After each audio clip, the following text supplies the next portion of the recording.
When you're high up, everyone can hear your voice.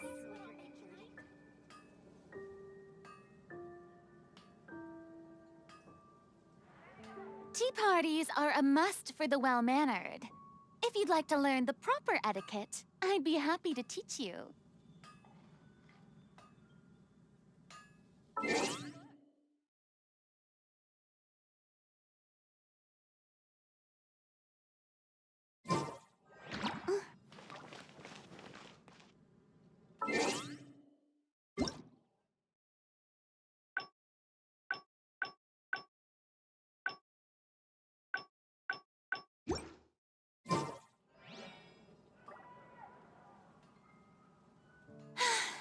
Being too popular can be such a hassle. Who knew the people would adore me so much?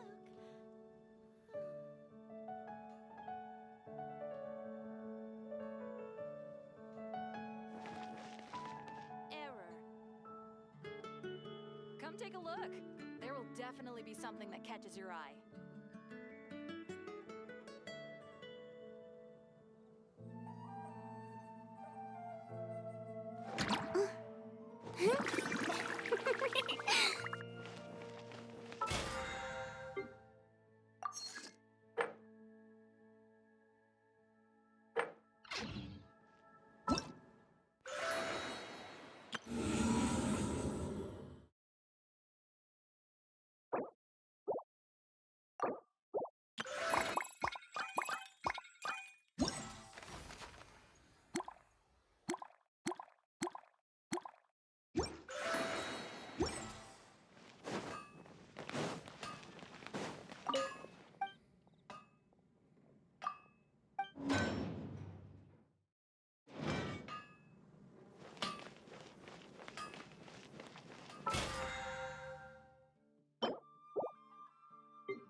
Wind go with you.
Rain outlines your... Fallen leaves, adorn my night!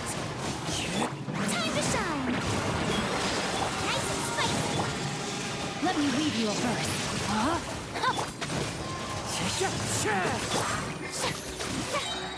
Eat this! Shower me with praise! Let my name echo in... Out of the frying pan, into the fire! Rain cutter, know my sword! Rain outlines your feet. Wind strider! clouds high. The birds call. Let the world collide! Booba, get them!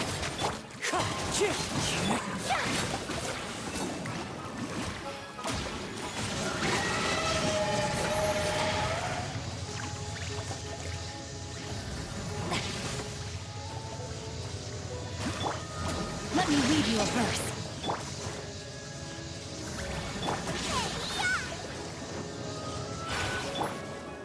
Strike a pose! Wind strike. Body and mind. Ah.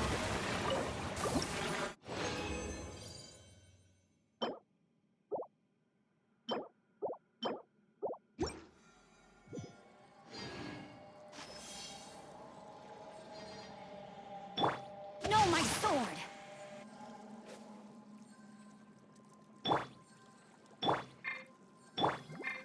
May I present?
See everything.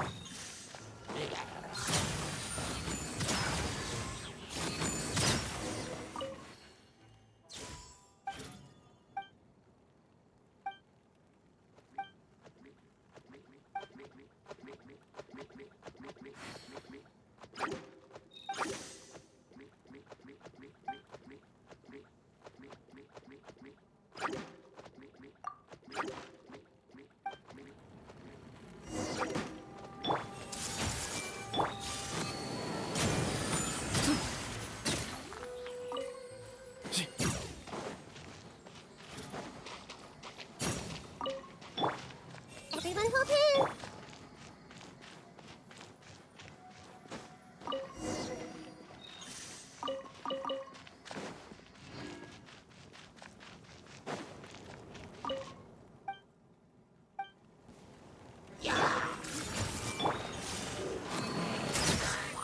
Excuse me? Time to... Way ahead of you!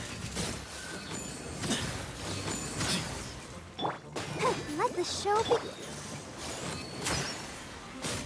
Excuse me?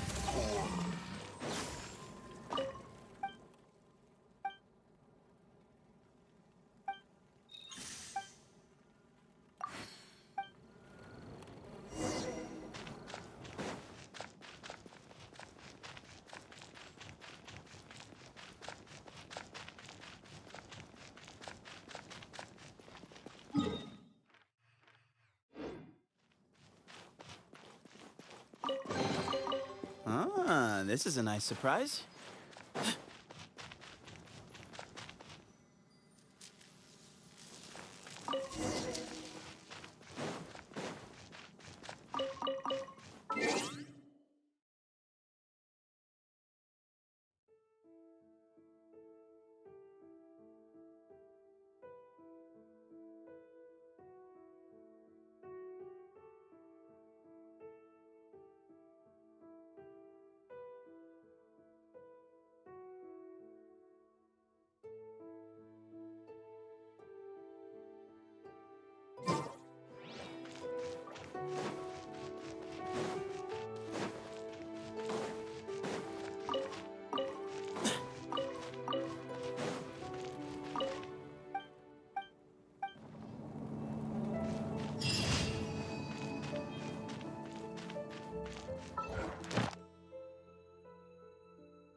No umbrella for me, thanks.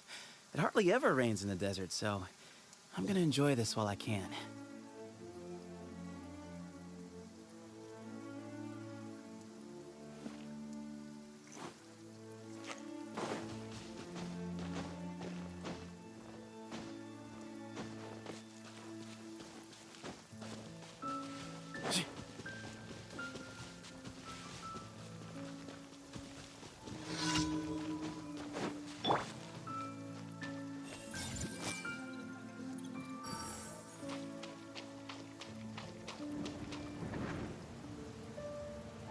I see everything.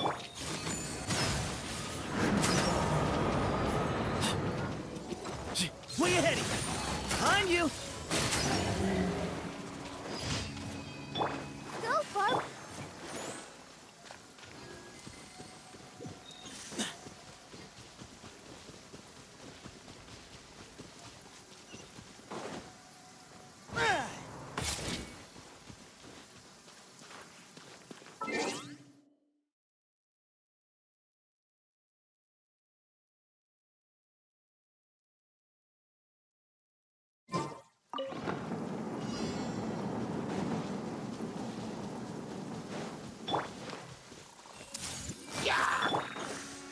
Into space!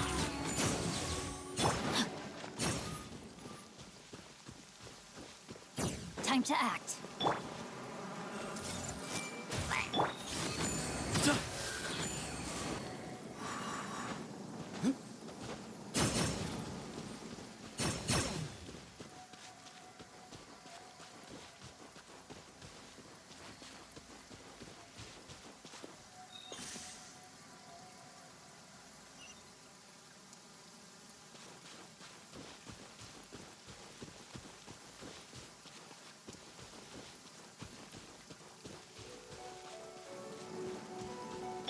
Everyone hold it.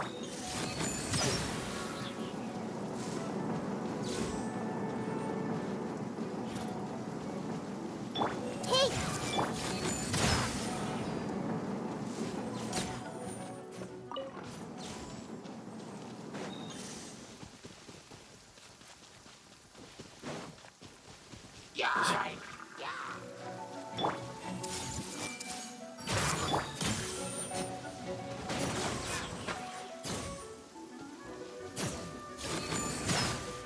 Let's dance.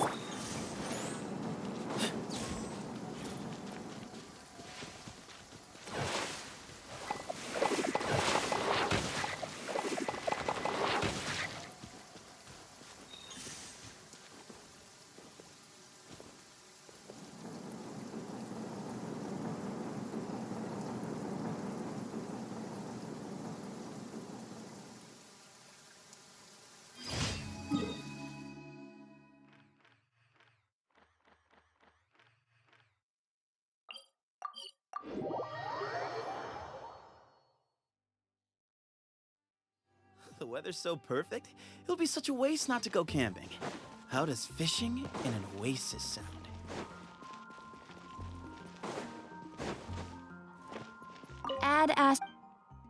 Thank you for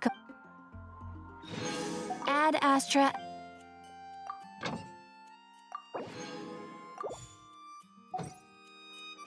Ad Astra.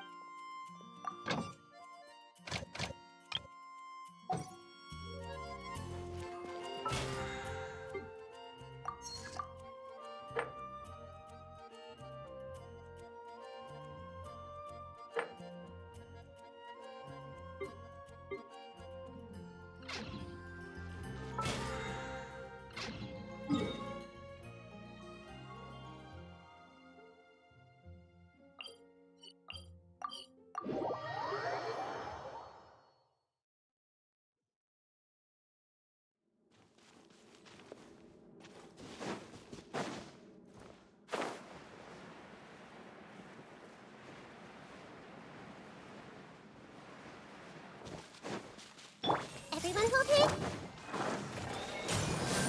Rain outlines your fate. Huh? Way ahead!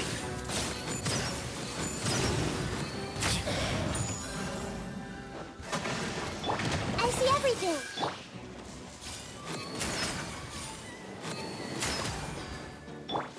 Body and mouth, witness the power of Google. Make yourselves at home. Hey, Yeah.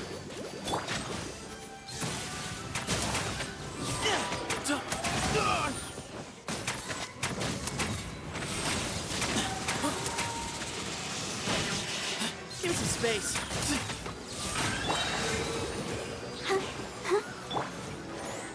everyone hold hands. Excuse me? No, my sword.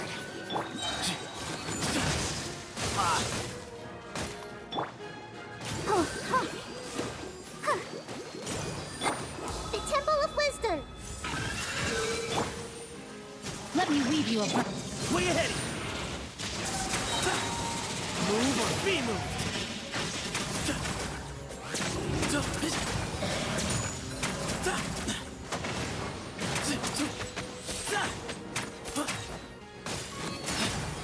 Give me some space. I'll protect us.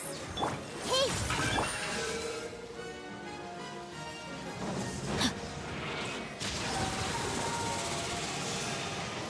time to rain outlines your fate. No, my sword. Way ahead! Behind you! Witness the power of Google.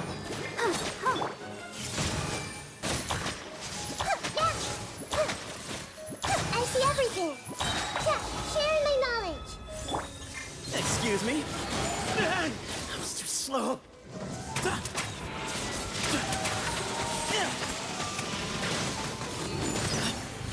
Behind you!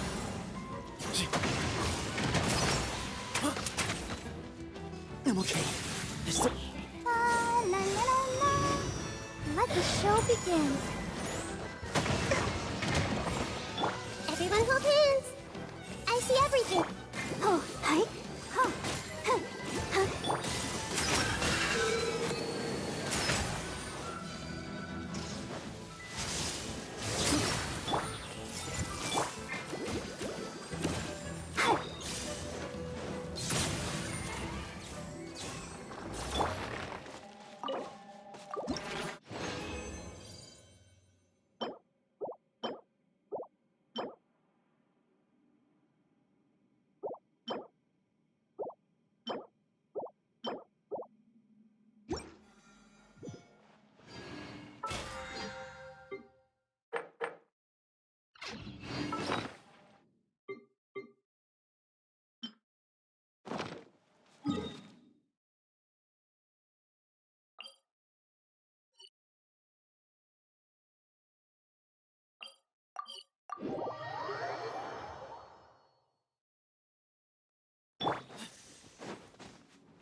sure Linny and Lynette were looking forward to it.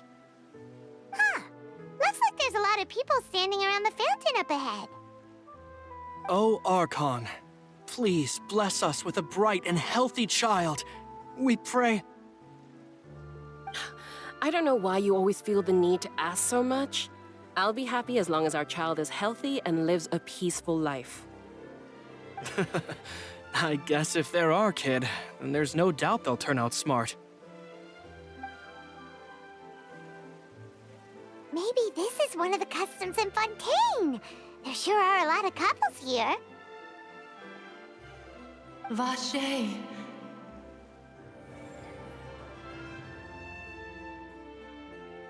What's wrong? Vache. Vache.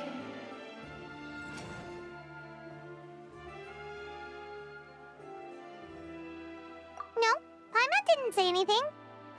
Are you hearing things? Welcome to the Fountain of Lucine. All the water flowing through Fontaine converges here. It's customary for newlyweds to come here and wish for children. Ah! Lynette! You scared Paimon! When did you get here? When he asked me to wait here for you, remember? Right. What do you mean? There are a lot of people here right now. Hey, you're not trying to scare Paimon, are you? Besides, it's the middle of the day. It's not the time for eerie things. I see. I might be able to tell you something that could help explain the voice you heard. In fact, you might not be imagining things at all. I suspect that what you heard is a result of your hypersensitivity to the hydro element. Others in my family have had similar experiences. It's because of her sensitivity to the hydro element? But what would hearing a voice have to do with elemental power? When do you cry, Paimon? Wait, what? What does that have to do with anything? Just answer me. When do you cry?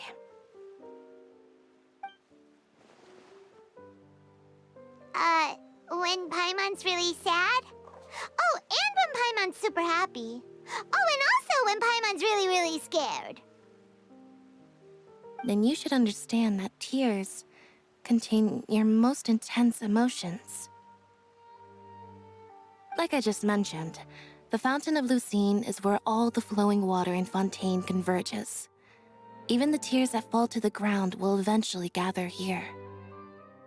So maybe what you heard was the intense emotion coming from someone's tears. So, what did the voice say? Huh. If you were hearing their emotions, then Paimon wonders what happened to them. Rather than worrying about them, we should worry about my brother first. Don't let that calm look of his fool you. He tends to get pretty nervous just before a performance. So chatting with Linny might help him relax a little before he goes on stage. Oh, right. That makes sense. Let's go in and see Linny.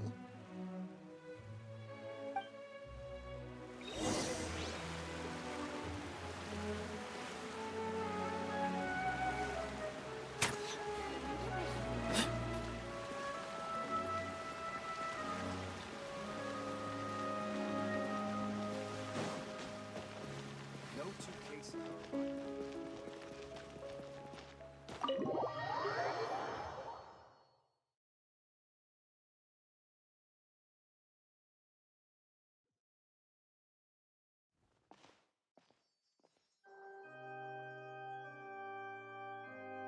Ah, Traveler and Paimon. Good to see you. I knew you two would come. Are you kidding? We wouldn't miss it for the world. We've been looking forward to it.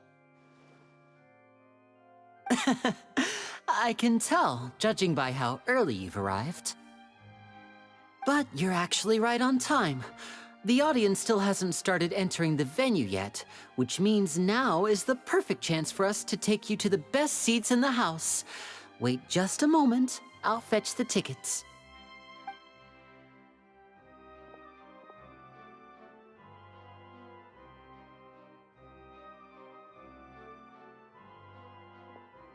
The Opera House has assigned seating, so you always have to make reservations. I've already reserved your seats, and here are your tickets. Ooh, front row seats! Thanks, Linny! Don't mention it. There's no need to keep thanking me. Hey, Linny! Could you come over here and take a look at this? Oh, I'll be right there. Seems there's an issue with the stage props over there. That's Cal, my assistant, calling me. I'll go lend him a hand. Yeah, we'll just go to our seats. You go ahead, Linny.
Oh, these should be our seats. Come on, let's sit down.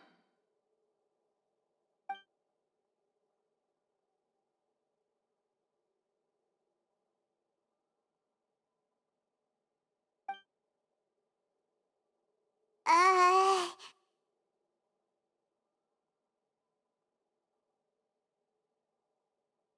Uh...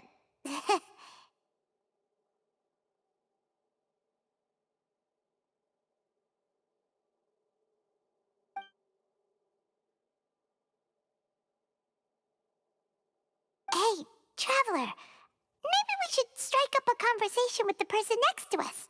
Since we're sitting together and the rest of the place is practically empty still, it's kinda awkward if we don't say anything. Oh, you little... Of course you put this on Paimon. Excuse me, I did not realize you felt awkward. I am terribly sorry.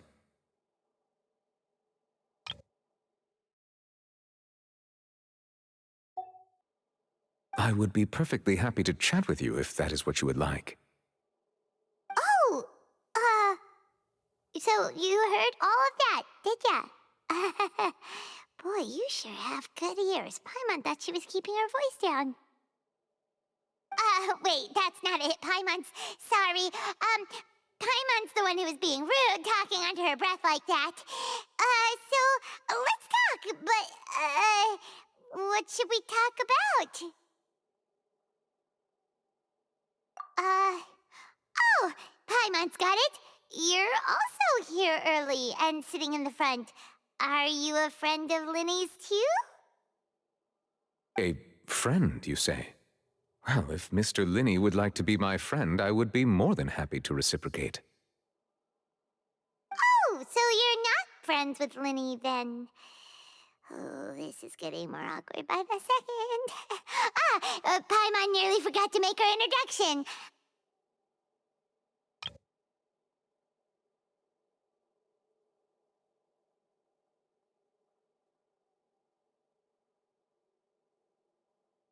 Nice to meet you. Paimon is Paimon, and this is the Traveler. We just arrived in Vaudain. It is an honor to meet you two. I have heard of your deeds across Tevat. And as required by proper etiquette, I will also introduce myself. I am... Oh, Monsieur Nervillet, what an honor it is to have you here to see my show. Ah, Mr. Linney. I should say it is in fact an honor for me to see your performance in person. Wait, Nervillet?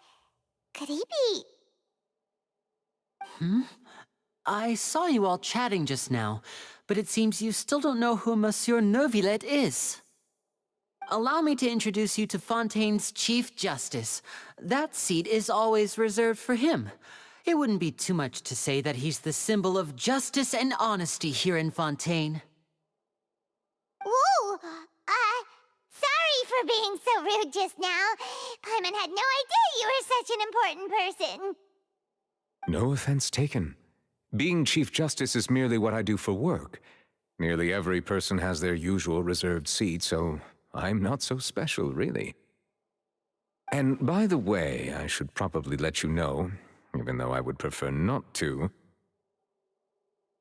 There's someone sitting up there in the VIP seats that has been striking a pose for quite a while now. I believe she is trying to give you a most elegant and impressive first impression. So I think you should take notice of her sooner rather than later, otherwise she may become flustered.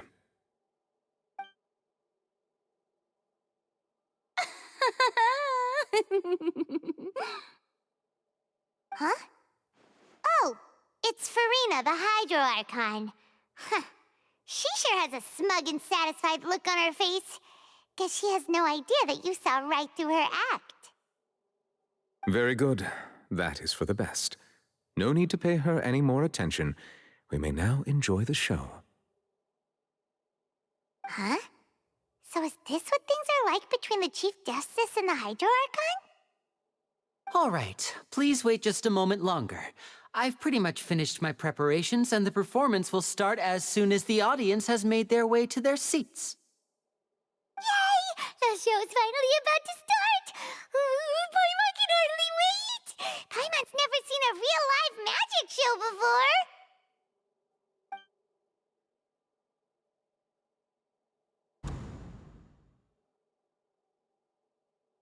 Oh! They're dimming the lights! The show must be starting!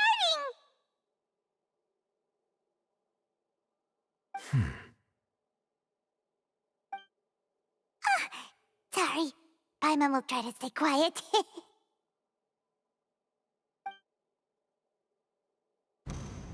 Welcome, one and all, to the Opera Epiclese. I am the star of today's show, Linny.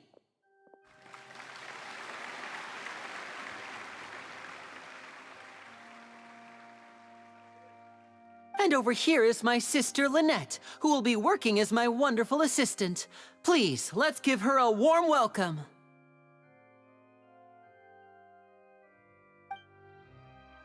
Hello, everyone.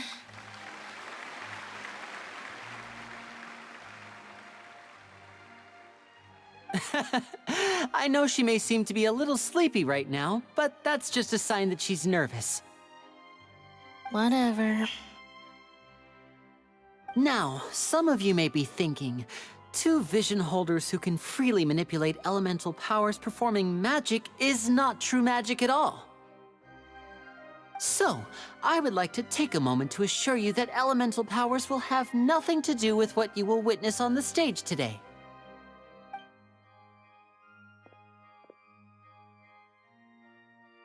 Both Lynette and myself have removed our visions for the show. That way, even the gods won't be able to help us. Oh, good point. That's what makes the show real magic. Now, without further ado, let the show begin. Lynette will now exit the stage to make some preparations. I know you might miss her, but don't worry. She'll be coming right back on stage momentarily. Perhaps in an unexpected way. I'm sure she'll be stealing the spotlight soon enough.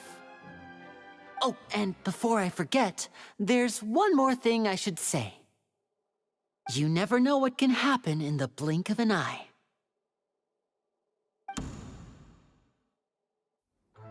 A magician's greatest skill is making things disappear or appear. The possibilities are endless.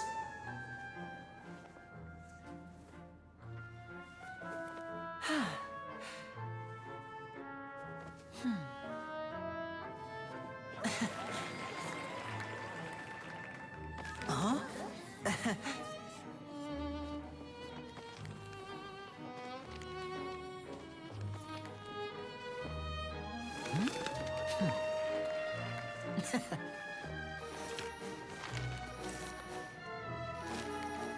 But this isn't what you came for.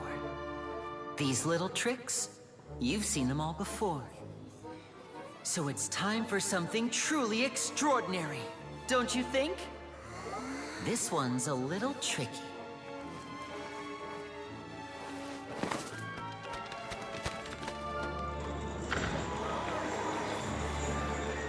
Using this water tank, I shall make my sister vanish completely, right before your very eyes.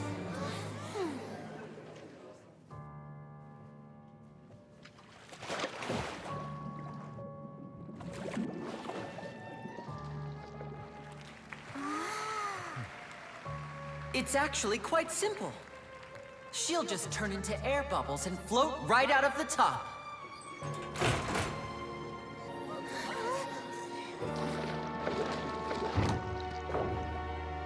Oh no! I told them to check all the props carefully. With the lid on, even air can't escape. An amateur magician would be getting very nervous right around now.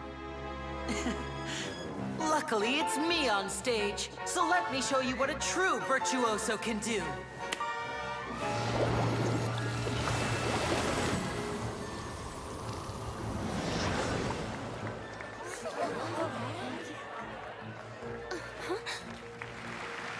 Lynette, are you still there?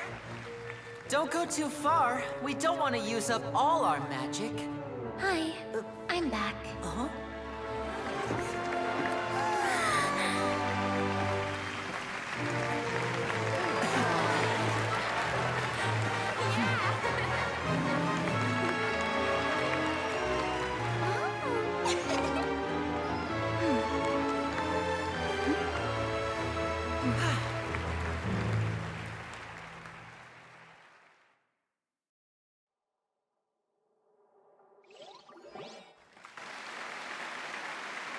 Whoa!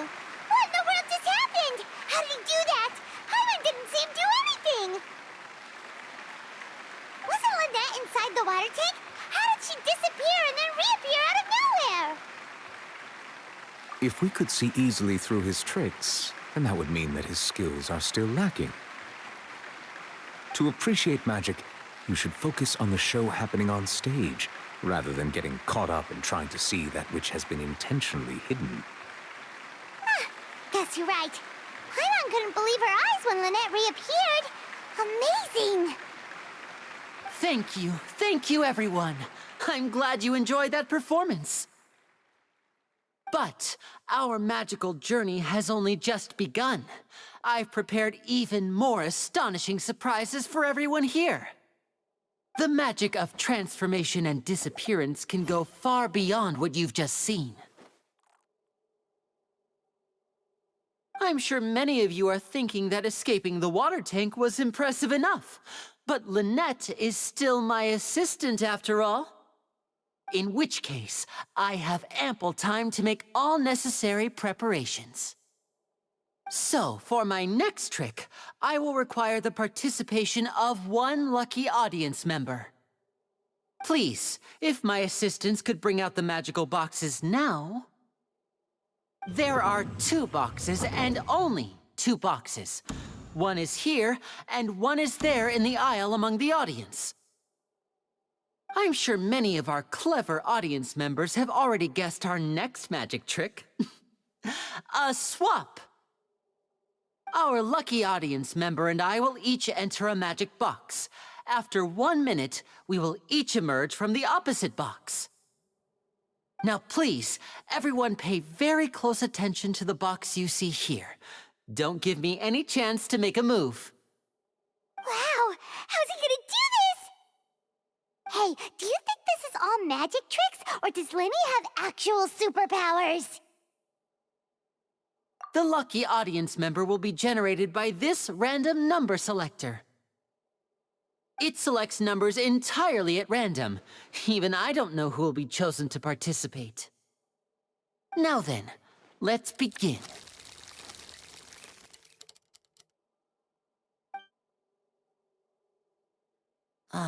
Let me see. Oh, row 7, seat 3. Congratulations! You now have the chance to experience magic firsthand for an entire minute. Please, come forward. My assistant will take you beside the magic box. I'm sorry, it might be a little cramped inside, but no need to feel nervous.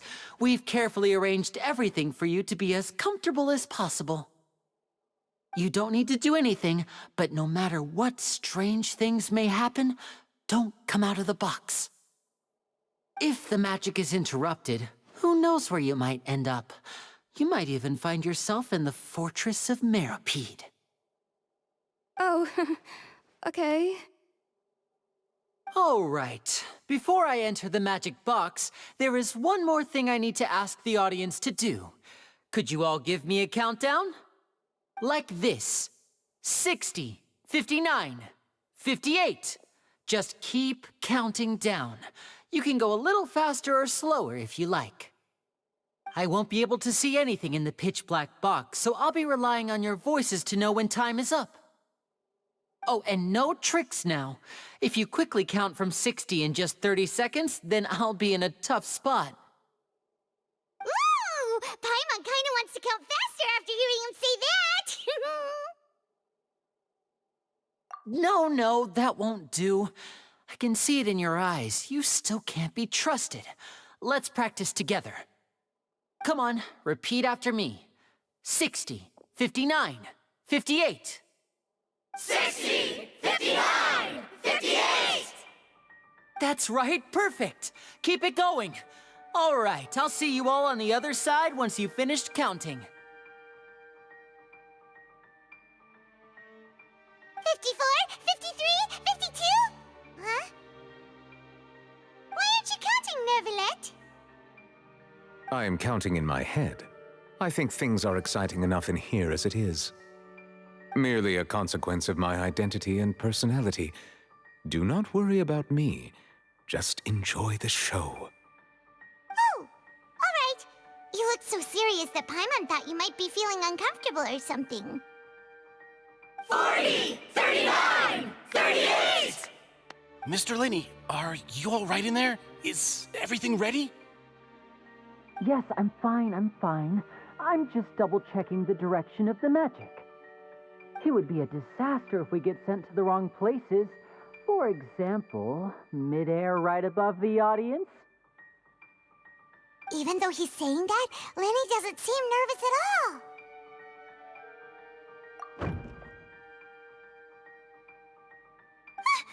What was that noise? Did you hear it too? Not sure. Anyway, it doesn't seem like anyone's worried about it.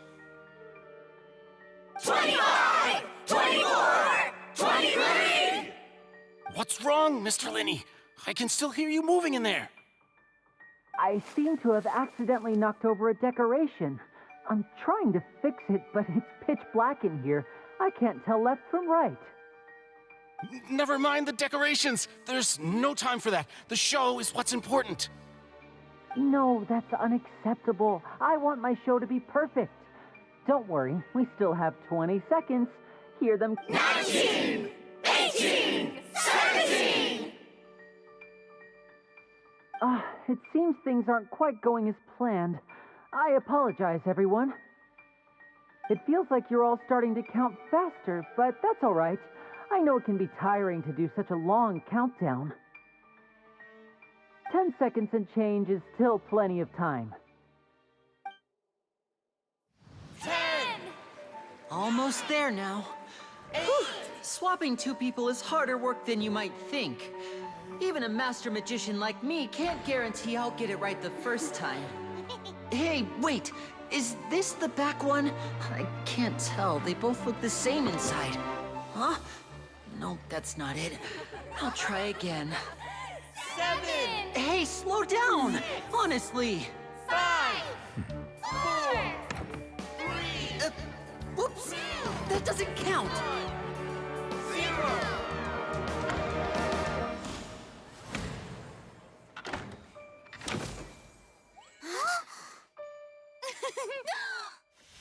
Ta-da!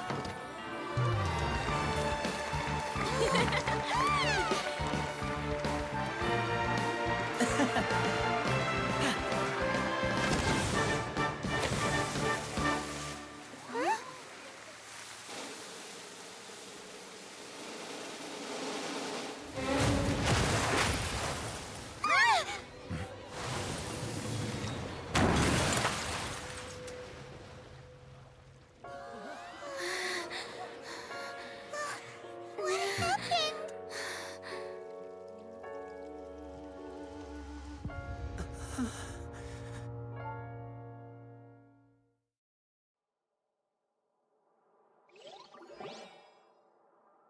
Huh?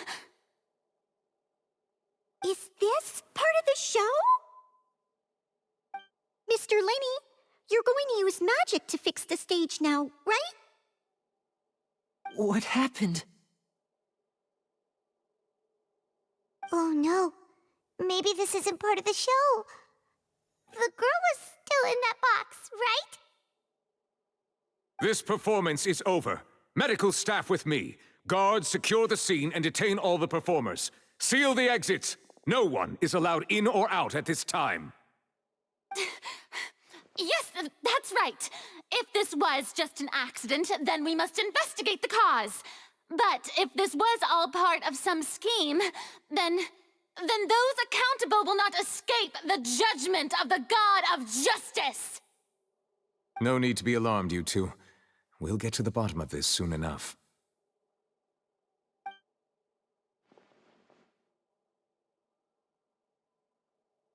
Unfortunately, the person who is in the magic box has been pronounced dead. His name was Cowell, one of the assistants in Linny's magic troupe. Apparently, the fireworks on stage ignited the ropes that were suspending the water tank, which then caused the tank to fall onto the stage. As of now, we are still not sure why we found Cowell in the box, rather than the guest from the audience. And after an initial search of the area, the guards have confirmed that the girl is nowhere to be found. It appears that this incident was not merely some mishap with the performance. And there are many indications that it is connected with the case of the serial disappearances of young women. The serial disappearances case? That's the case that Charlotte mentioned before. I know the truth. I can see through the whole thing. Really, using such a shallow and obvious mystery as his finale. Did he really underestimate us that badly? I say that our powerful magician, Mr. Lenny, is now the prime suspect for the serial disappearances case. Huh? Why me? This whole thing was an accident. No, this all occurred during your magic show, did it not? The missing girl disappeared after being chosen, did she not? The deceased is one of your assistants, is he not? Now that I think about it, that whole speech about magicians making things disappear was nothing more than a provocation, a bald-faced challenge. That can't be right. How can Lenny do this? He was in the box on the stage the entire time. We can even hear his voice. Besides, before the show, he told us that he would like to catch the criminal behind the disappearances. He couldn't possibly mean catching himself. Save discussion for a later time, please. Lady Farina, may I assume that your comments just now constitute an accusation against Mr. Lenny and his associates, and that you are pressing charges? I just think that he... Well, I think it might be a little early to talk about formally pressing charges. But what Lady Farina said just now makes perfect sense. Looks like she's gonna personally deliver justice. A kidnapping and murder carried out under the cover of a magic show. Lady Farina said it all. I mean, of course, my dear people. But what excites me even more than the obvious truth before our eyes is the opponent I'll be facing. That's right. I mean you, Traveler. You'll support Linny, won't you? After all, he was the one who helped you the first time we met. Then there's no problem at all. You know, the Traveler and I already had a duel the first time we met. But with Linny's help, our little duel ended in a draw. But draws really are the most boring possible outcome. So, no more draws.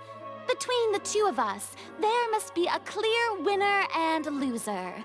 And what better place to hold such a riveting showdown and decide the true victor than here, on the grandest of stages, the Opera Epiclese! Huh. It wasn't a draw. She obviously lost last time. I understand. Charges have now been pressed, and as such, a trial is in order. Well, Traveler, seems Lady Farina has set you in her sights. But putting her dramatic rhetoric aside for a moment, I would like to ask you, are you willing to act as Mr. Linny's attorney and defend him in this case?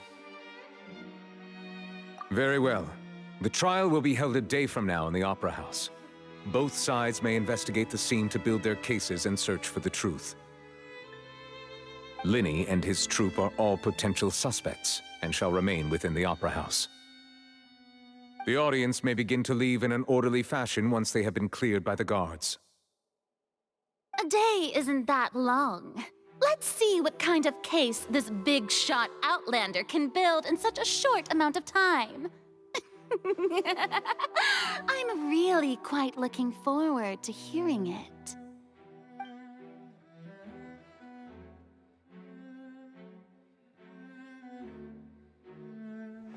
Linny! Sorry about everything that happened just now. Were you frightened? Of course! Who wouldn't be scared after witnessing an accident like that? Yeah, I'm a little shaken up myself. How could this happen? And poor Cal. I know you already claimed that you would defend me, but now it's just us talking. Tell me, do you think I could possibly be the murderer? Good to hear. Thank you so much for trusting me. I'm sure everyone sees me as the biggest suspect at this point. But if you ask me, the whole thing is mysteries layered upon mysteries, such that all that's left is confusion. I don't know whether what happened there on the stage was purely an accident or not, and I don't know why poor Cal was in the box. As for how that girl chosen from the audience could suddenly disappear, I'm afraid I don't have any answers either. If someone tampered with my performance, then we need to figure out what they did. Even a skilled and knowledgeable magician like myself couldn't pull all that off in just 1 minute.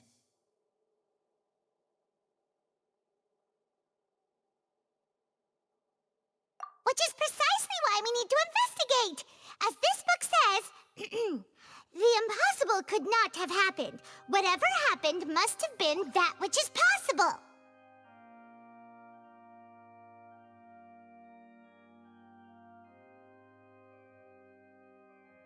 Paimon bought them when we were reading at the bookshop in the city earlier. Pretty cool, huh?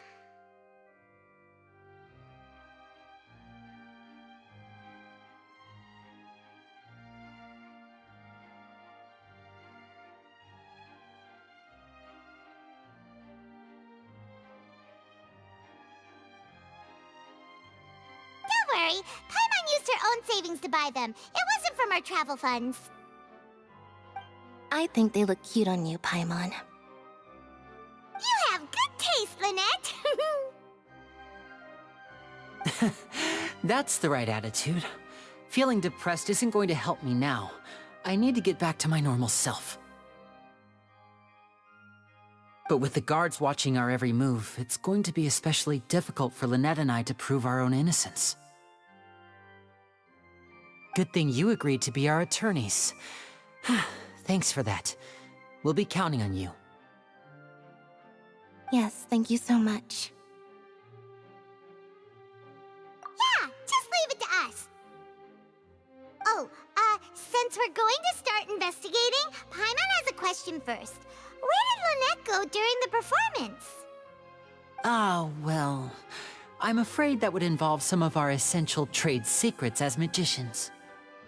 The secrets behind our magic are past saving, Linny. I suppose you're right. The truth behind our tricks is going to be important evidence that will be weighted during the trial. 'Tis truly a pity. As a magician, our magic show is a work of art. We've poured countless hours and spared no effort in perfecting it. But if revealing our secrets will help you uncover the truth behind what happened, then it will be well worth it. We should go somewhere else if we're going to discuss our magic tricks. We'll go speak with the guards, and in the meantime, you can go investigate the stage and the seating areas. Alright, let's go have a look while the investigation teams are still here. Detective Paimon is on the case!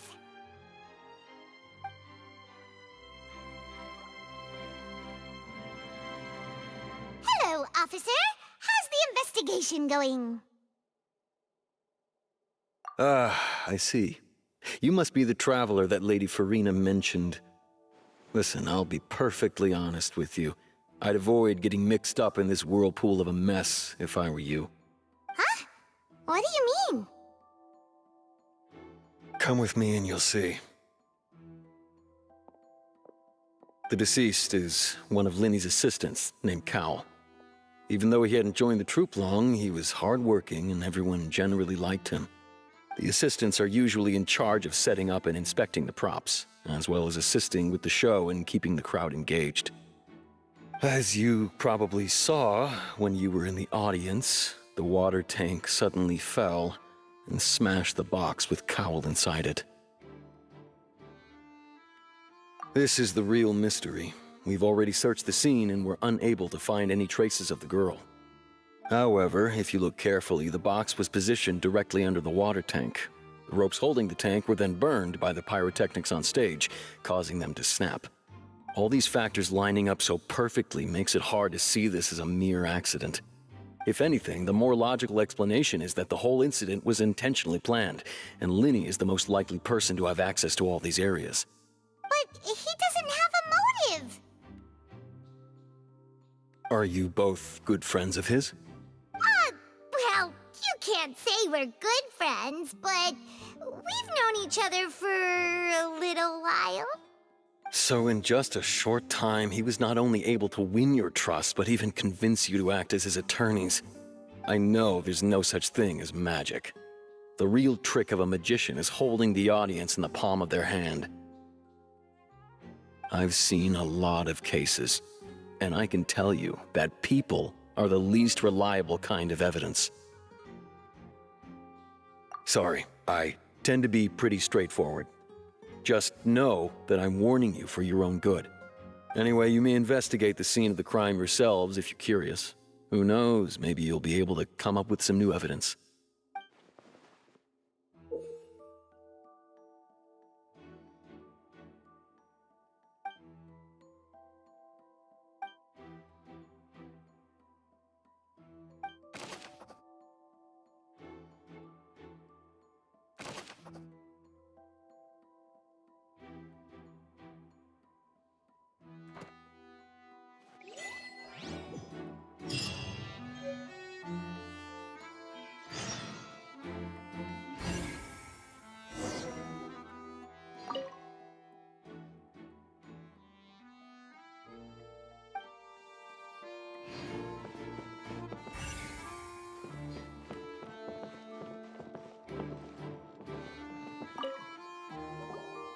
So this is the rope that broke and caused the water tank to fall. The rope looks pretty durable. How can it be burned through so quickly by fireworks? Why are you suddenly so serious, Traveler?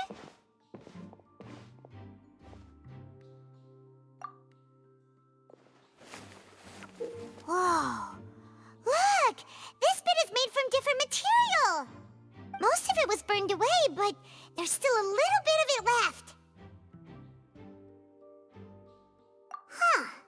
So if a rope meant to hold something was made with that kind of material in it, then that means... Wait, why don't you write all this down? Let's take notes.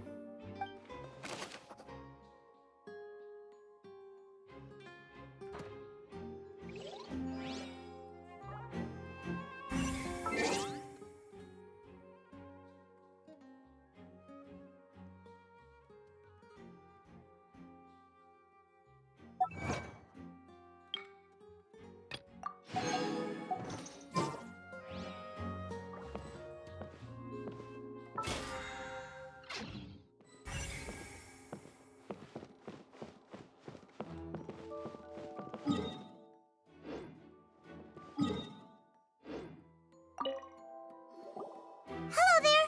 What are you investigating? Oh, this location has also been cordoned off because the Magic Troop members are currently considered prime suspects. The investigation team is still collecting evidence. The seats were all booked in advance, so we were able to deduce the missing woman's identity by checking the guest list. Sure, it's not like this is confidential information. We will publish it later anyway when we petition the public to help us find the missing person. Her name is Halsey. She's a painter from Fontaine who's made a bit of a name for herself.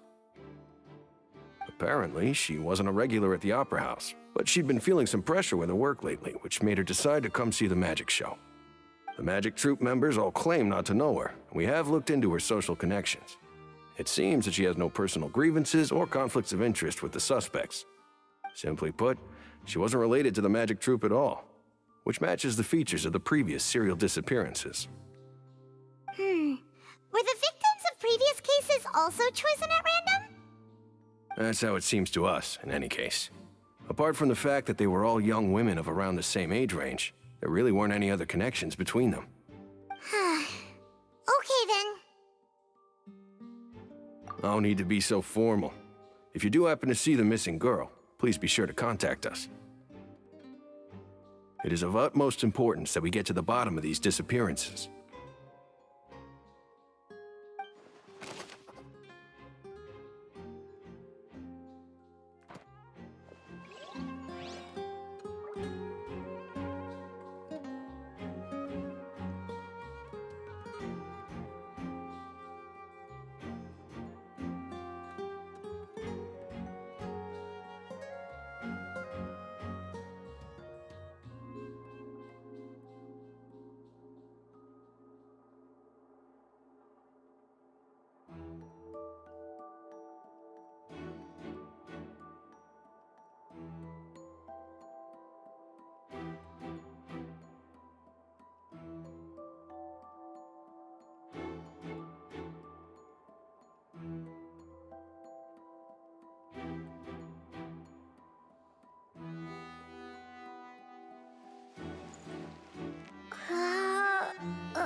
I see that you're investigating the area. Well, it just so happens that I'm interested too. If you find any new and interesting leads, be sure to share them with me, all right? We don't have too many thoughts yet.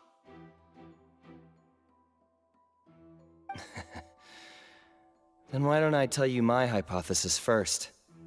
The way I see it. It all started with that loud thud. The thud? Oh, you mean the sound that happened during the countdown? Yes, exactly. It wasn't terribly loud, but I suspect that most people heard it. It's just that everyone was awaiting the results of Lenny's trick with bated breath, so no one paid it much mind. But now that the incident has happened, the thud has become an important clue. That makes sense. So, what do you make of it? I'm of the opinion that it may have been the sound of Lenny's accomplice, Lynette perhaps, jumping atop the water tank or something like that. And when the pyrotechnics went off, she cut the rope, sending the water tank crashing down. But wasn't the noise we heard too loud for that? Perhaps the balance wasn't right, leading to a particularly rough landing. Oh, that's true. I suppose I must reconsider. That does remind Paimon, though. What was with that sound?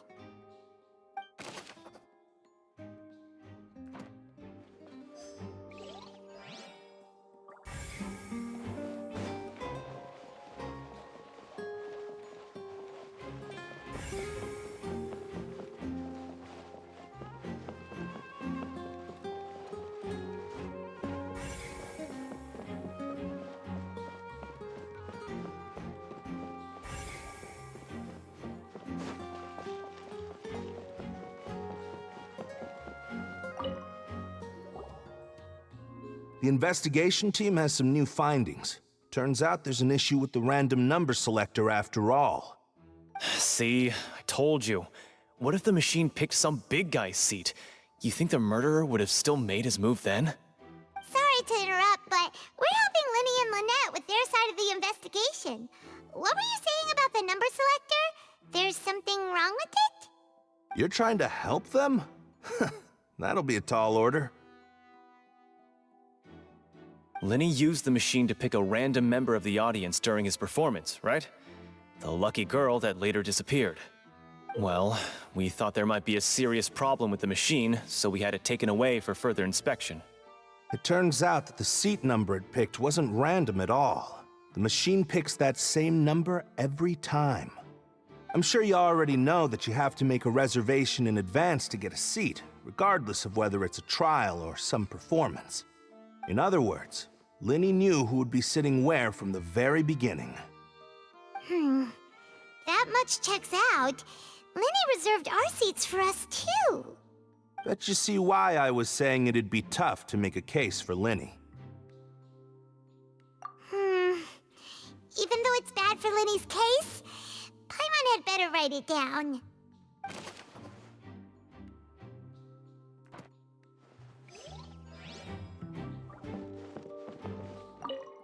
Lenny's magic tricks were the stuff of legends, but the way he did this crime, he should have stuck to doing magic. Look, doing magic tricks is one thing. Pulling off a crime is something else entirely. Maybe he was just too full of himself.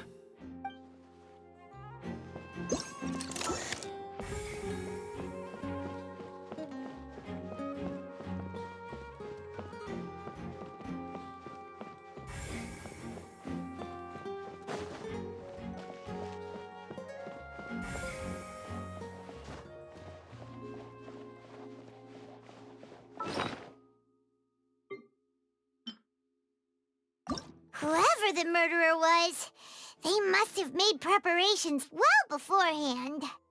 Whoever the murderer was, this rope was obviously tampered with. People needed to register and reserve a seat for the show. That, combined with this number selector, could allow you to pick a young lady instead of some old fogey. Whoever the murderer was, why would it be him? How strange. Gosh, no wonder the serial disappearances never got solved. We all heard that noise, didn't we?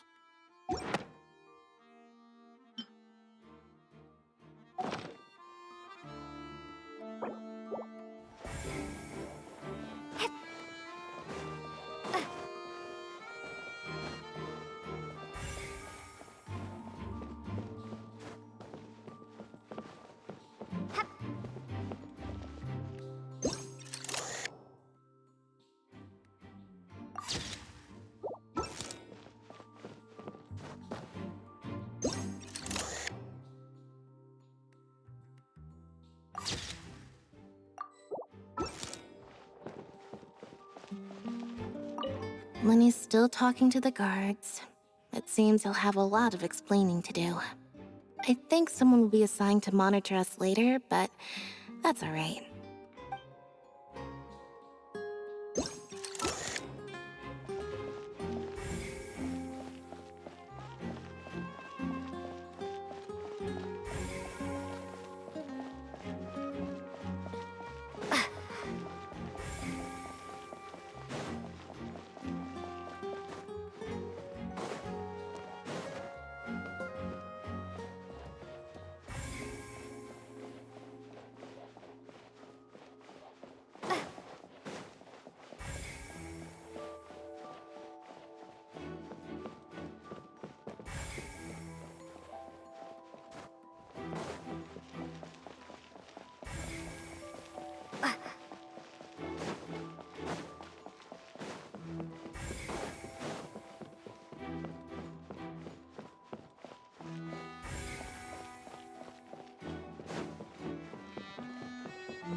Why would it be him?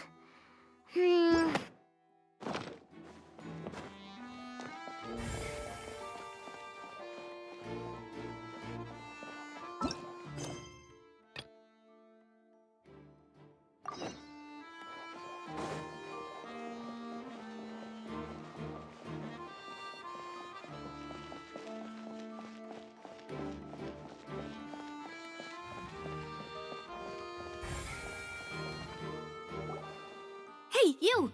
Yes, both of you! Over here! I've been keeping an eye on you for a while now. Huh? You mean us? That's right. If I'm not mistaken, you're also among those who wish to cut down the thorns and pursue the truth. No? And by the looks of it, you're not from Fontaine. Well, you're right on the more about that one, but who are you? Have you never heard of the Spina di Rosula? From mediating disputes and providing protection to solving conundrums, you name it, Spina di Rosula does it. And I, Navia, have the honor of being its renowned president. Though those who play by our rules call me boss. I'm Silver, her attendant. Pleased to meet you. And I'm Melus. Demoiselle's various daily needs and affairs are under my purview. Huh? Boss? Demoiselle? What gives with the names? Well, I am the second generation president. Melus and the others are still used to my previous title. My apologies, Demoiselle. Should you prefer, boss, I will endeavor to use that instead. No need. You don't have to call me boss. Just Navia is fine. Okay, if you say so. Not that we're members of Spina di Rosula anyway. All merely trifling details. Never mind. Now, back to the situation at hand. That's right. I've always kept an eye on the serial disappearance cases. My interest stems from a matter back from my father's time. Judging from the look of things, I find Linny an unlikely mastermind. Really? We think so too! That's why we're looking for clues now! how did you come to that conclusion? Intuition, naturally. My unparalleled intuition.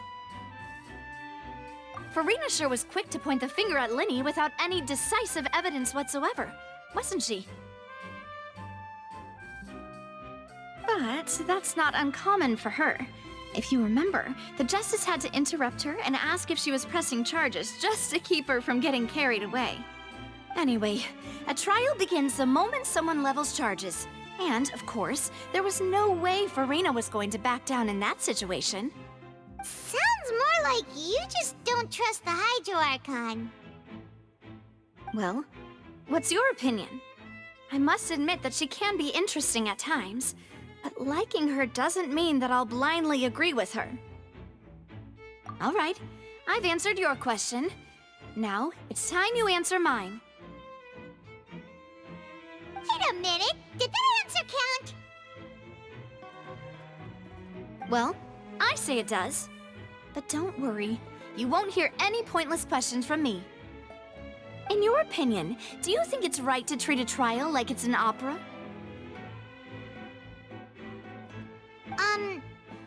Well? And why would that be? See, Silver and Maloose? I told you they'd be different. Most astute of you, demoiselle. I, too, think that the Traveler's response was most excellent. No matter how wonderful the script or how fervent the audience's expectations may be, the trials that go on stage here must be based in fact. And if that can be done, boss, then... All right, that's quite enough, Maloose. Anyway, I like your answer. You passed with flying colors. Now, I need to make some preparations, following which our joint investigation shall commence. You two shall be my assistants. Wait! Since when did we become assistants? Oh, well, I can be the assistant, sure. Or your companion, if you like. I'm really not that fussy. That's more like it.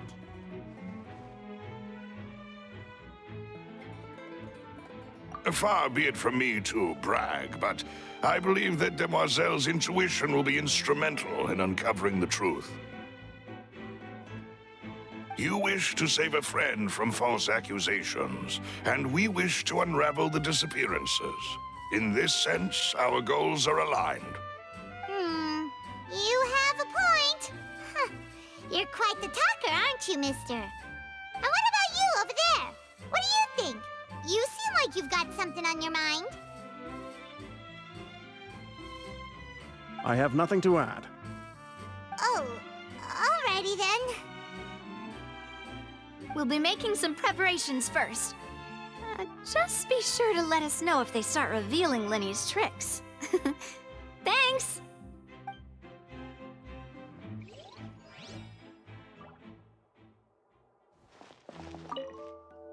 Speaking of that, I think magic shows would be very popular in Poisson. I can see that. Maybe I should try to learn some magic. If I could make things disappear, cleaning my room would be a cinch. You need not worry about such things, demoiselle. That falls under my duties. Oh, right.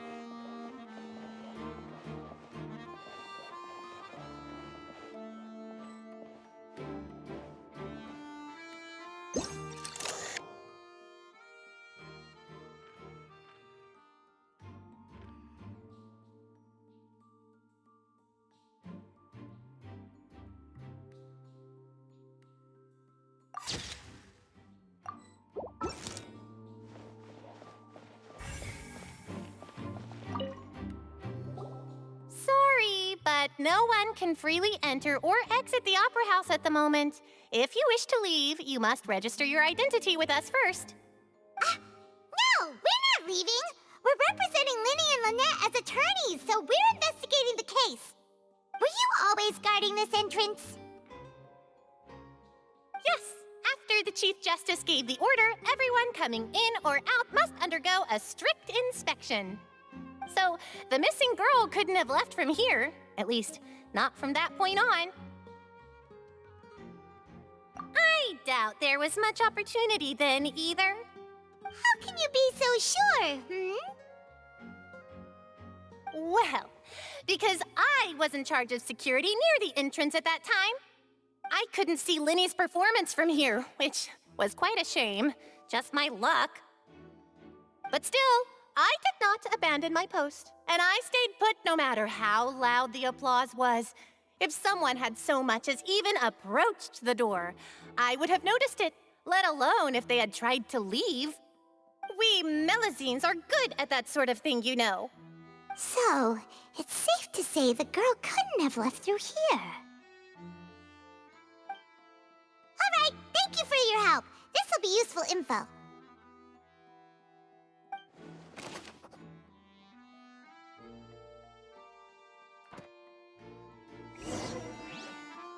We've checked everything of note here at the performance venue. Paimon wonders how Linny's discussion with the guards is going. Let's go see, shall we? Ooh, things are getting interesting, huh? We're about to see how magic is made. My apologies, but access to the venue is restricted at this time. Please register first.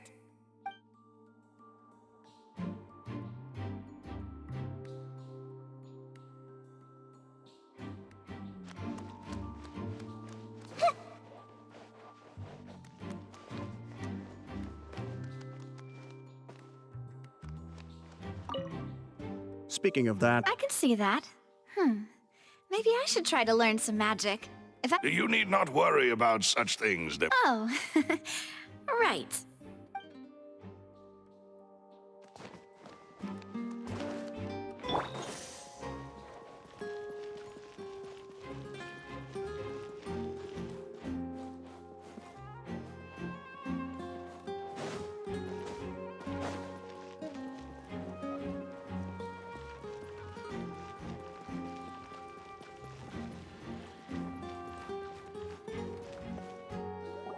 Understood. Then I will be going with you. Just so you're aware, I will be monitoring your actions and making notes as necessary. Very good. Thanks for being so agreeable. I'd pull a rose out of my hat as a gift for you if I could. You may spare the pleasantries. I'm just doing my job. You've arrived. Who's this? Me? I'm Spina di Rosula's guardian angel. If you've got a problem, I've got the firepower. Sorry, I got a little carried away there. Call me Navia. I'm a partner of theirs, and we'll be helping investigate this whole situation. And these are my companions. Would you mind if they join as well? Fine by me. Oh, new helpers? I would be most grateful. Well, let's just say we're tagging along. It's not every day you get to see the secrets behind magic performed on such a large scale. I appreciate your kind interest. Come with me. We'll be heading below stage.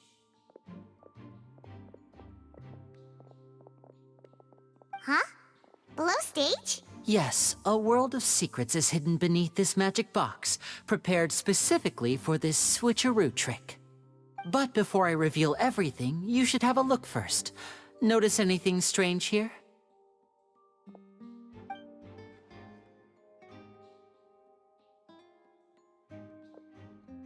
I'm not trying to be dramatic. Remembering the details of a trick will help you understand the methods used to perform it more easily. Huh. Weren't there balloons and other decorations here? Where did all that go? Ah, good eye. That said, you're still far from discovering the answer. The back? You mean the inside of the door? What's different about it? Paimon didn't notice anything. Very good indeed. I thought you might not be able to catch that, given that you were sitting in the first row. The back of this door was patterned. Those patterns are now gone, replaced by a smooth wooden board. So, if you put 2 and 2 together, what do you get? Exactly. All right, let's go. I'll tell you how it works as we head down.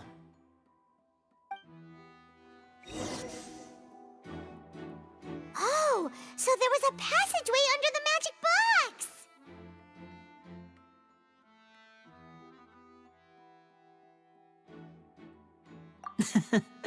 I knew you'd figure out most of it as soon as you saw this place.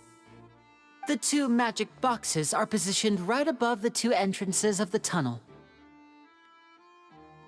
See this flatbed trolley? The box with the lucky audience member in it would be shuttled over to the other side using the trolley. This trolley can raise and lower and even rotate, ensuring that the box will face in the right direction. I see. So that's the purpose of the box inside another box. Precisely. The inner box would descend after the audience member was put inside and be moved along the trolley, all while the outer box would remain on stage as if nothing had ever changed. So that's how you did it! Once the box was lowered, the trolley would store some energy through this device here, with which it would complete the rest of the steps. The audience member would only be able to feel some slight movements in the dark, and by the time she walked out, she would already be back on stage. Right! You were talking that whole time, and you even came out for a moment near the end! Ah, yes. A phonograph operated by Lynette was used to achieve that effect. My assistant and I had already scripted our conversation beforehand. When the countdown began, I had already gone to the opposite box via a tunnel using that ladder. And what about Lynette? Where was she?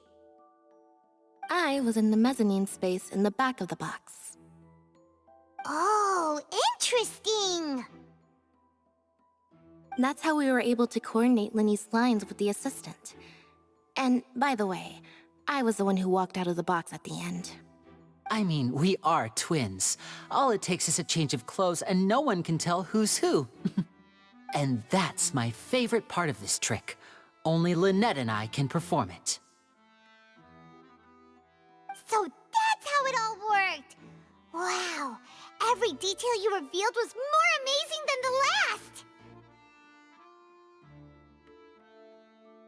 Lynette would briefly walk out of the box and then go back in, jumping into the tunnel and escaping before the box on the trolley could finish ascending. And then I walk out of the other box in the audience area, and the trick would be complete. The operative word here being would.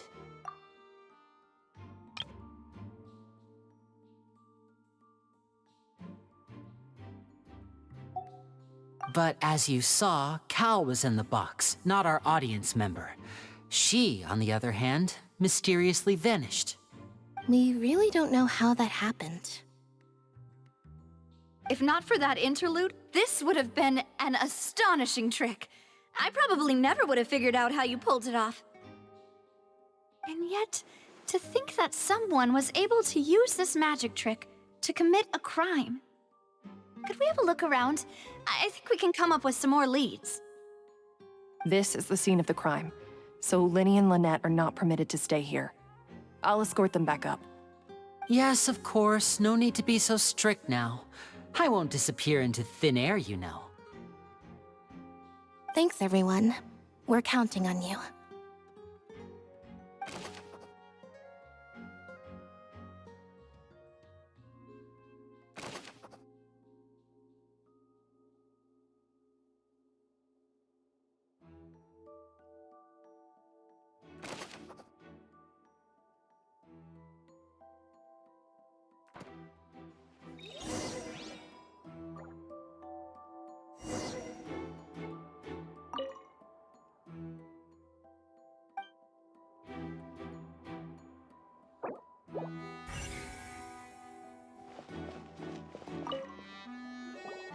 Huh. What's this? Looks like a hook tied to the end of a rope. Huh? There's all kinds of odds and ends here. Perhaps it was a prop for a different trick. But why would it have been left here? Whatever it is, let's make a note of it first.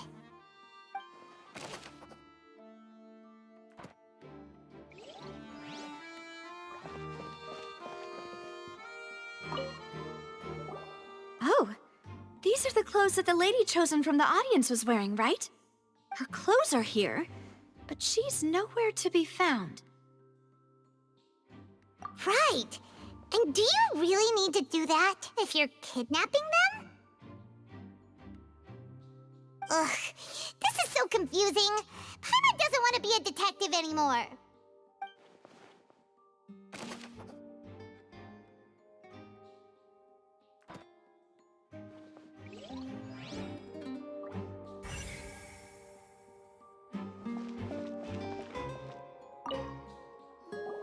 The floor is wet. Please be careful not to slip.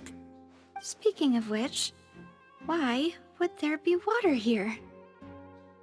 Oh, Paimon knows! It's one of those tricks where you pour water into a jug and then flip the jug over only for the water to disappear? And here's a broken vase. Huh. Did the trolley knock it down while moving? That can't be. The trolley moves along tracks from start to finish. It couldn't have hit the vase at this distance. Let's note this down too and think about it later.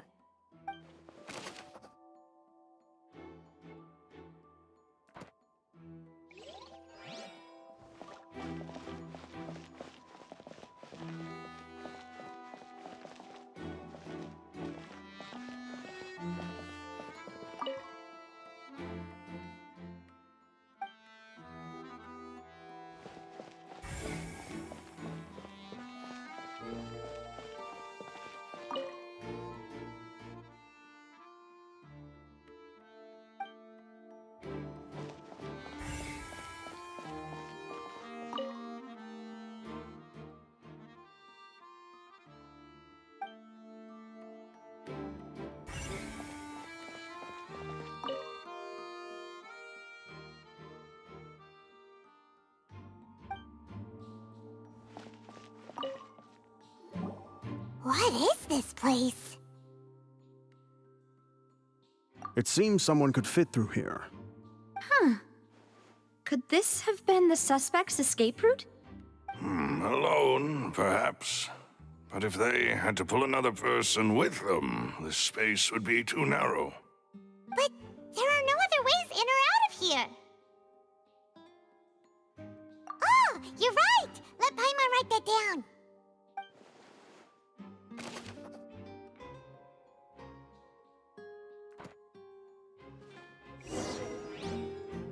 Seems we're just about done investigating down here. Yes, let's head back up.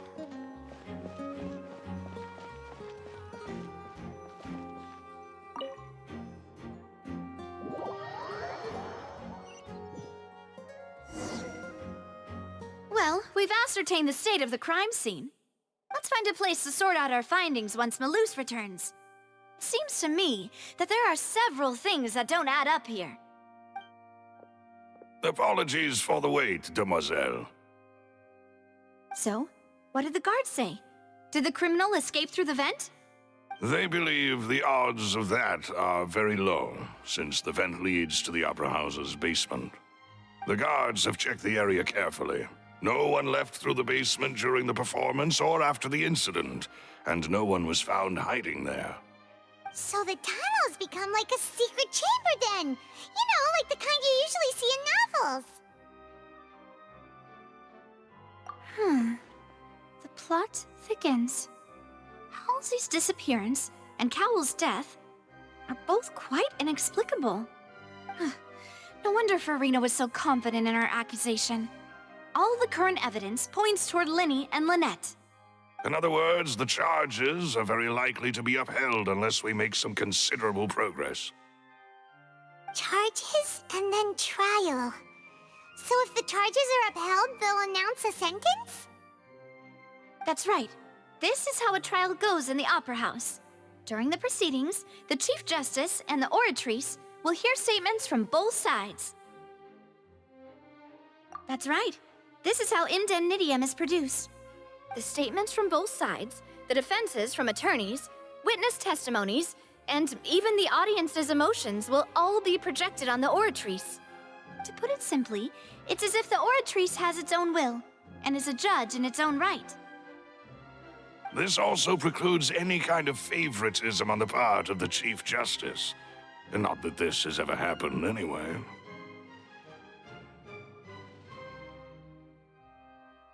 Once both sides have finished speaking, the Chief Justice will make his final decision. This, too, will be used by the oratrice as a reference. Then, finally, the oratrice will be consulted by officials. The result it returns is the will of justice itself. Huh? So that machine is the one that actually decides? Paimon thought Neuvillette called the shots. In practice, there is very little difference. Both have always come to the same judgment, which is why people have great faith in the Chief Justice. Ah, yes, the guards also asked me to convey that none of us will be allowed to leave this place before the trial. Huh? Why? Because we've chosen to act as the twins' proxies. That makes us persons related to the case. They're concerned that we might be colluding with outside parties, or that we might find outside help to disrupt the case. And even if that were not so, it could prove problematic if we happen to spread key information about the case ahead of time. I'm ready to break out at any time.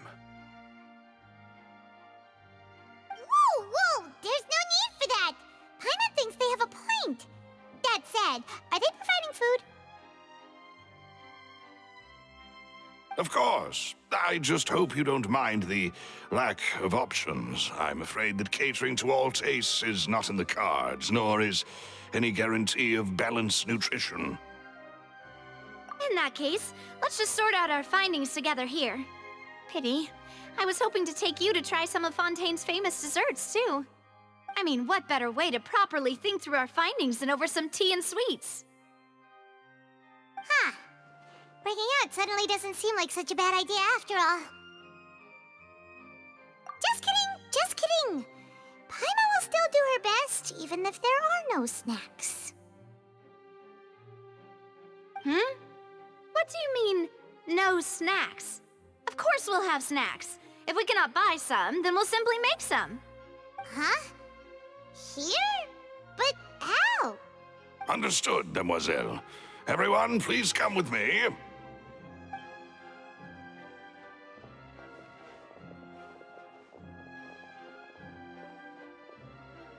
Wait, you're carrying a portable stove with you? Yes, I must be prepared to meet the Demoiselle's baking needs whenever the fancy strikes her. I have eggs, sugar, and almonds at the ready. Good work, you two. Then I'll get to it. Please sit tight for a moment. You'll get to taste my awesome snacks soon enough. These three are quite the interesting group.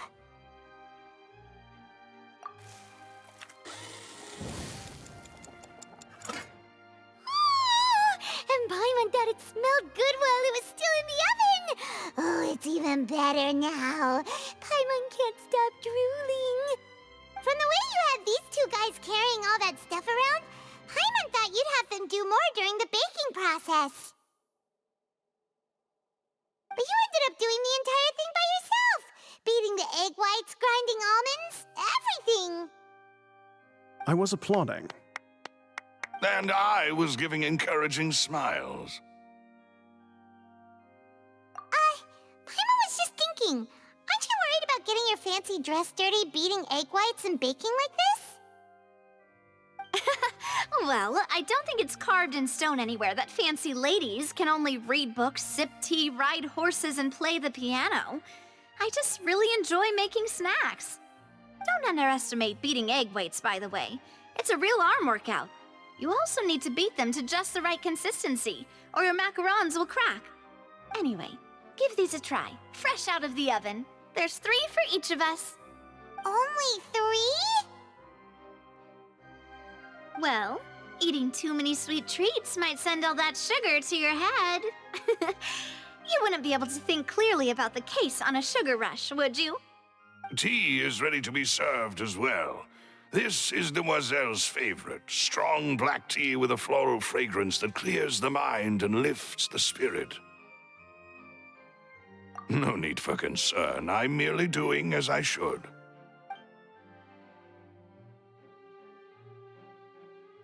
All right then. Down to business. As Paimon mentioned previously, the tunnel seems to be something of a secret chamber. However, we can assume that Linny and Lynette were not alone within it. Some criminal also occupied its sealed confines. The magician twins could have committed the crimes, of course, but they lack any logical motive. Exactly! Why would they do such a thing right when everyone was watching?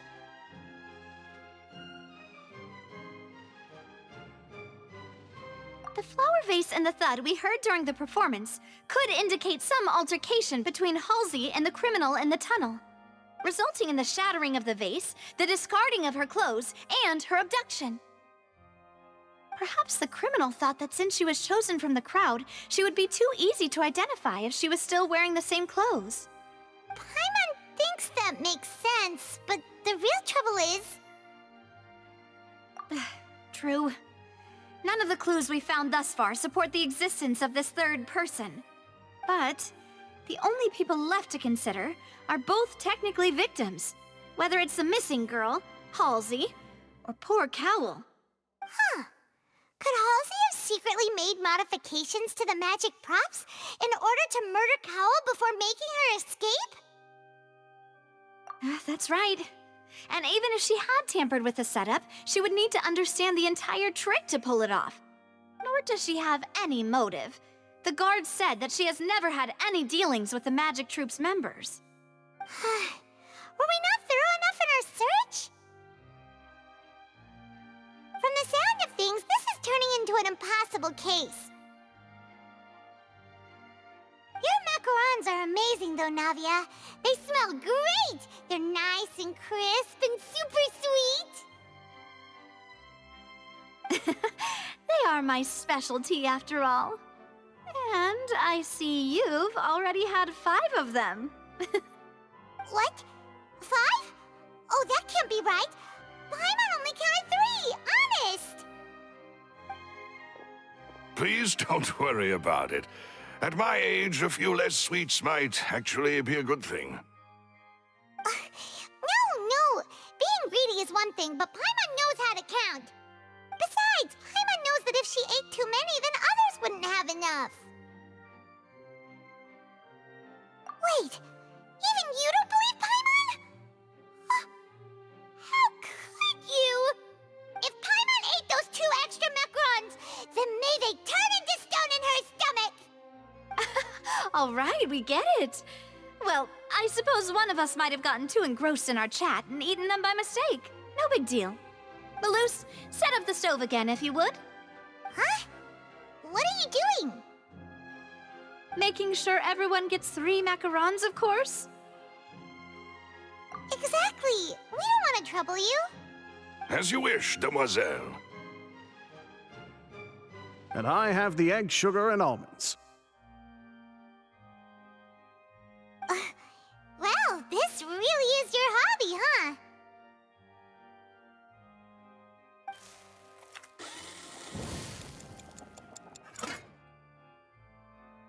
Well, that's it for snack time.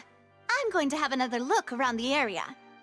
I don't know what we're looking for yet, but we've still got some time. As attorneys, I suggest the 2 of you think the case over again. It would be awkward if you got all tongue-tied on stage during the trial. All right, thanks for your help, and for the snacks. It was nothing. A small task for the Spina di Rosula. Silver, Maloose, it's time to go. I'll be back if I find anything new.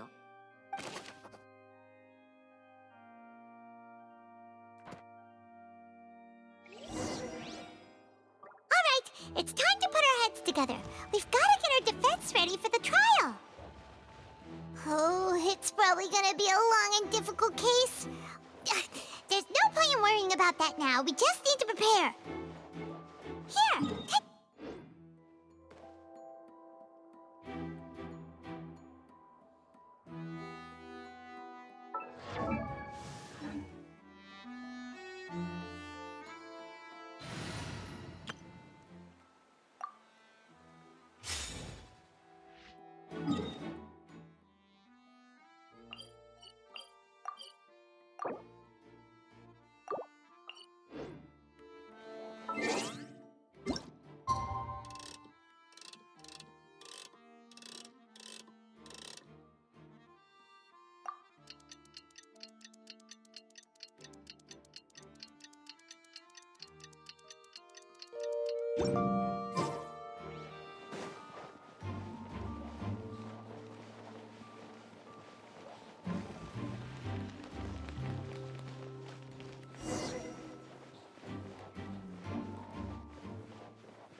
do? The whole situation is so confusing. Good plan. Impossible things don't just happen. We'll get to the truth one way or another. Just relax. Even if everyone else suspects Lenny and Lynette, at least we will be supporting them from the stands. Besides, I doubt Farina understands any more about what happened than we do. Thanks, Navia. Well, we'll be going then.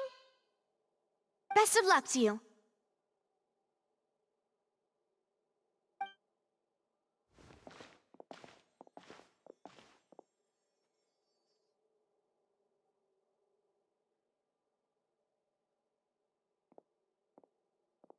Ah, finally, you're back. Well, how did your investigation go? To be honest, you might be disappointed. No. We're already very grateful that you were willing to help. Well now, don't you all look disappointed. Don't tell me that your investigation came up empty-handed. That was to be expected, of course. The guilty can never produce proof of their innocence. But don't let that stop you. I shall be terribly disappointed should you, my most anticipated foe, concede so easily. Since both parties are present, I declare that the trial regarding the magic show incident is now in session. Firstly, in order for the audience to understand the causes and results of the incident, could we please have Mr. Linney explain the trick? Yes, of course. I will explain while Lynette demonstrates on stage. All the necessary items have been prepared.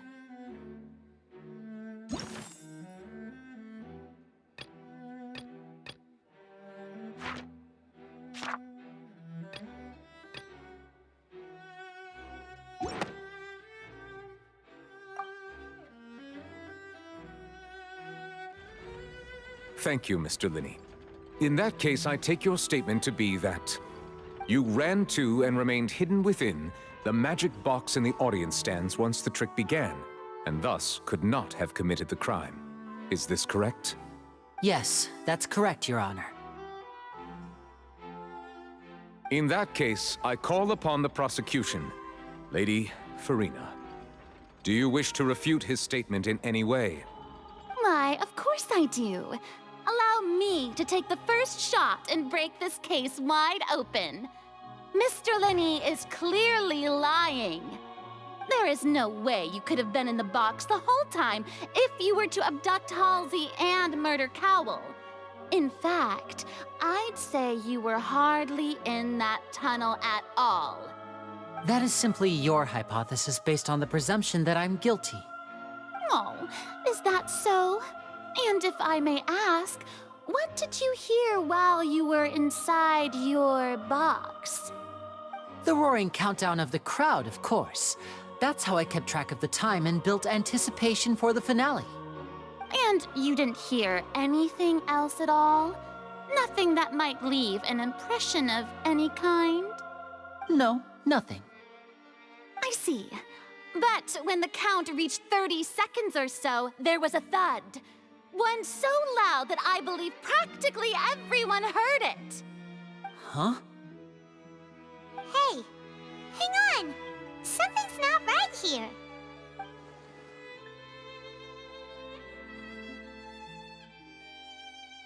Yeah, I'm sure he could have heard a noise that loud from inside the box. I was right by the box, and I definitely heard the thud. Look at those scales. Could those mean...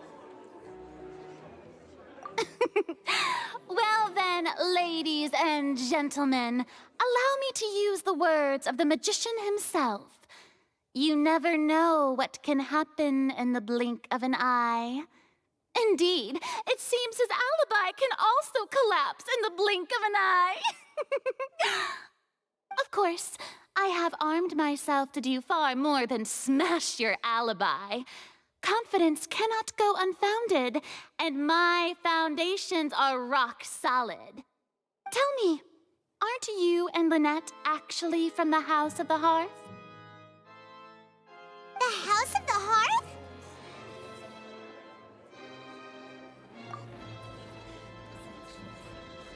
No wonder they did something like this. So the serial disappearances were the Fatui's doing. Now it all makes sense. I've got a feeling that what happened on stage probably wasn't just an accident. That's irrelevant. Our identities have nothing to do with what happened. Indeed. Then perhaps you could tell us everything that happened during that 1 minute. Your first priority is to prove yourself innocent, after all. I'm sure there is little that needs to be kept secret now. Unless your script already has holes in it. The Outlander is speechless. My, oh my, don't they look flabbergasted? Now comes the infighting and discord, I suppose. This was almost too easy. Good thing I made all those preparations. Seems the all-nighter I pulled last night is really paying off.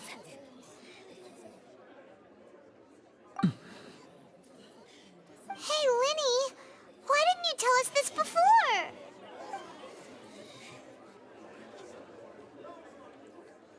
Order! Order! Mr. Linney, allow me to re-establish the facts. Lady Farina has raised 2 points. First, when the thud was heard in the Opera House, you were neither in the box nor the tunnel. Second, you and Ms. Lynette are both members of the House of the Hearth. Are these claims true?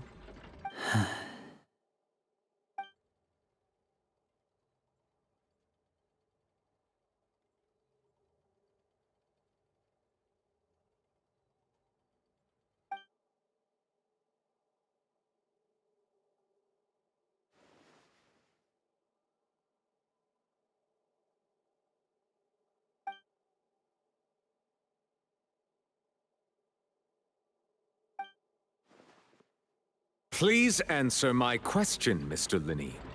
I'm sorry. Yes, they're true, Your Honor.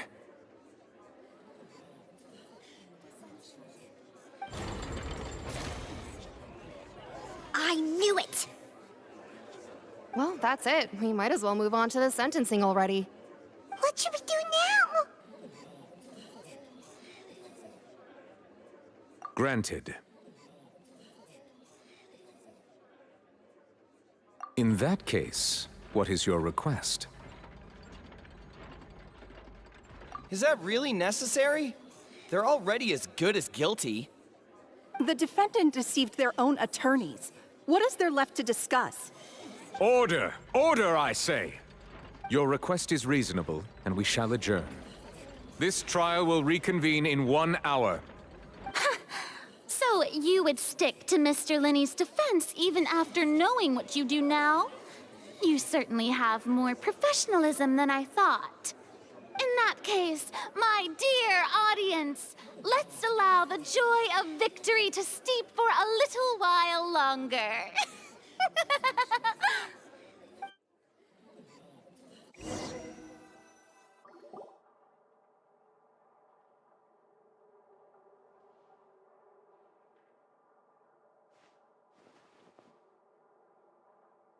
Well, this is awkward. I didn't think the Hydro Archon would dig all that up. I'm sorry, Traveler and Paimon. Yeah, sorry. Ugh. Paimon doesn't know where to start. We trusted you two. We based our entire reasoning on the assumption that you weren't bad guys. Not to set the wrong tone or anything, but Paimon's really mad! I'm very sorry. I know you're angry, and reasonably so, but please, let me explain. I know you've clashed with the Fatui several times before. I wouldn't be surprised if just hearing the word is enough to make you upset. But our organization is very, very large, and the Harbingers have very different personalities and goals. Right now, we want to save people.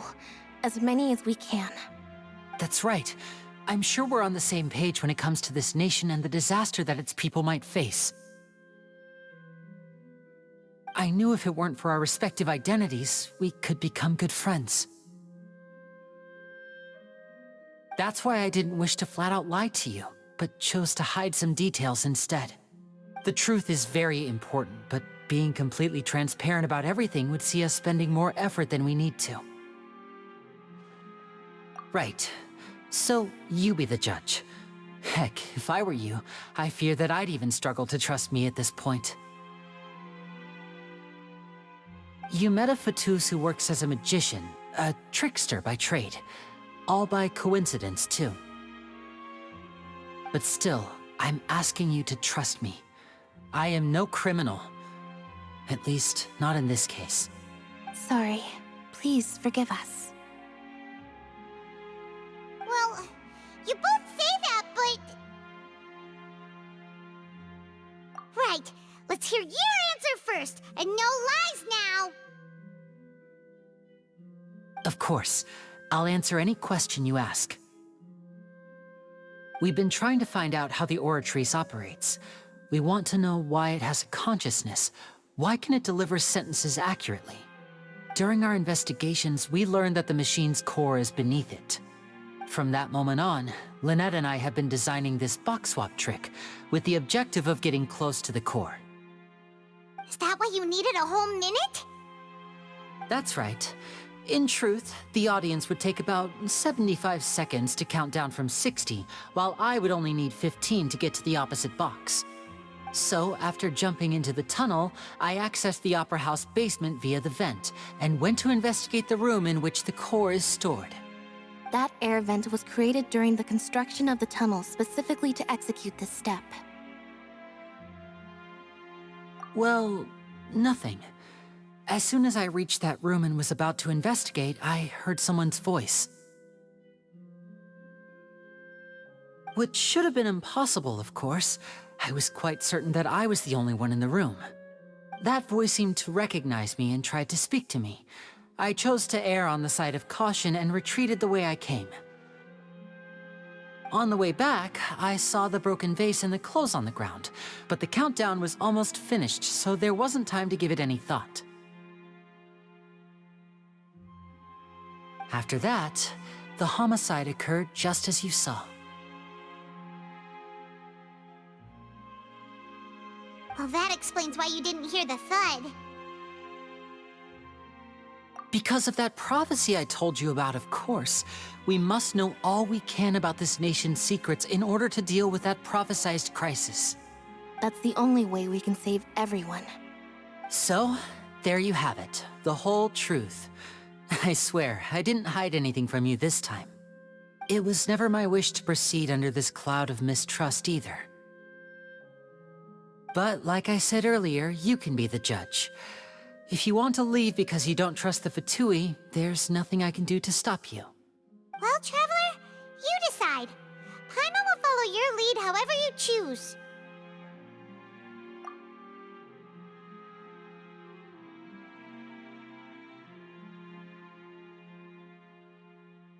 Okay, thank you.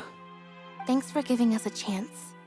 The current problem is that the scales are tipped pretty badly against you two. If we want to refute the Hydro Archon's accusations, we're gonna need a seriously watertight defense. Huh?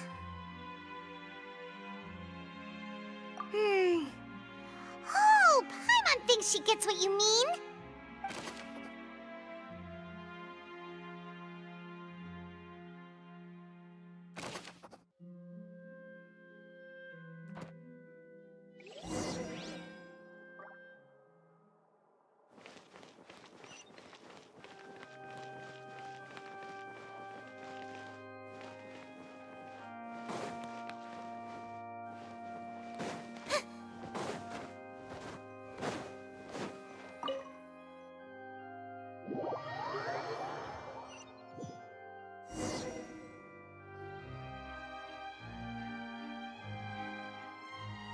Both parties have returned to their positions.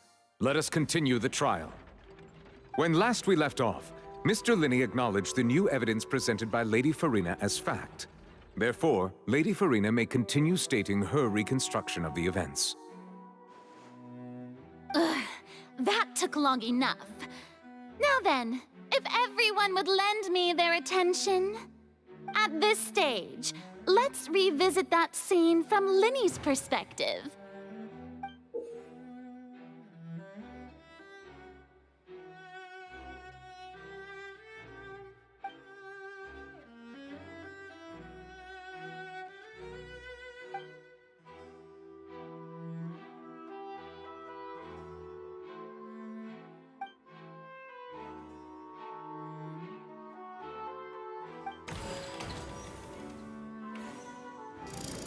Countdown began, he entered the tunnel.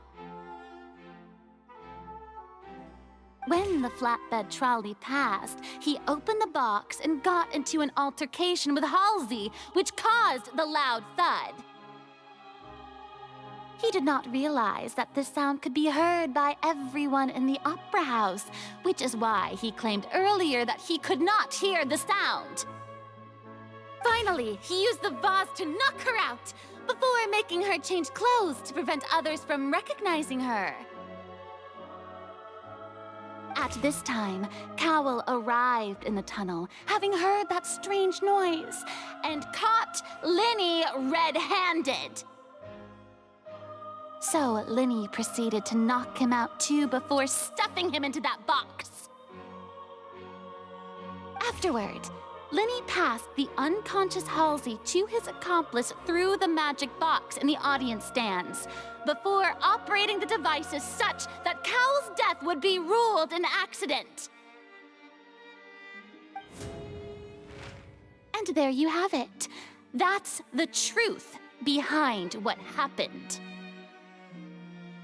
Does the defendant's side have any objections to Lady Farina's description of the events? The key to refuting Lady Farina is the order of events. What Linney experienced and what he saw.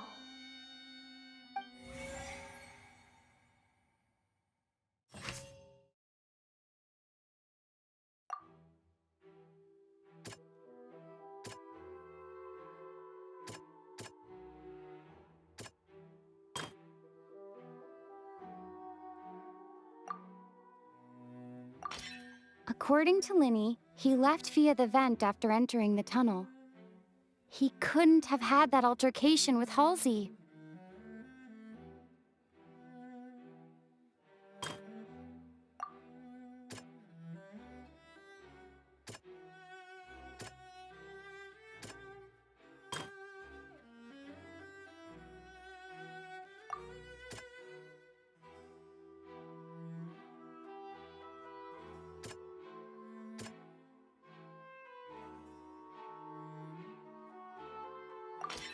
Linney went to the room that contains the Oratrice's core. This is the actual truth.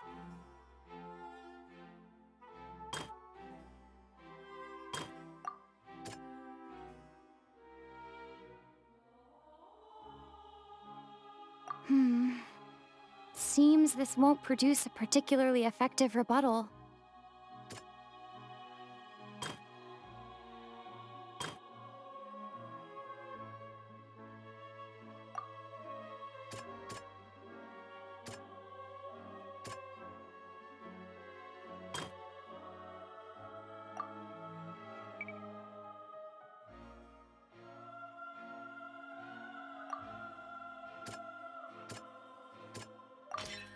Lenny did not take part in the underground altercation. He only witnessed traces of the aftermath. Attention! Ace Detective Paimon has something to say! When the countdown started, Lenny did indeed go into the tunnel. But he immediately used a vent to access the Opera House basement, which is where the underground core of the Oratrice is stored.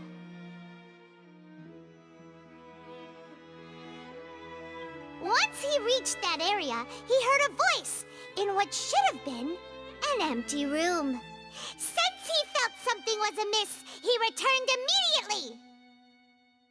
The crime scene had already developed by the time he reached the tunnel again, and in order to complete the magic trick, he did not remain there for any length of time.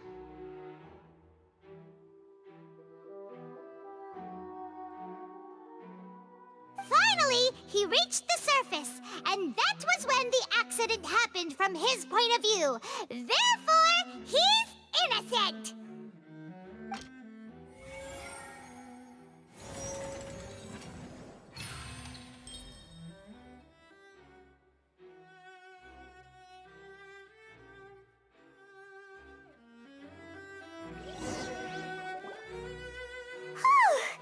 Paimon did it! Paimon actually managed to say all that! Oh, wasn't it awesome? In other words, you believe that he knew nothing of the incident? That's right!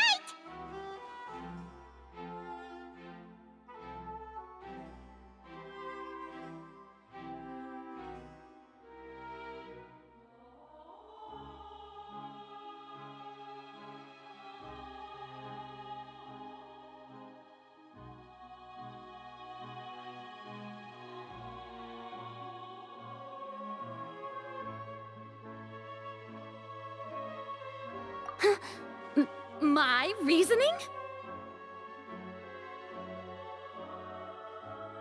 If that's the case, then if Cowell hadn't entered the tunnel, who was the entire setup meant to kill? Assuming that what you say is true, Lenny only needed to kidnap the young girl to cause a new disappearance case. What would the point of killing someone on stage be? Oh, they have a point. That's right, you tell him! And that's why they're partners of mine. They've managed to turn things around. Oh, well, your denial is very strident, I'll give you that. But what proof do you have to back your claims?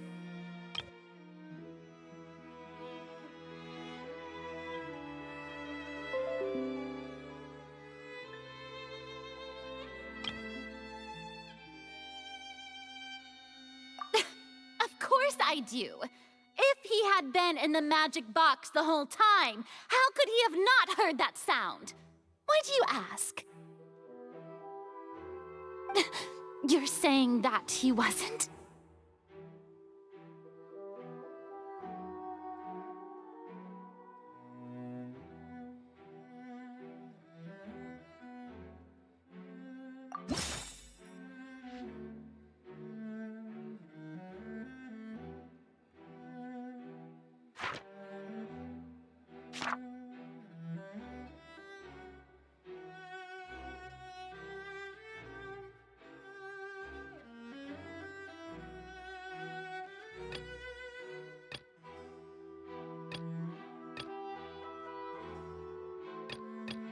That's right! Lenny wasn't in the box or in the tunnel. That's why he didn't hear anything strange during the performance. This means that when the crime happened, Lenny had already entered the basement via the vent. The same clue you used to disprove his alibi has now become the best proof! How do you like that? Well played. To think you'd use such logic. Well then, if if it wasn't Linny who committed the crimes, then who was it?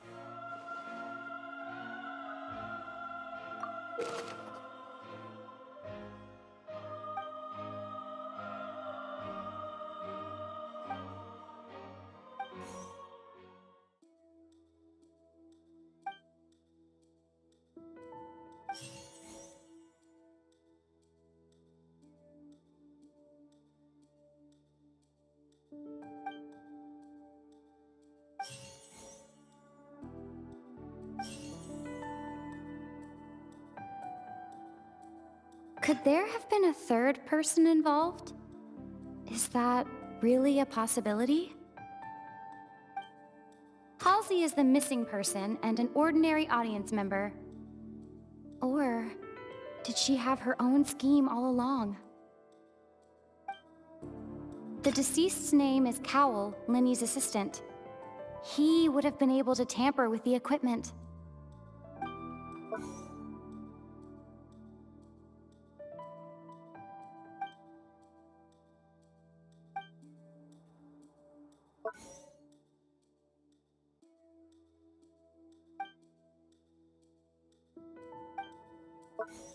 Could there have been a third?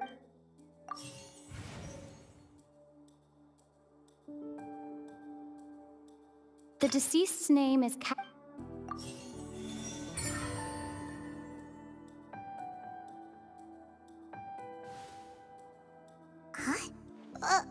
That can't be right. Are you serious? The killer was, in fact, Cowell, the deceased! Oh, is that so? How interesting! Let's hear your reasoning then. What I must do next is recreate the truth. What Cowell did, and how he went from would-be perpetrator to victim.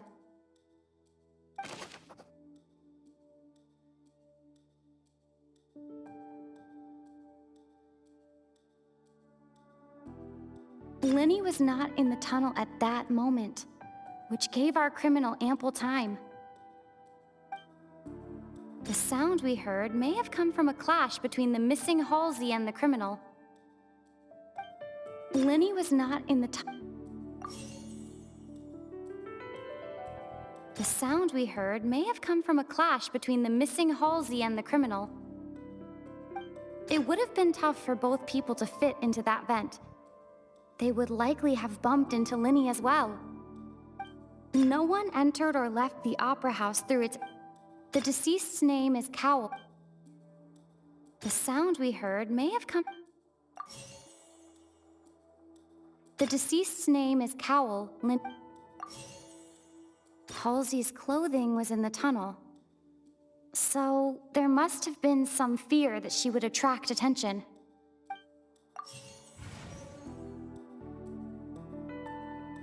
It would have been tough for both... No one entered or left... It would have been tough for both people to fit into that...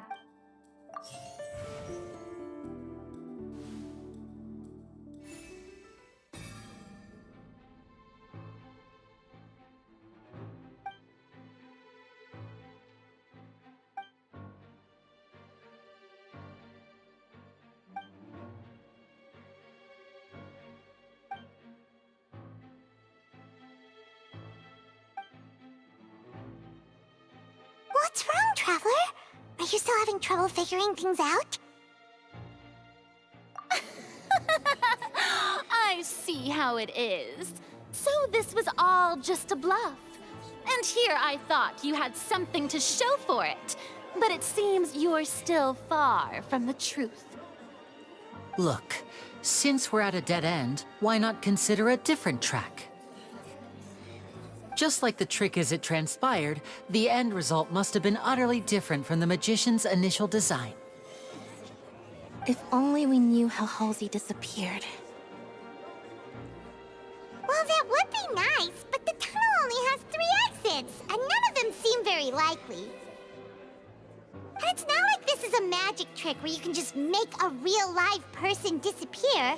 You know, like you did from that water tank, Lynette.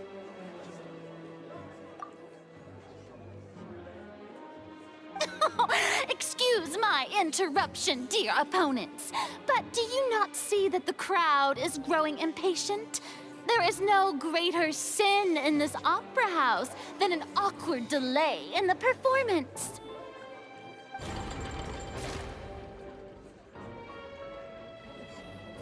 If the defense is unable to make further effective arguments, we will move on to the next stage of the trial.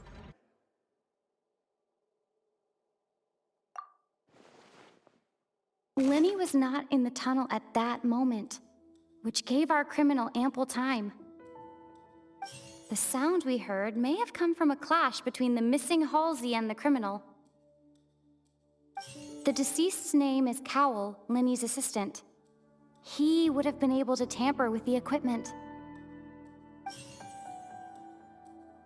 The vase was not broken by chance. It was used to cover important evidence. The water.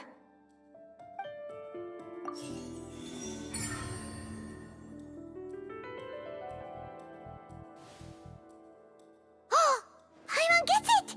It all comes together if Halsey disappeared instead of being kidnapped. Lynette escaped from the water tank, vanishing gradually and leaving only clothes behind. If there's a similar method where a person could be transformed into water... Oh, just a moment, please. I do hope you know how preposterous you sound at the moment. How could a person ever be transformed into water? This is reality we're talking about here, not some magic trick. Must we really? I should think that of anyone. Your friend Linny already knows this truth very well.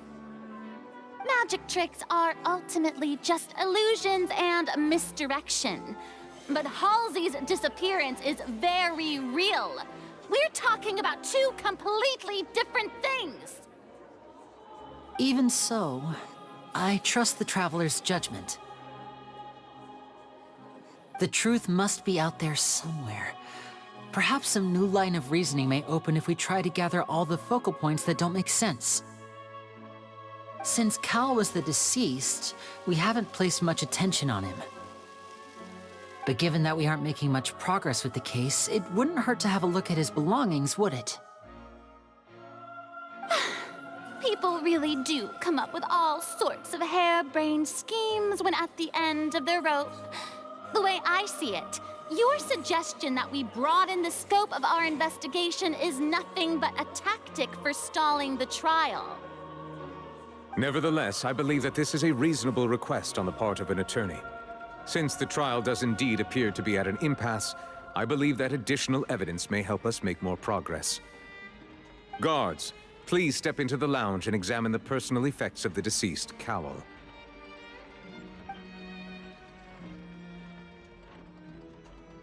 We are still examining the items, but we have already made critical progress that we feel must be shared with everyone post-haste. We discovered several test tubes of fluid within Cowell's baggage, each labeled separately. The notebook in his backpack claims that these fluids are water from the primordial sea. The primordial sea? The note's contents also indicate that Cowell belonged to an organization that sells illegal drugs and that he had an accomplice. The notebook has many entries concerning safe usage of these fluids, in which the keyword dissolve appears many times. One of these tubes was labeled Opera Epiclese, along with yesterday's date. It is empty. The notes also state that these dissolution properties work exclusively on people from Fontaine. It's likely that Halsey was chosen as some sort of test subject. As such, we believe that the defense's hypothesis is, in fact, supported by sufficient evidence. You've got to be kidding! People dissolving into water? Could something so ridiculous actually be true? Wait a moment. This reminds me of a certain prophecy, but it's just a coincidence, isn't it? Huh. If people can become water, does that mean that the water tank's real use was as a means to hide water stains? And if Cowl was targeting that girl... Wait just a minute. Could that mean... You two, with me, quick! Demoiselle, wait! What about your partners? Let's go. Just trust me. Order! Order! It is undeniable that further examination of the deceased's personal effects has yielded some surprising results, but we cannot yet verify the veracity of these clues. Still, let us assume that these clues are indeed authentic, albeit with the understanding that Ms. Halsey has yet to be found. Guards, please continue examining the items along these lines. Mr. Linney, it appears your hypothesis is supported by the evidence, so please continue speaking. Of course. Thank you, Your Honor. If we uphold this hypothesis, I believe that many of this case's seemingly unrelated clues can be connected together. Right! Like the metal hook! That one didn't make sense at all. Let's think about this. Cowell's methods must have something to do with that water from the primordial sea.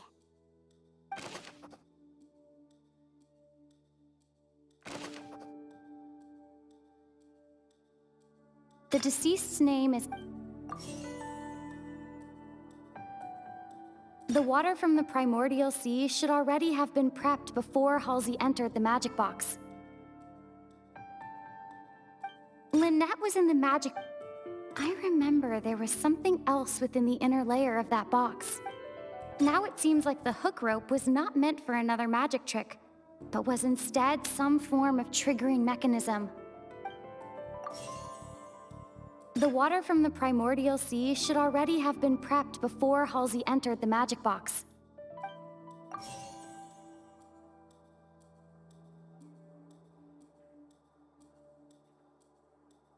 Lynette was in the magic box on stage the entire time.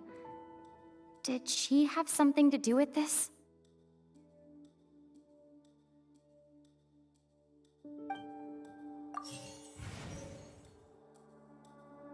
The rope that strung the water tank up was lit by the fireworks and cut. I remember there was something else within the inner layer of that box.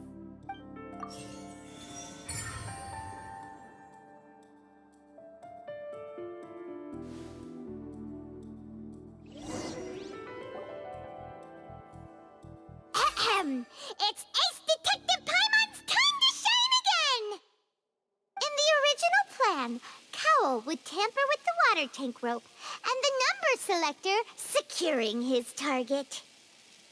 When the magic box containing Halsey was lowered, the metal hook would retract gradually and pierce the balloon at the top of the box.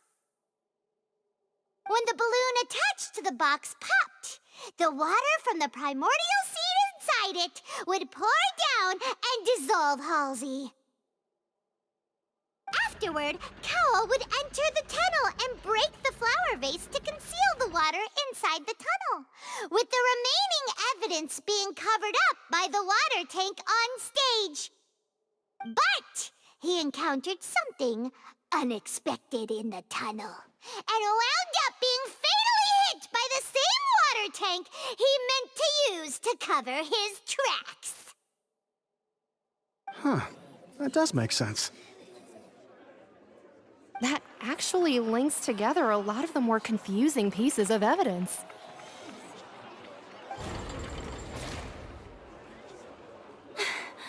Oh dear, what do I do? Even I think they sound convincing now. Have I falsely accused an innocent person? What a humiliation. Now, it seems like the only point of contention remaining is the exact circumstances that led to Cal's death. His notes mentioned he had an accomplice who could be related to the situation. On that note, the guards have just contacted me indicating that they uncovered new evidence. I shall now invite him on stage to share it with us. Thank you, Your Honor. We were just inspecting the luggage of the other people involved in this case. And we found an identical sample of the water from the primordial sea among Linny's personal effects. What? That can't be.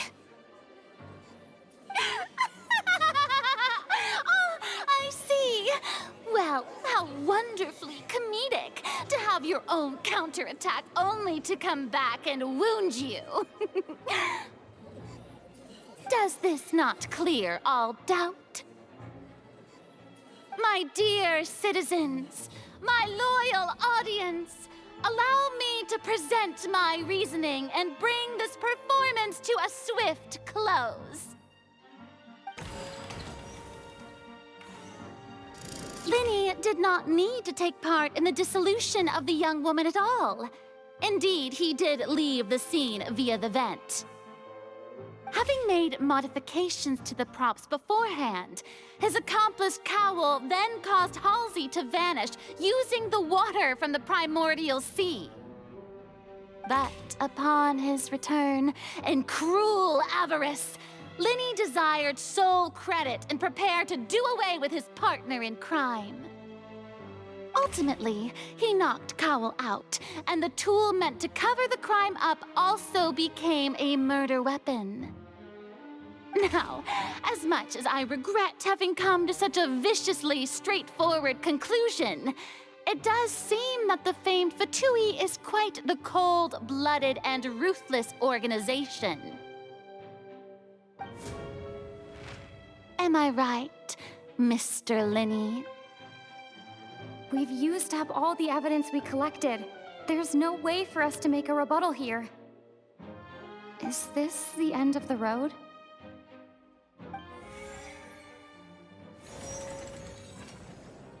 Oh no! Paimon can't think of anything either. It doesn't look like there's any way around this. Seems using the water as new evidence was too good a move. Oh, why did this have to happen now? I think we've all seen enough now, and we have ample witnesses to my flawless reasoning. I believe this is indeed the finale.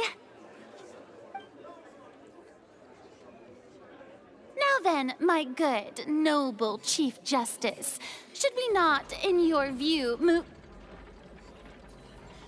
Excuse me, everyone, but I must interject. Miss, I must ask you not to shout, and to respect the ongoing legal proceedings. Oh, come on. Don't be hasty. I have a good reason for interrupting, you know.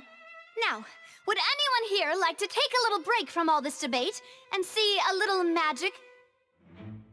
I'll show you an amazing trick. One that can bring a young woman who has disappeared back in the flesh, right before your very eyes. Please, do the honors, Mr. Linny, if you would be so kind. What in the world is she saying? No offense, miss, but miracles like that are beyond my scope as a magician. Come on now, don't be silly. Magic is all about misdirection, isn't it? It often conceals the truth while presenting a fascinating illusion. But once everyone believes the illusion, can't magic reveal the truth to them once again? And wouldn't such a trick be the most marvelous finale to today's performance? Come on, Linny and Lynette. Give it another go. Don't worry. Spina di Rasula has made the necessary arrangements on your behalf. But, as the magic makers and stars of the show, I think I should leave the final performance to you. I understand.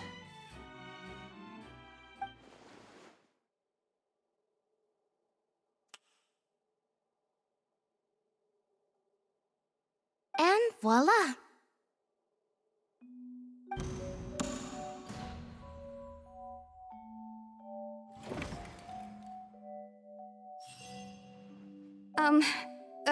Sorry for the interruption. Wait, isn't that Halsey? So the whole thing about people dissolving wasn't true after all? To be clear, I'm only here because this person told me that if I testified, the merit of doing so would lessen my sentence. I was hiding outside this room listening to the proceedings because I was afraid that I would be the one put on trial. I was just feeling happy that no one had noticed me, and then before I knew it, she caught me. That'll teach you to underestimate us three. Where should I begin? I'm sorry. I'm the one who killed Cowl. I admit it. What? Why? Firstly, my name isn't Halsey. It's Lillian, and I'm originally from Mondstadt. I heard that Linny's show was gonna be a real thriller, but I missed the chance to buy a ticket, so I stole one. That's how I make a living. I steal stuff here and there, and I'd never been caught before. But I was noticed at the harbor a few days ago, and I barely got away. Linny was the one who caught me in the act. Hey, no wonder you look familiar. So you were the thief. Liddy even mentioned that you were pretty skilled. Well, and I thought that would have been the end of it, but then the number selector chose me. He even mentioned the Fortress of Meripede. That's a prison, isn't it? So you can imagine how shocked I was. I thought he was onto me for sure. So I played along with the show while looking for an opening to flee, but then I got water poured on me for no reason, and then someone jumped into the tunnel to nab me.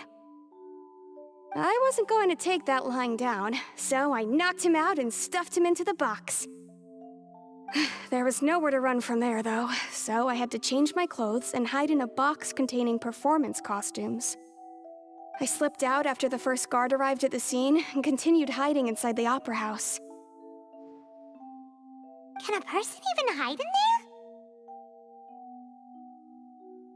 But I swear I didn't know that the water tank would fall down. Really, I swear it.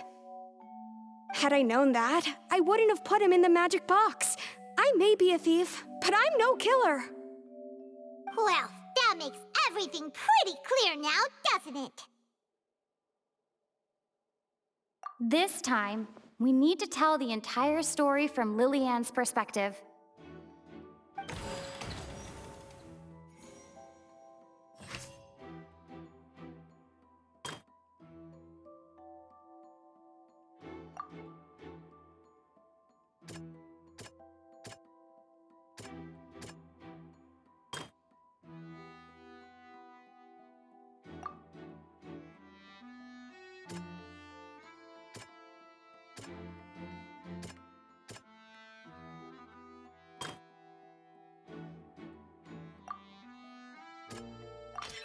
Lillian was afraid that she would be recognized if she left, so she changed clothes and hid, biding her time. Just what one might expect of an experienced thief.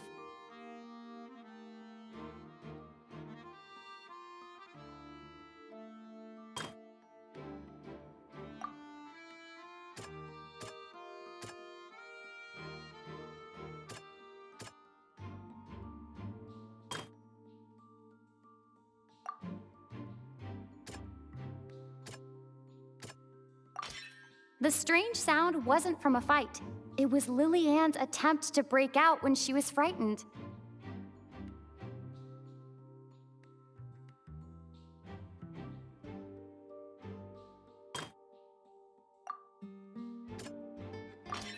The flower vase was not broken to cover anything up, but was smashed during the struggle between Lillian and Cowl. And it's Ace Detective Paimon time! Having been selected out of the blue, Lillian panicked. Her panic only intensified after she entered the tunnel and had water poured on her head. So she kicked the door open, producing the thud we all heard. Hearing the commotion, Cowl leapt into the tunnel, only to discover that Lillian had not dissolved. He did not know that Lillian was not from Fontaine, but was a thief who made her way in by stealing a ticket. Mistakenly believing that the water from the primordial sea needed time to take effect, he tried to force Lillian back into the box. The two broke the flower vase during the struggle, but Lillian came out on top, knocking Cowell out and putting him in the box. With no way of escaping, she changed her clothes and hid in the costume trunk until the performance ended.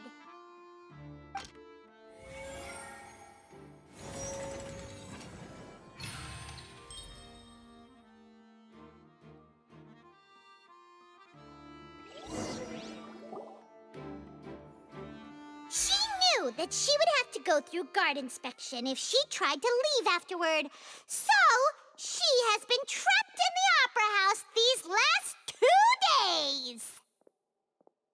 She had already become desperately hungry by the time we were chatting over macarons. So, she swiped 2 of them right under our noses. Talk about a sneaky thief. At this point, all the events that happened in the tunnel have now come to light! Ah, so that's the whole story. Bravo! Bravo!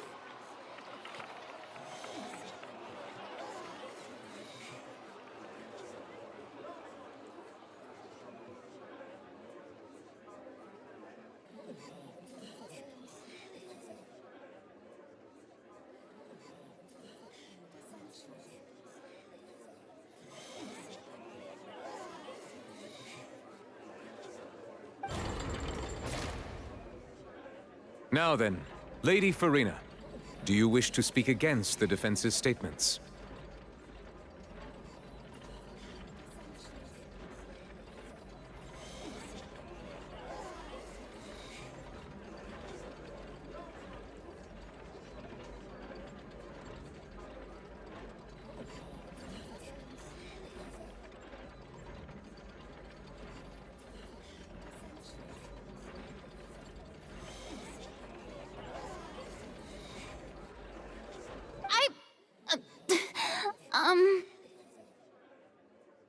Please answer the question, Lady Farina.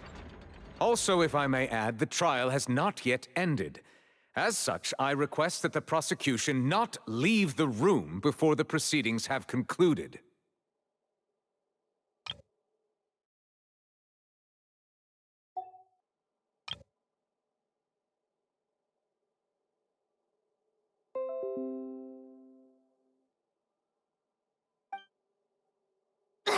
What? Are you reading my mind now?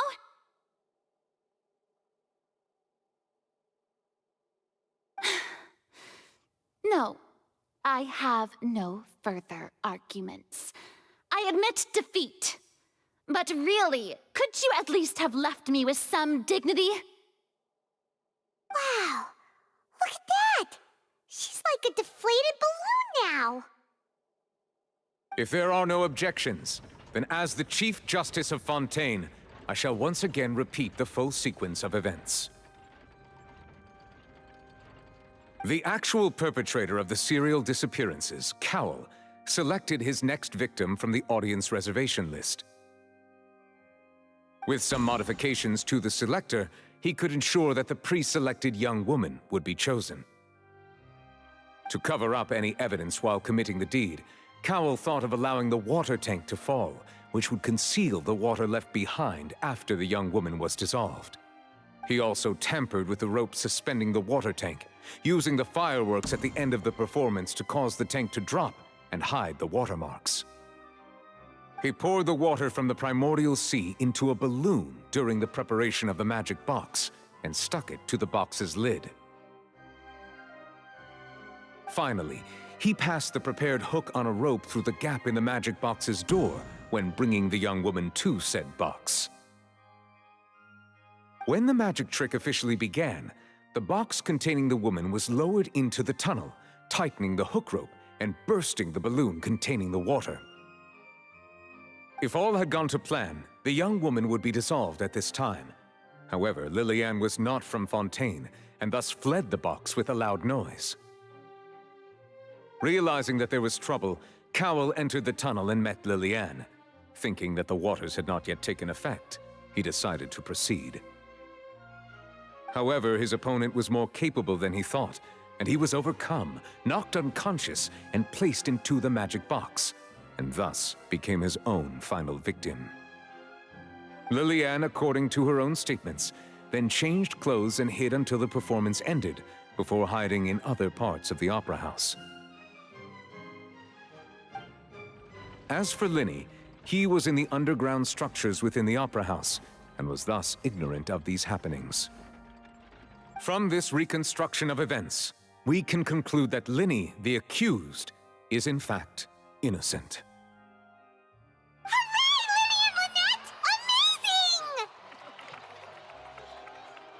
While there is much in Linny and Lillian's conduct that should still be investigated separately, this case, at least, can be handed over to the Oratrice to make the final decision.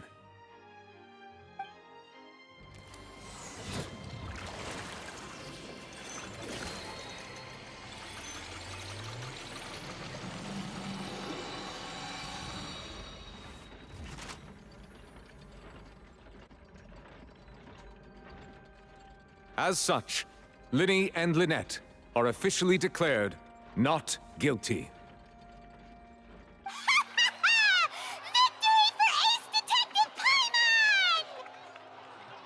Great work, partners. Thank you all. Thank you so much. Next, I think we deserve an explanation, Guard Vaughn. How did you find the water from the primordial sea in Linny's baggage? Right! Your discovery caused me to make a serious mistake, you know. Or was that not a discovery, but false evidence that you dared to bring before this court? I suspect that the accomplice mentioned in Cowell's notes was not Linny, but you, yes?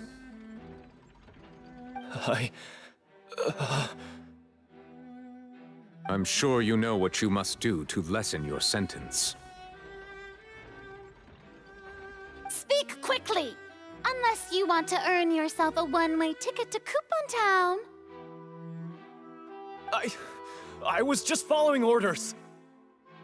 We were supposed to place blame for the serial disappearances onto Linny, and thus cause suspicion to fall on the Fatui.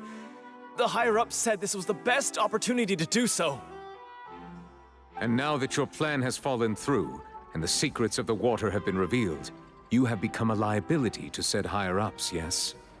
Therefore, you would be wise to tell everything you know, and seek the protection of the guards. Yes, I'll tell you everything I know. Our boss discovered that the water can cause people to dissolve. It can also be made into a potion, which when extremely diluted, can cause people to experience unforgettable exhilaration.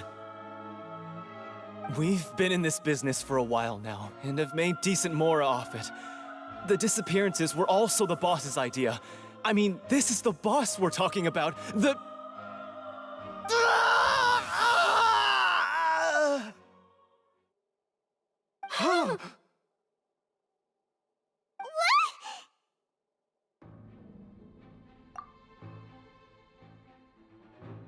And now he can no longer talk. Such ruthlessness. I shouldn't have expected any less of them.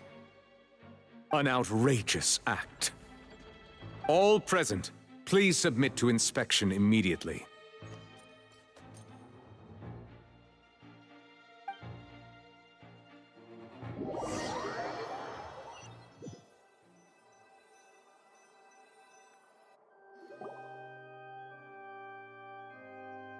So, we're just going back now?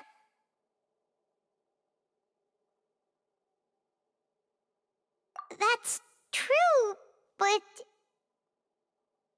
Traveler, Paimon, please wait. Linny... I know you may not want to speak to me right now. Maybe you don't even want to look at me. But still, let me thank you again for defending me to the end, even after you learned that I'm a member of the Fatui. I guess. But regardless, I'd like the opportunity to set things straight. I didn't approach you with any ulterior motives or ill intent. I've spoken to you as myself, just plain Linny this entire time. As for why I'm a Fatus, it's because the goals of the House of the Hearth align with those of an orphan like me. That's all. That was how Father, who you might know as the Knave, approached recruiting us back then too. The Knave? The one who controls the House of the Hearth? She's your father? That's right. And since we're here, I was wondering, would you mind hearing a story? It's about my past. Back when our parents first died, Lynette and I were left wandering the streets. To survive, I took to surreptitiously observing an older street performer who did magic. It took me several days to figure out how he pulled off his amazing tricks. I took my sister through several streets until we found a crowded corner, and we began to perform magic tricks there. To my surprise, we proved to be pretty popular, and we could at least stop worrying about where our next meal would come from for a time.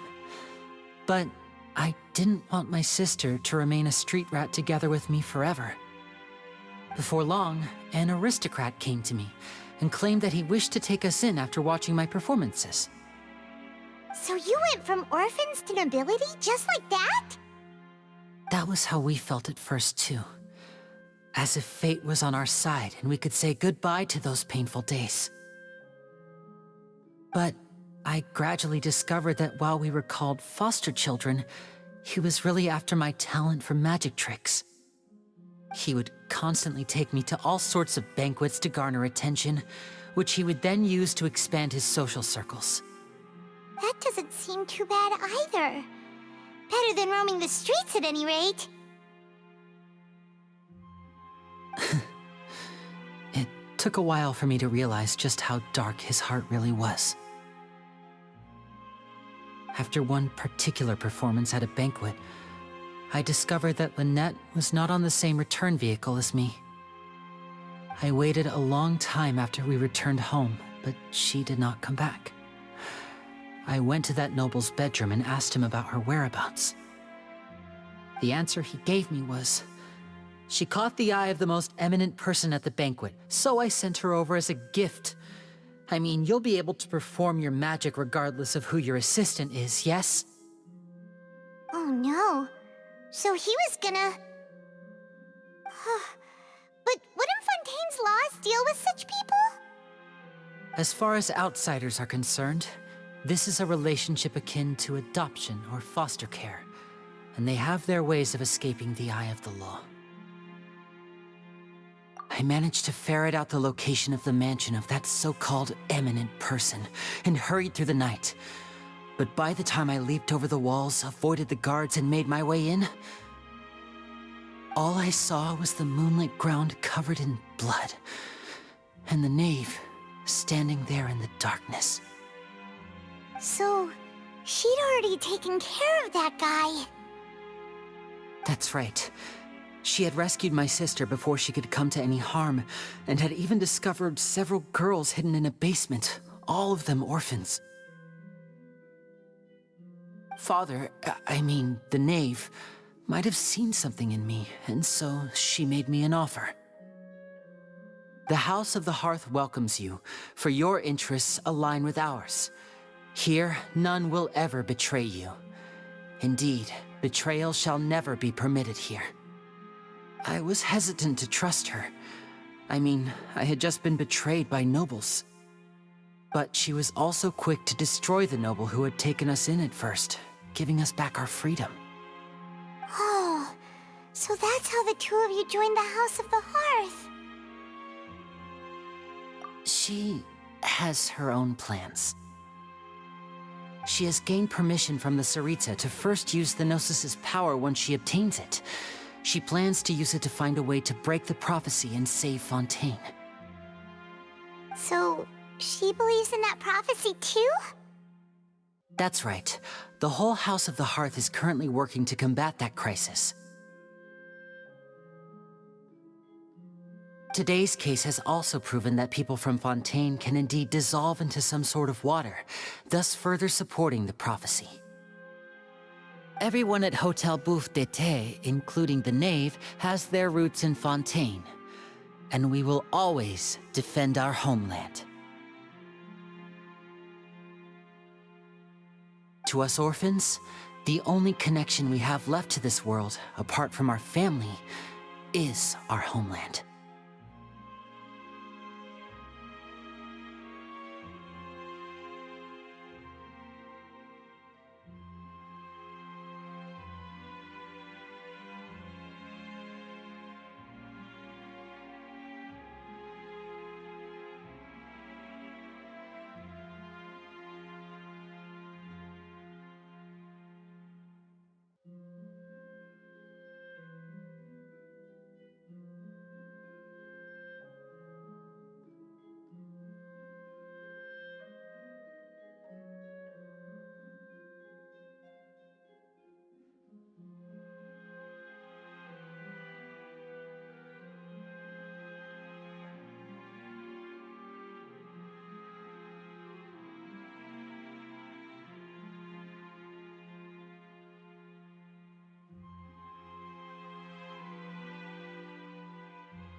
So, from small deeds like distributing magic pockets to huge schemes like stealing a Gnosis, everything is aimed at dealing with that prophecy.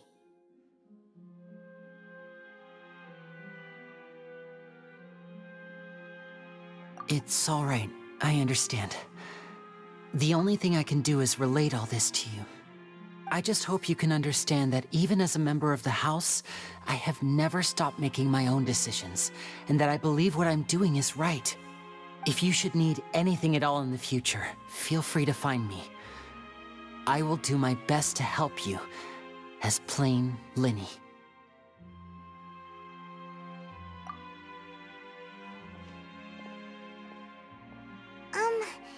Bye, Linny!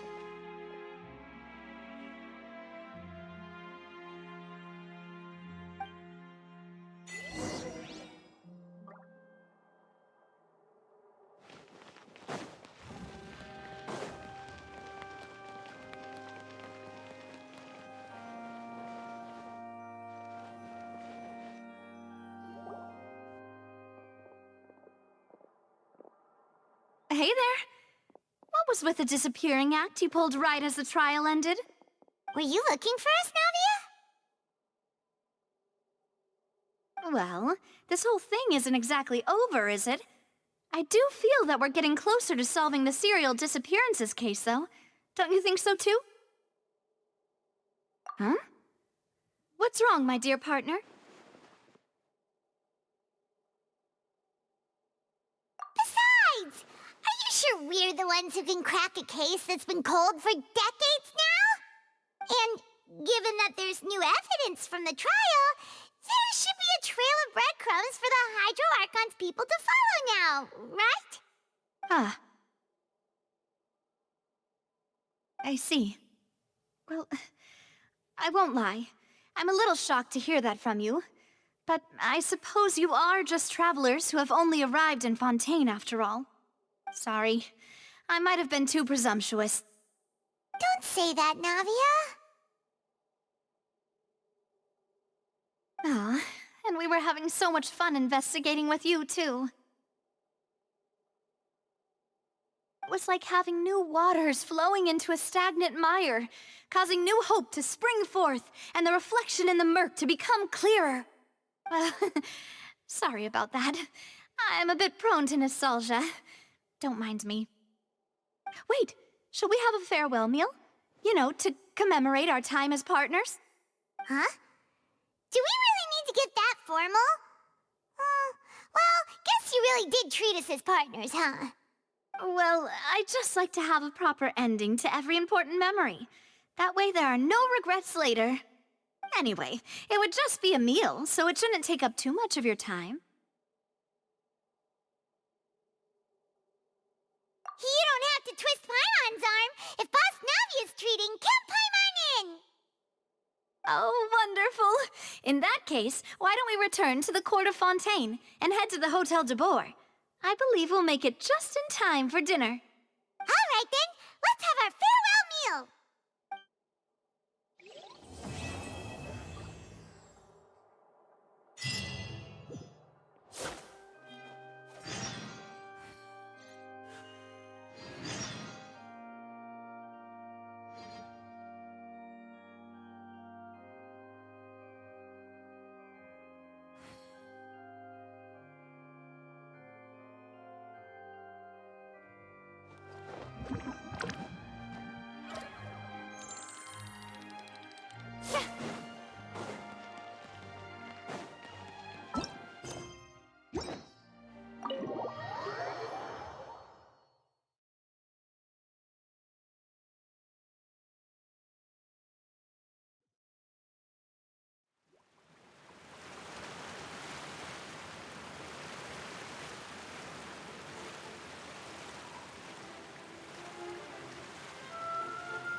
too popular can be such a hassle.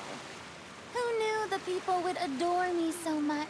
Lady Verena hasn't changed one bit.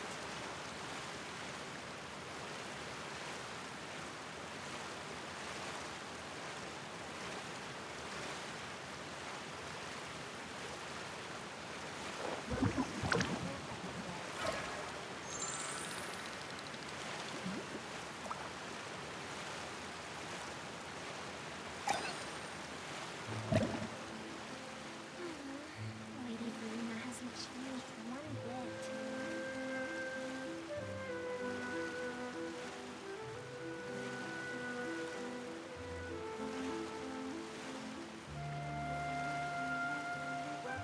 Tea parties are a must for the well-mannered. If you'd like to learn the proper etiquette, I'd be happy to teach you. Lady Verena hasn't changed one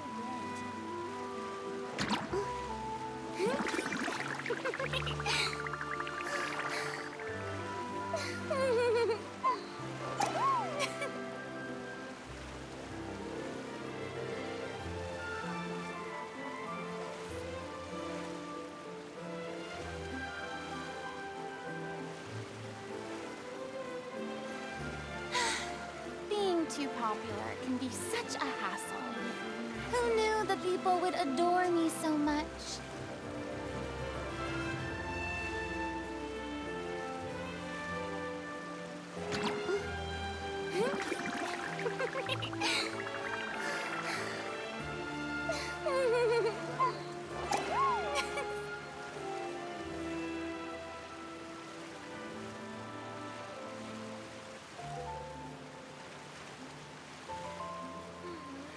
Lady Verena hasn't changed one bit.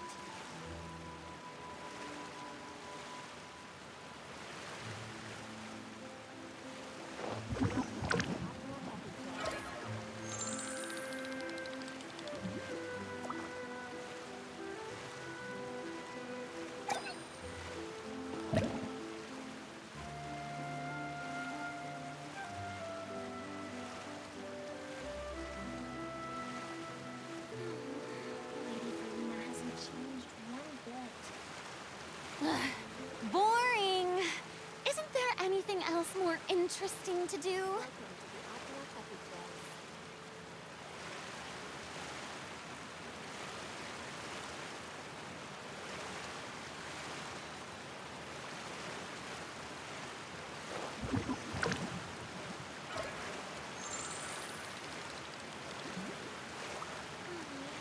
Lady Verena hasn't changed one bit.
being too popular can be such a hassle. Who knew the people would adore me so much?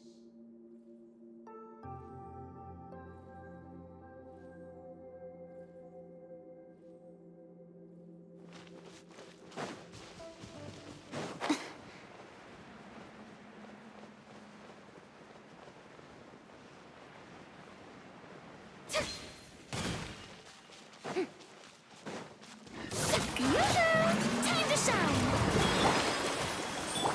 The wind knows me. Huh? Rain outlines your fate. Let me weave you.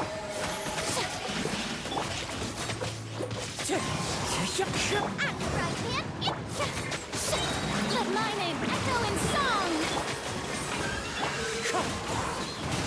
Falling leaves, adorn my... You're toast! Shower me with Witness the power of good. time to shine! Nice and spicy.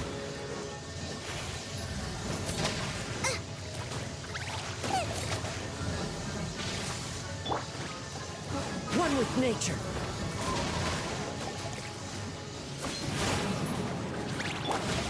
How dare you strike? No, my sword. Time to act.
Boring. Isn't there anything else more interesting to do?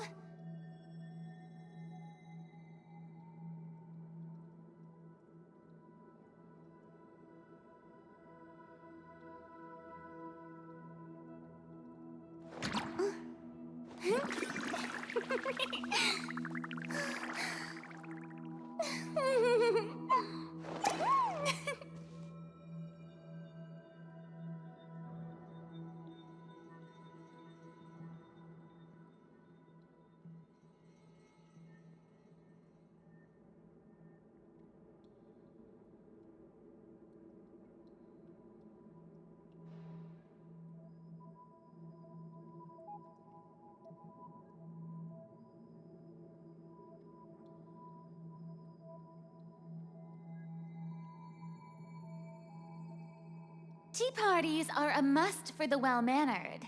If you'd like to learn the proper etiquette, I'd be happy to teach you.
One with wind and cloud. Let my name echo in song! Kuba, get them!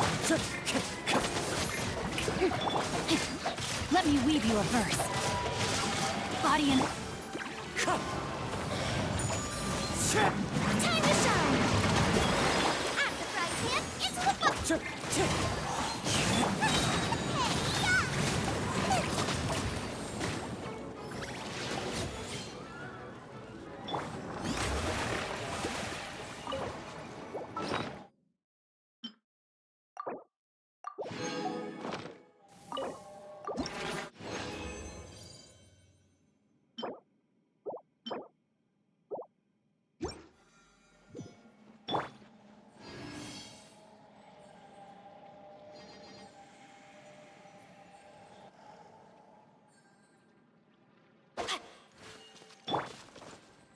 No, my sword! The Shelby...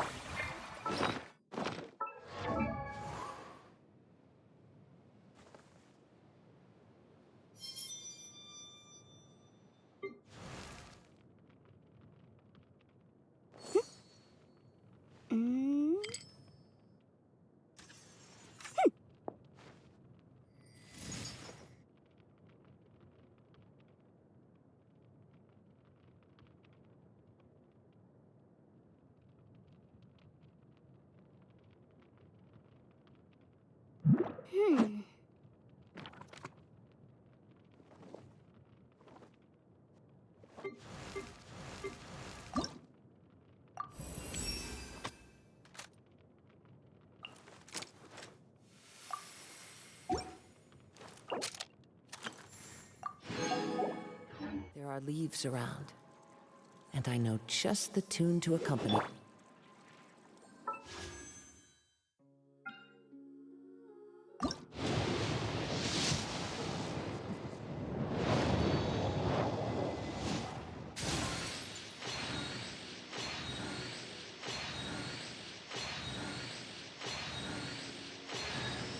Here's the Academia's Distinguished Scholar Award. This is the Sumeru Puzzlers League Lifetime Achievement Award. And there's something from the Synopsium on Ruin Mechanisms. What do you think? Got any interest in becoming my student? Just as a note, I am from the Haravatat Darshan. You'll get lost if you try to find me in the halls of Kasharawar.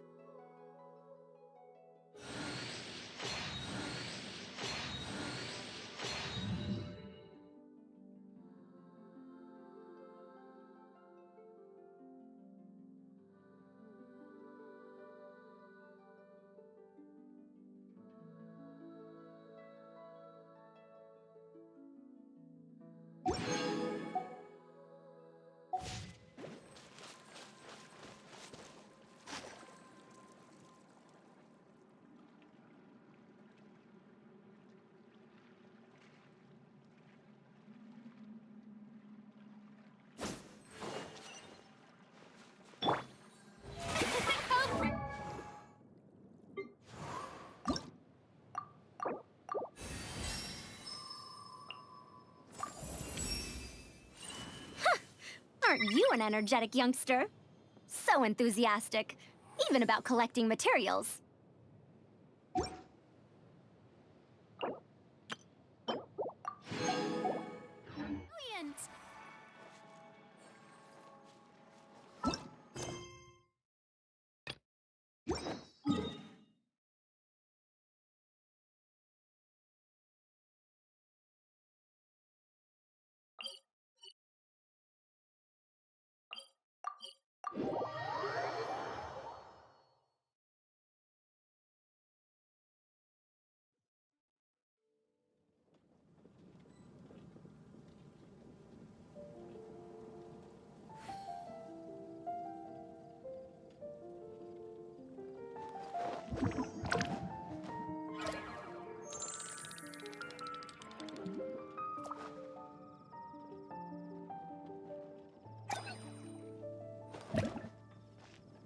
Did you hear what happened? It's the Academia. The Academia? Ugh, what happened this time?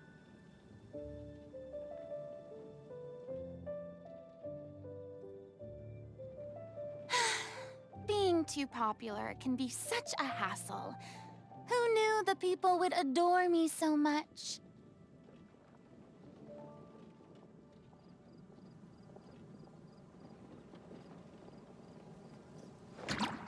Did you hear what happened this time?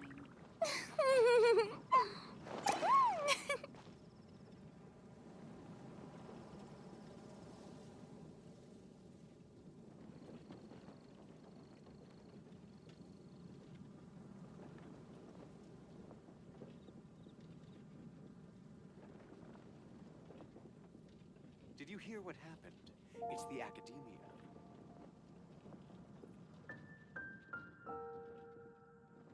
The academia? Ugh, what happened this time? Tea parties are a must for the well-mannered. If you'd like to learn the proper etiquette, I'd be happy to teach you.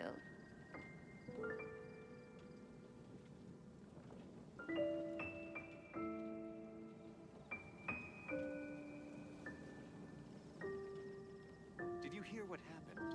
It's the academia. The academia? Ugh, what happened this time?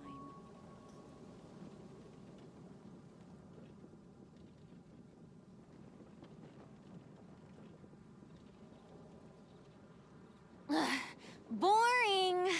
Isn't there anything else more interesting to do? Did you hear what happened? It's the academia. The academia? Ugh, what happened this time?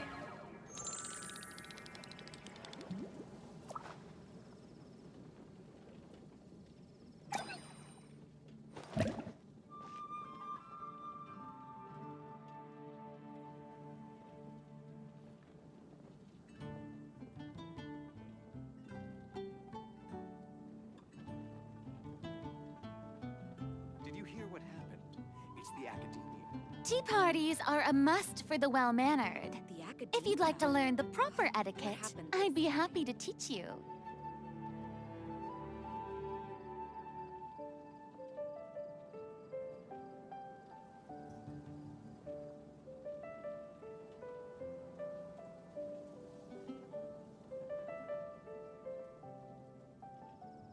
Did you hear what happened? It's the academia. The academia? Ugh, what happened this time?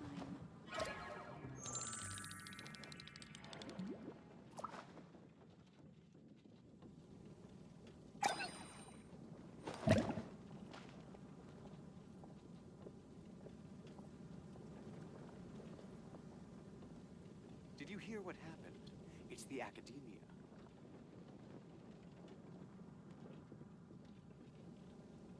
The academia? Ugh, what happened this time? Being too popular can be such a hassle. Who knew the people would adore me so much?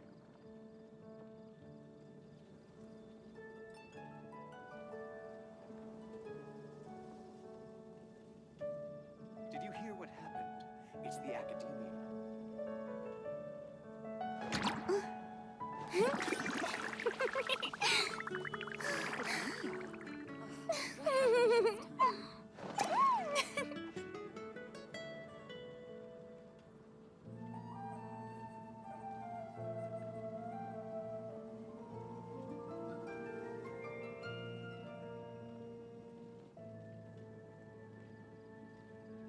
Tea parties are a must for the well-mannered. Did you hear If you'd like to learn the proper etiquette, I'd be happy to teach you.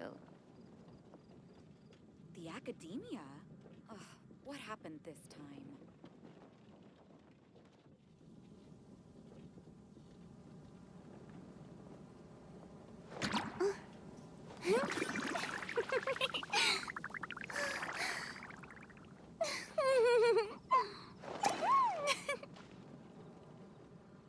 Did you hear what happened? It's the academia.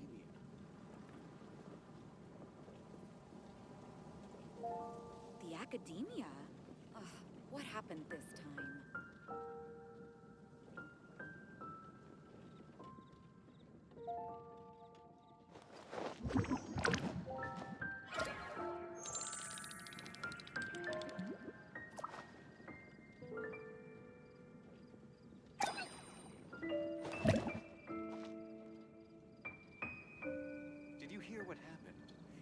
academia.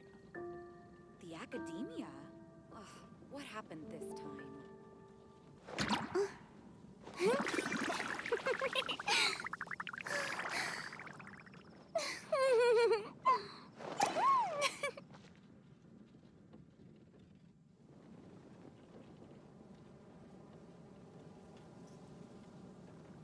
Did you hear what happened? It's the academia. The academia? Ugh, what happened this time?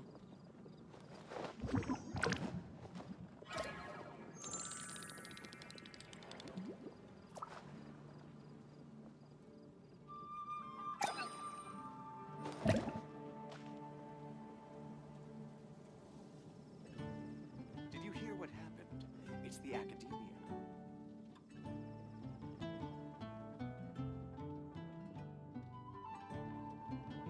The academia? Ugh, what happened?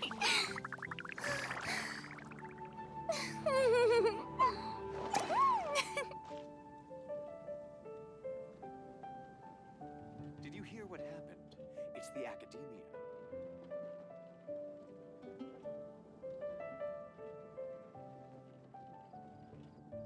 The academia? Ugh, what happened this time?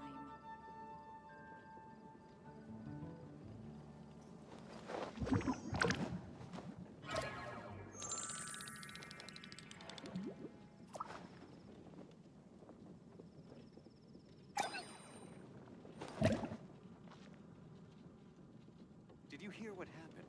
It's the academia. The academia? Ugh, what happened this time?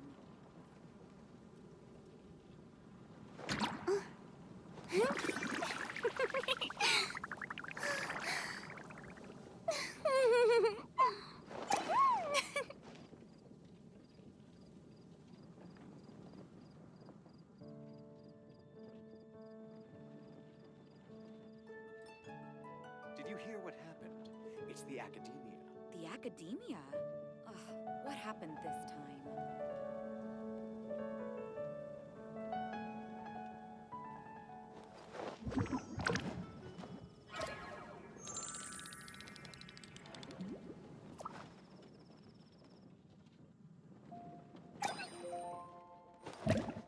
Did you hear what happened? It's the academia. The academia? Ugh, what happened this time?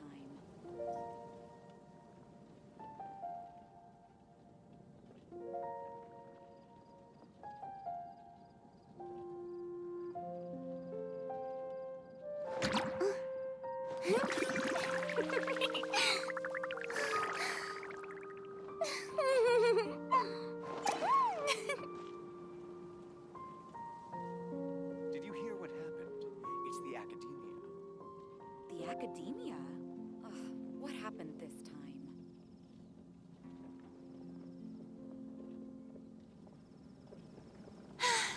Being too popular can be such a hassle. Who knew the people would adore me so much? Did you hear what happened? It's the academia. What happened this time?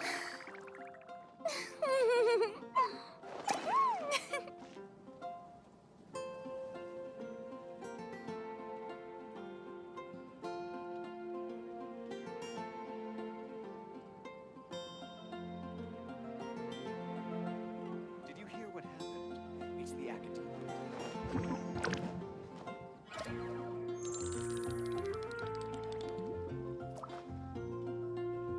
The academia? Ugh, what happened this time?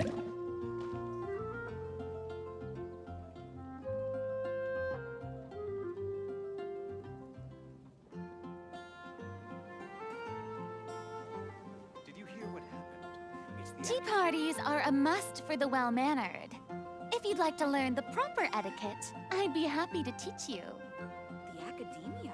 Ugh, what happened this time?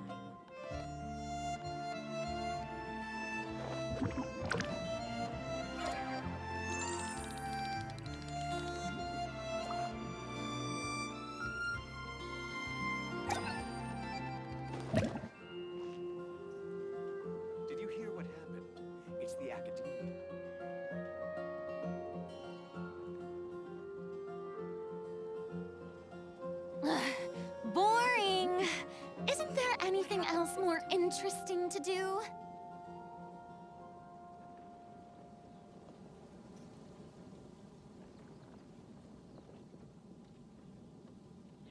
hear what happened? It's the academia.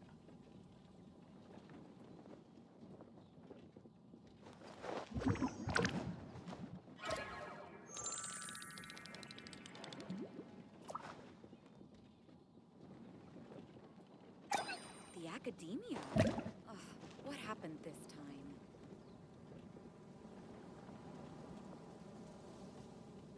Did you hear what happened? It's the academia.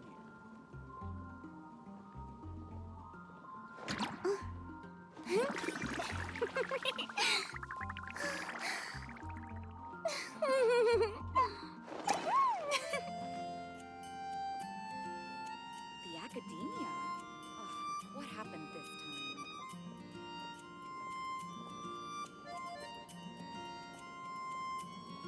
Did you hear what happened? It's the academia.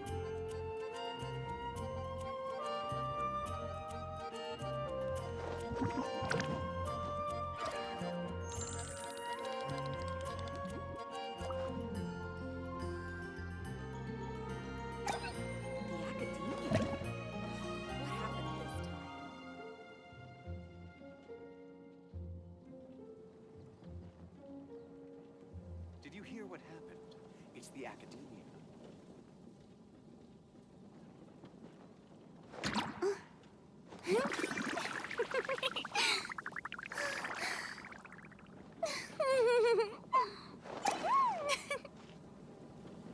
The academia? Ugh, what happened this time?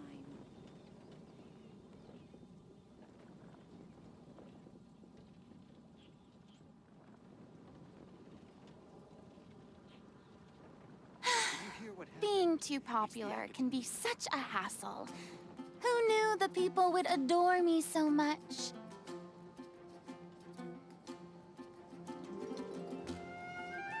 The academia? Ugh, what happened this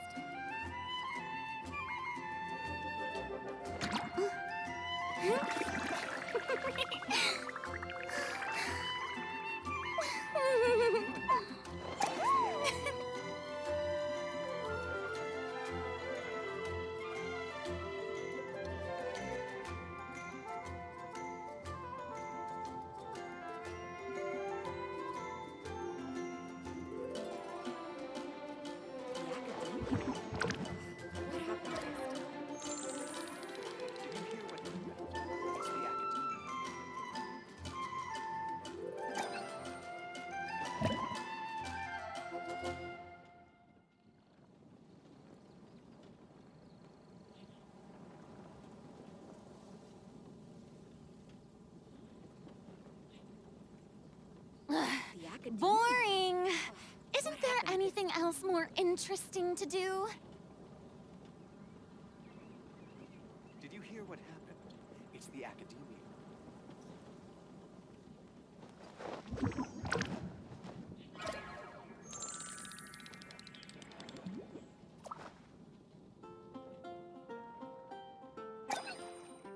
The academia? Ugh, what happened this time?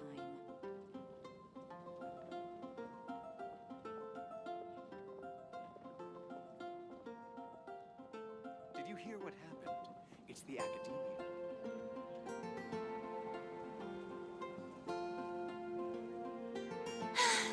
Being too popular can be such a hassle. Who knew the people would adore me so much?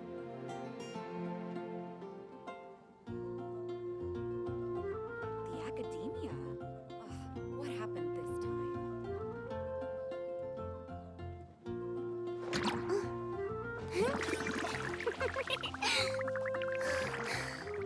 It's the academia.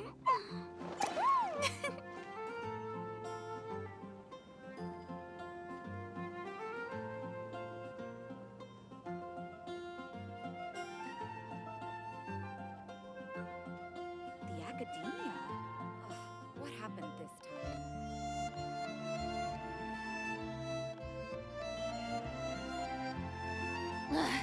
Boring! Isn't there anything else more interesting to do? It's the academia.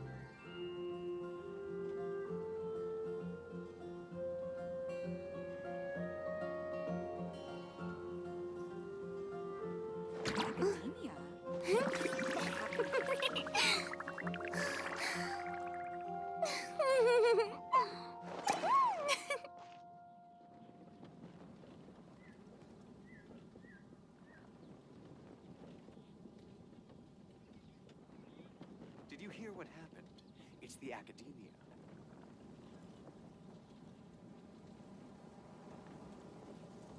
Tea parties are a must for the well-mannered.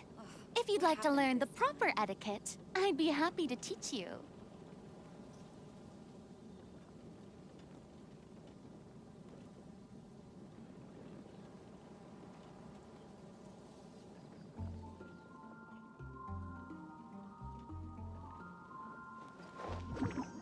Did you hear what happened?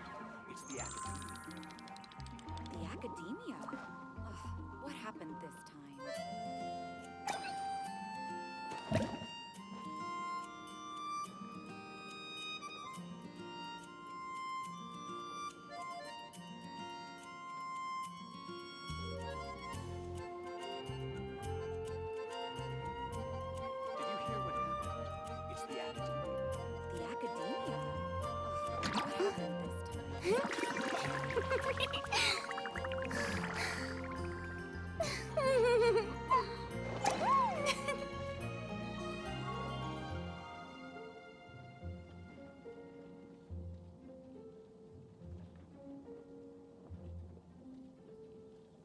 Did you hear what happened?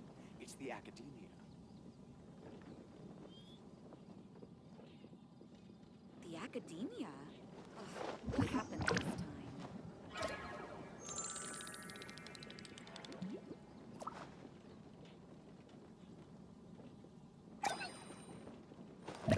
It's the academia.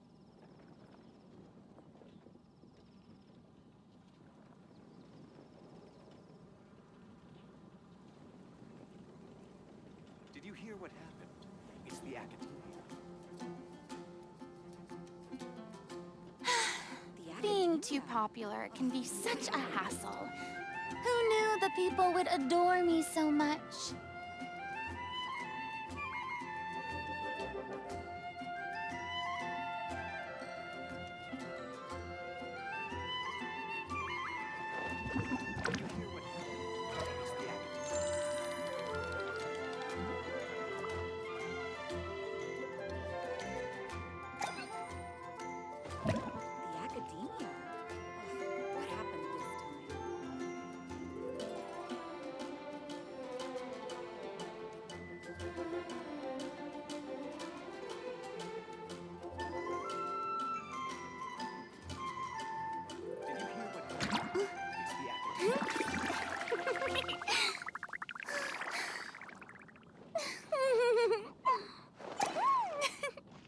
The academia?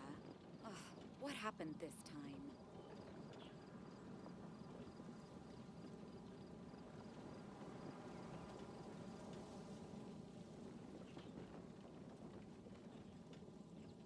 Did you hear what happened? It's the academia.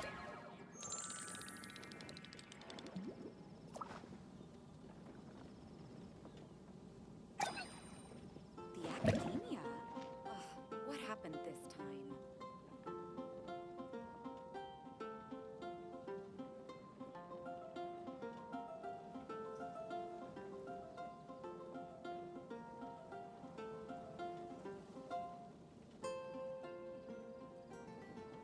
Tea parties are a must for the well-mannered. If you'd like to learn the proper etiquette, I'd be happy to teach you.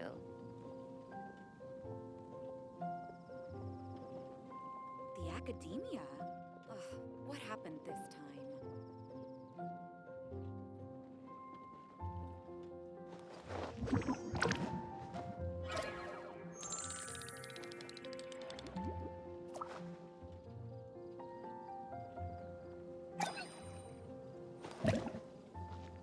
Did you hear what happened?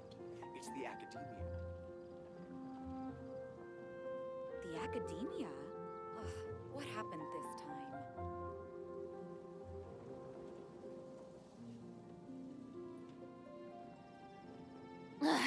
Boring!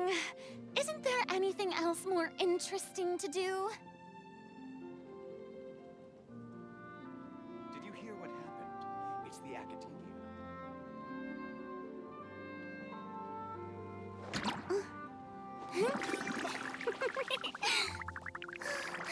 The academia? What happened this time?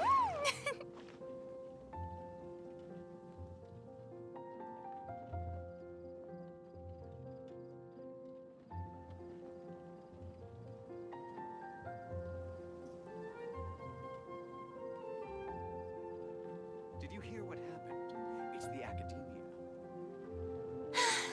Being too popular can be such a hassle. The academia? Who knew the people would adore me so much?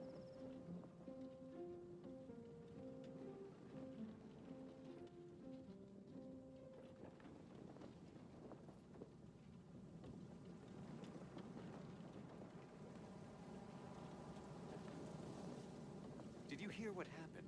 It's the academia. Boring. Isn't there anything else more interesting to do? The academia? What happened this time?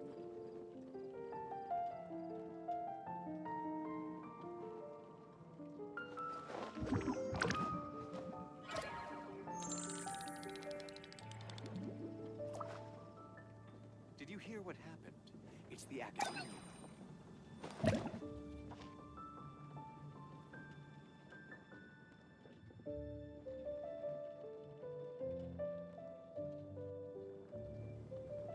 The academia? What happened this time?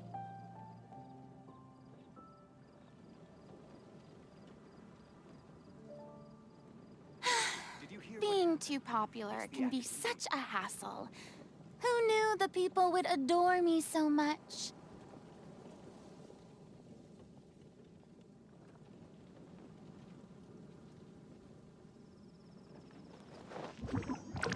The academia? What happened this time?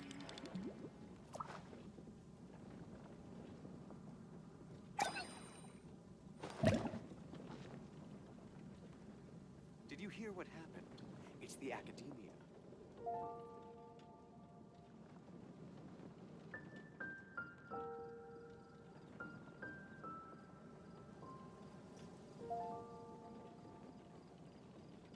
The academia? What happened this time? Did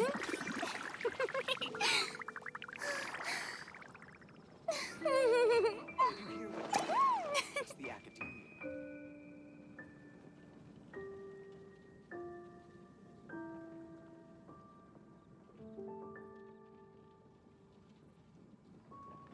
The academia? What happened this time?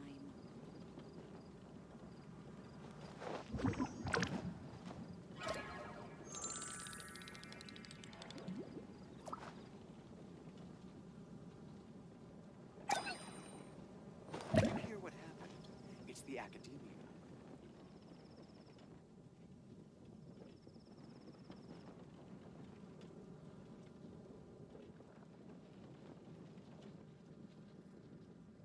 The academia?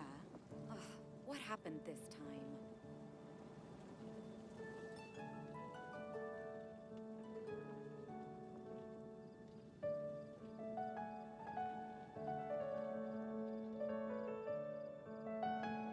Tea parties are a must for the well-mannered. If you'd like to learn the proper etiquette, I'd be happy to teach you. The academia? What happened this time?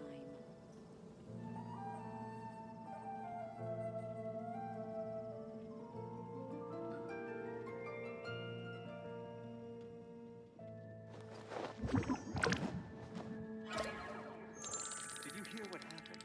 It's the academia.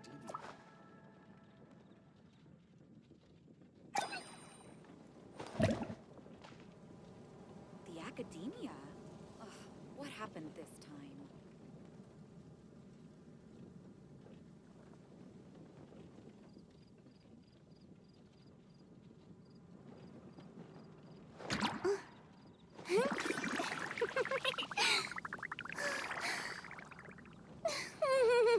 Did you hear what happened? It's the academia.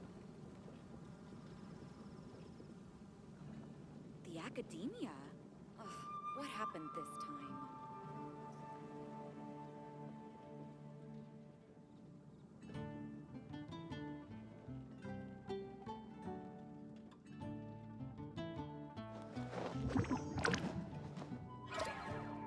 Did you hear what happened? It's the academia.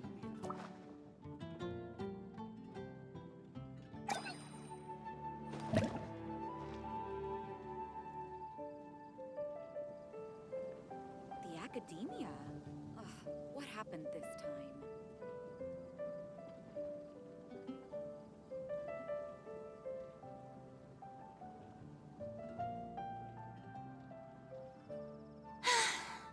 Being too popular can be such a hassle. Who knew the people would adore me so much?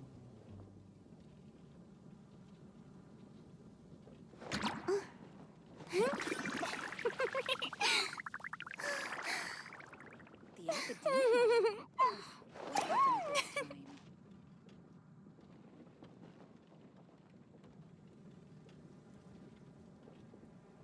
Did you hear what happened? It's the academia.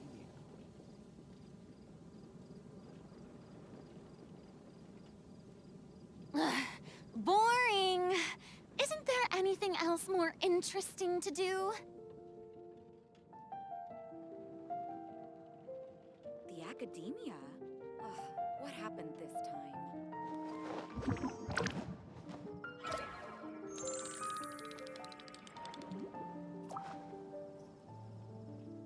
Did you hear what happened? It's the academia.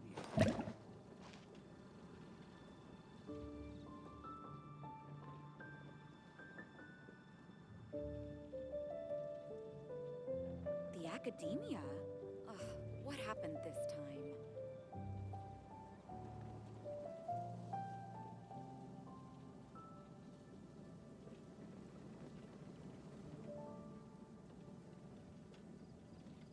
Did you hear what happened? It's the academia. Being too popular can be such a hassle. Who knew the people would adore me so much? The academia? Ugh, what happened this time?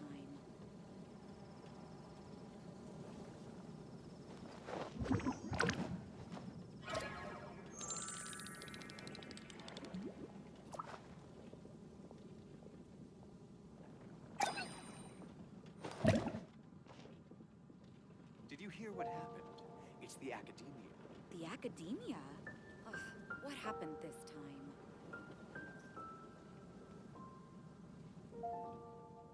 Tea parties are a must for the well-mannered. If you'd like to learn the proper etiquette, I'd be happy to teach you.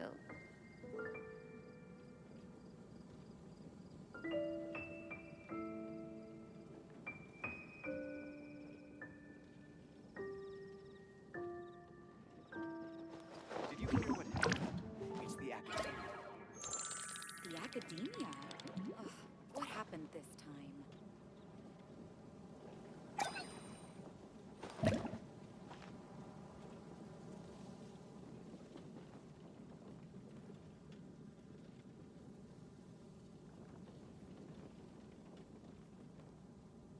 Did you hear what happened? It's the academia.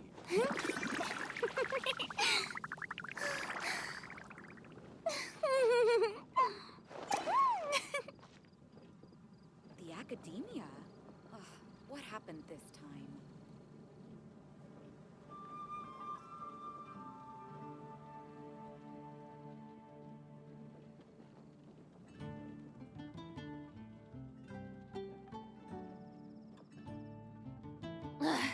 Boring. Isn't there anything else more interesting to do? The academia? Ugh, what happened this time?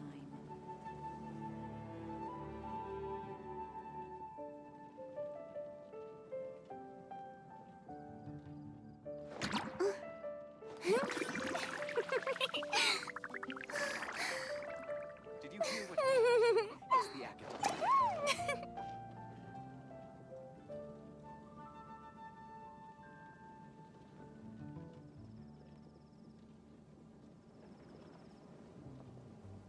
The academia? Ugh, what happened this time? Being too popular can be such a hassle. Did you hear what happened? Who knew the people would adore me so much?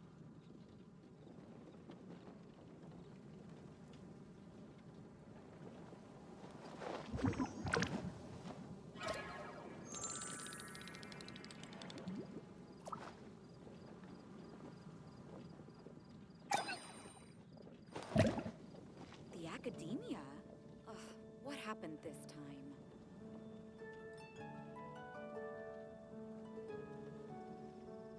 Did you hear what happened? It's the academia.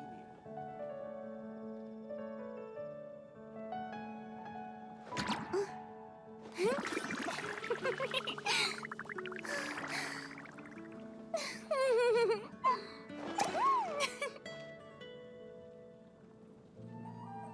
academia? What happened this time? Did you hear what happened? It's the academia.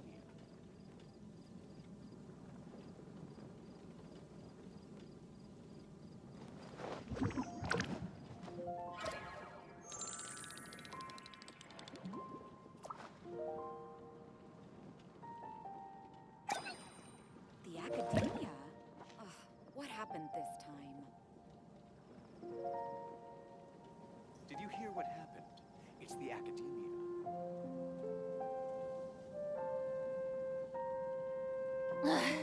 Boring! Isn't there anything else more interesting to do?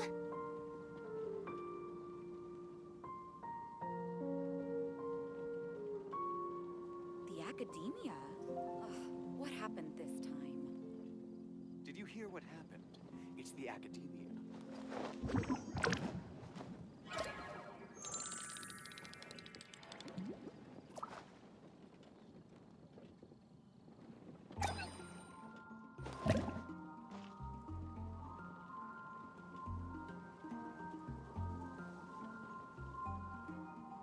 The academia?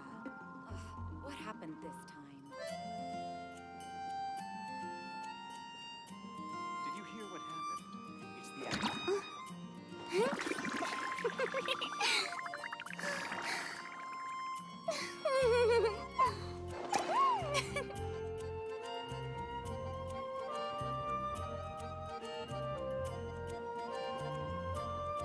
The academia? What happened this time?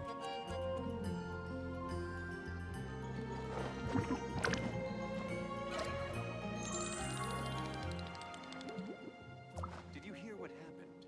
It's the academia.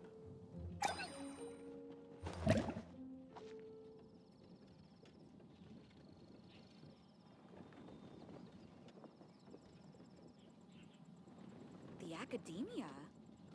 What happened this time?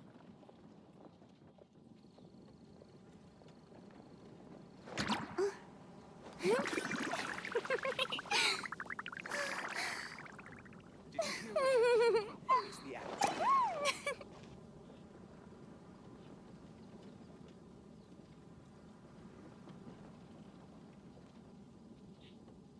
The academia? What happened this time?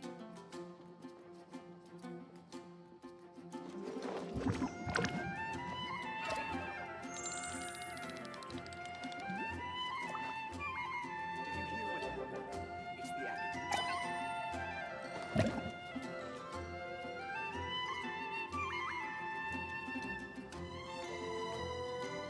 The academia? What happened this time?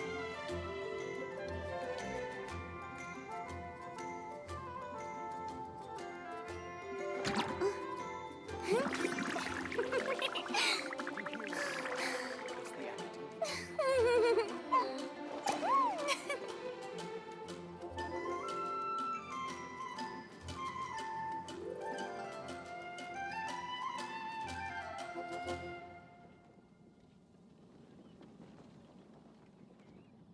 The academia?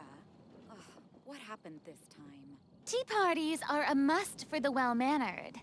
If you'd like to learn the proper etiquette, I'd be happy to teach you.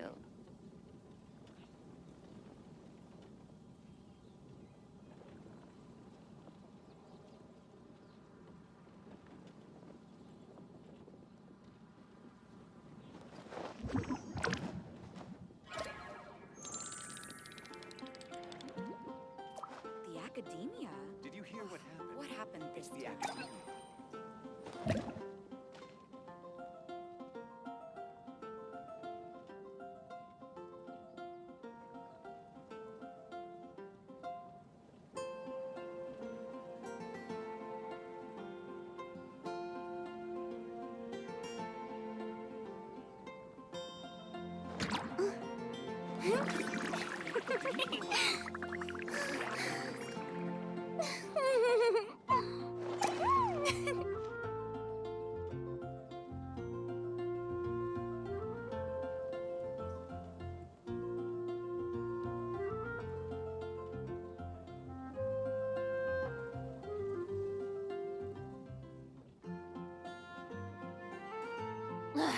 Boring. Isn't there anything else more interesting to do? What happened this time?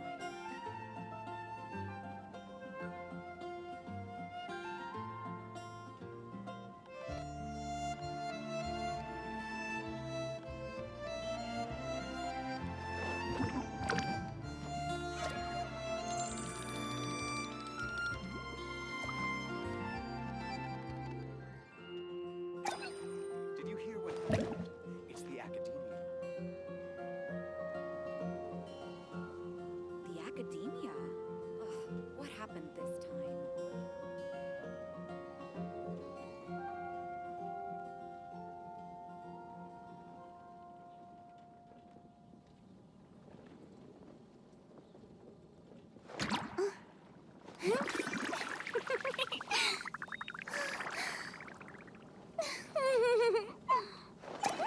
Academia? It's the academia. What happened this time?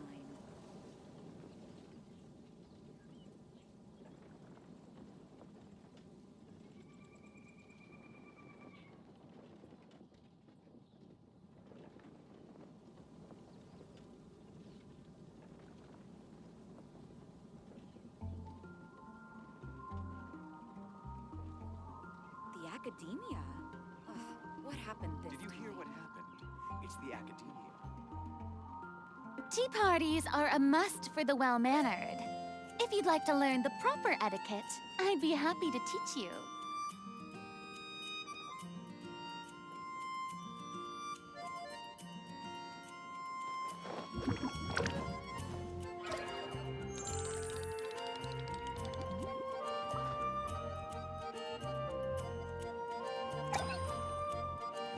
The academia? Ugh, what happened? Did you hear what happened? It's the academia.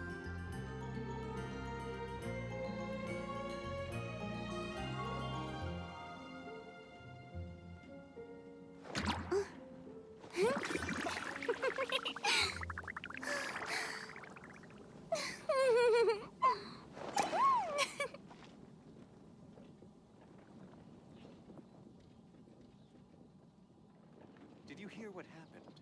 It's the academia. The academia? Ugh, what happened this time?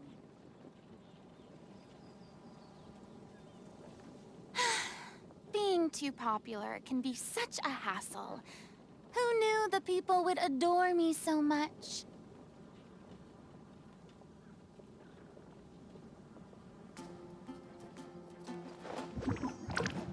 Did you hear what happened? It's the academia.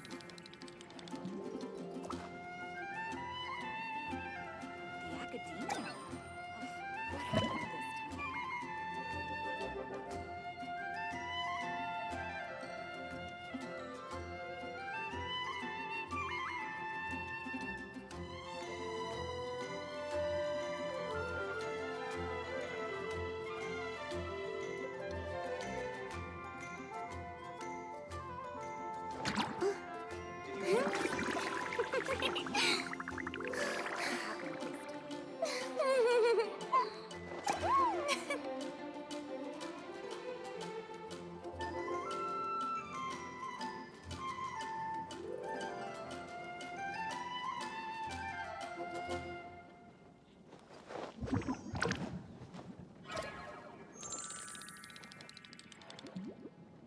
Did you hear what happened?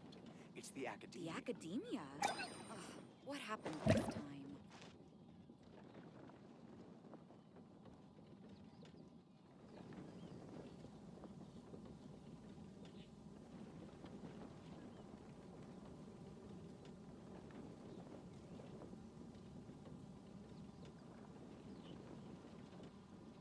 Did you hear what happened? It's the Tea academia. parties are a must for the well-mannered. If you'd like to learn the proper etiquette, I'd be happy to teach you.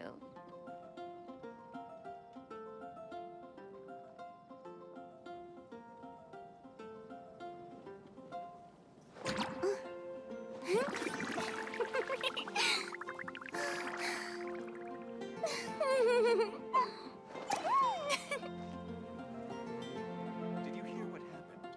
It's the academia. The academia? Ugh, what happened this time?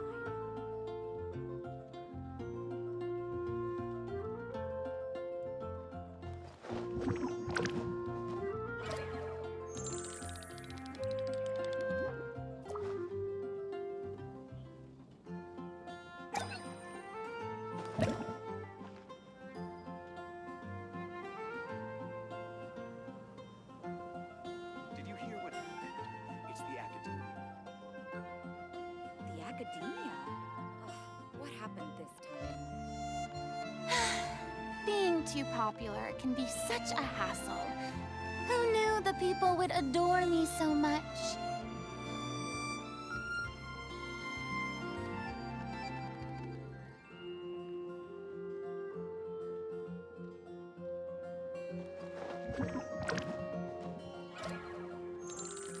The academia? Did you hear what happened? What happened this time?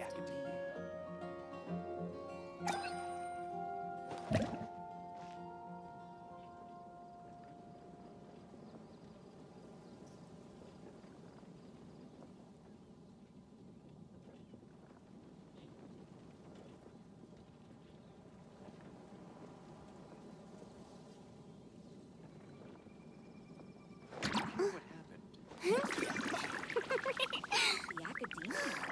Ugh, what happened this time?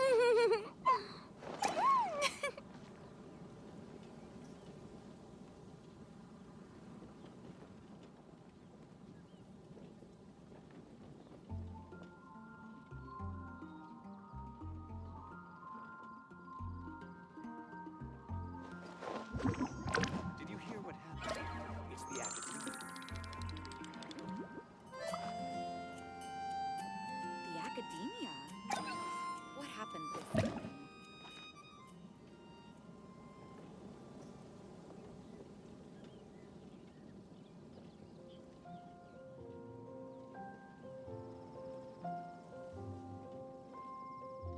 Did you hear what happened? It's the academia. Boring! Isn't there anything else more interesting to do? The academia? Ugh, what happened this time?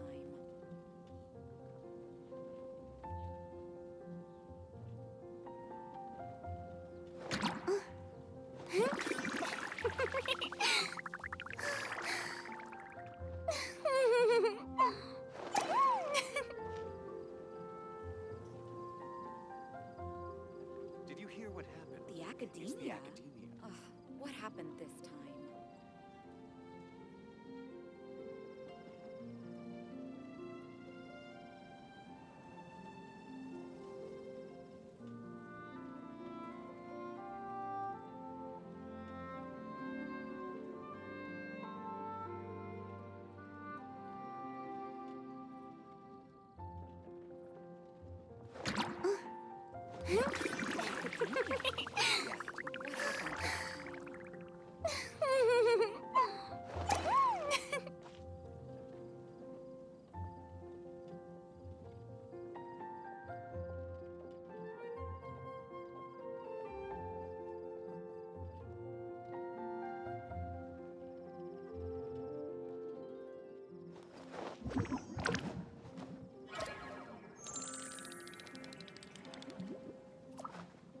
Did you hear what The happened? academia? It's the academia.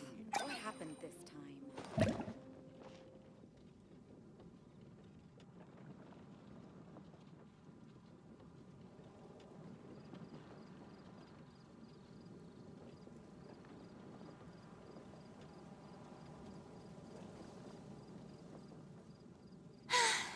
Being too popular can be such a hassle. Did you hear what happened? Who knew the people would adore me so much? The academia? Ugh, what happened this time?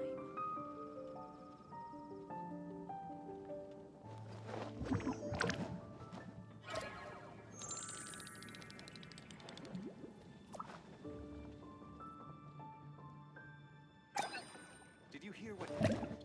It's the academia.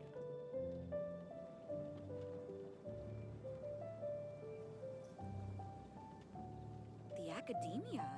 Ugh, what happened this time?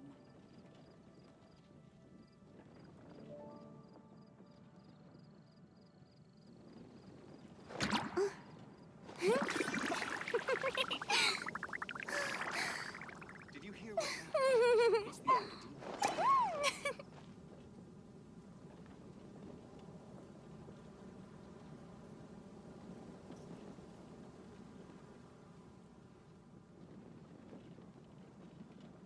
The academia? What happened? Boring! Isn't there anything else more interesting to do? Did you hear what happened? It's the academia.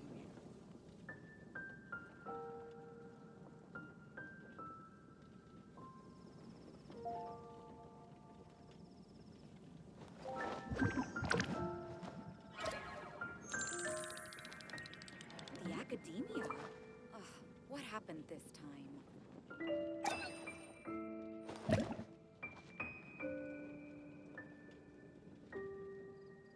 Did you hear what happened? It's the academia.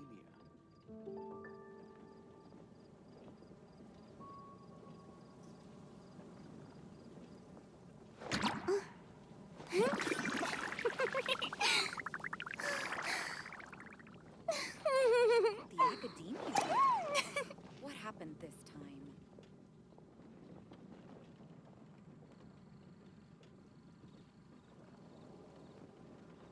Did you hear what happened? It's the academia.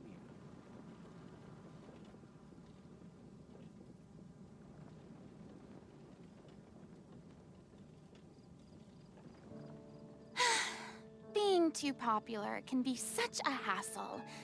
Who knew the people would adore me so much? The academia?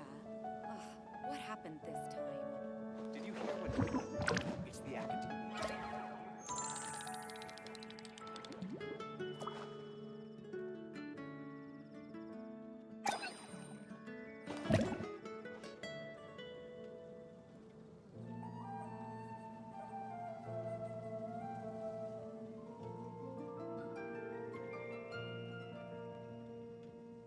Did you hear what happened? It's the academia. The academia? Ugh, what happened this time?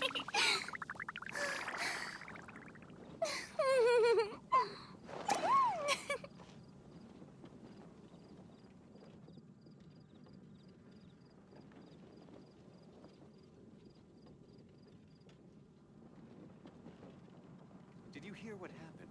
It's the academia.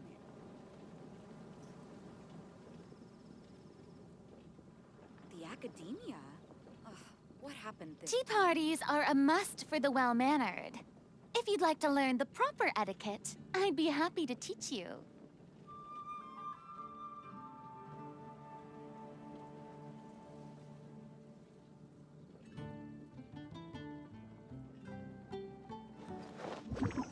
Did you hear what happened? It's the academia.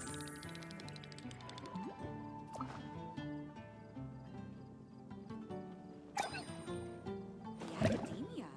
Ugh, what happened this time?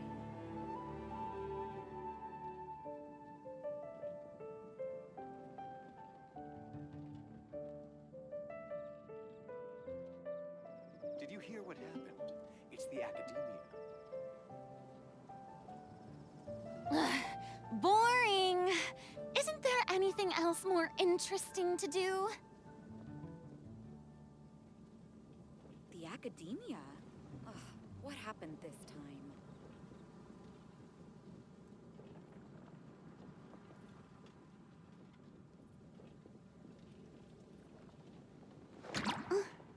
Did you hear what happened? It's the academia.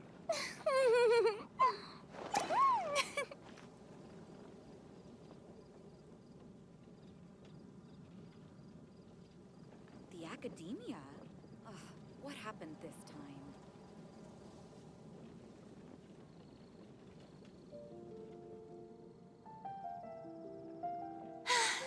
Being too popular can be such a hassle. Who knew the people would adore me so much?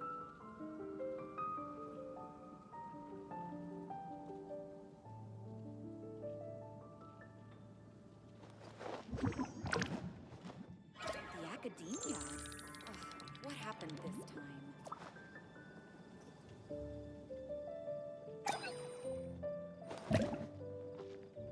Did you hear what happened? It's the academia.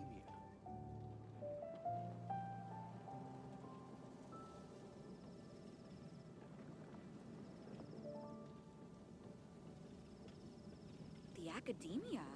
Ugh, what happened this time?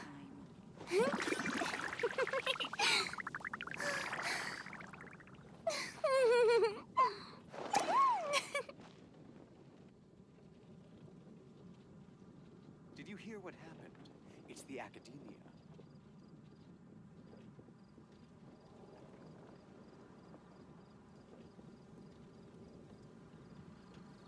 Tea parties are a must for the well-mannered. If you'd like to learn the proper etiquette, I'd be happy to teach you.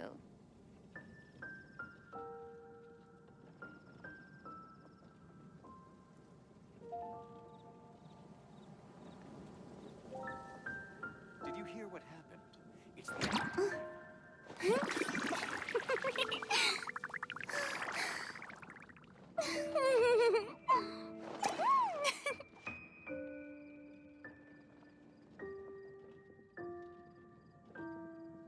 The academia? Ugh, what happened this time?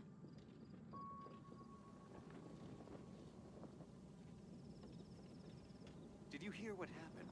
It's the academia.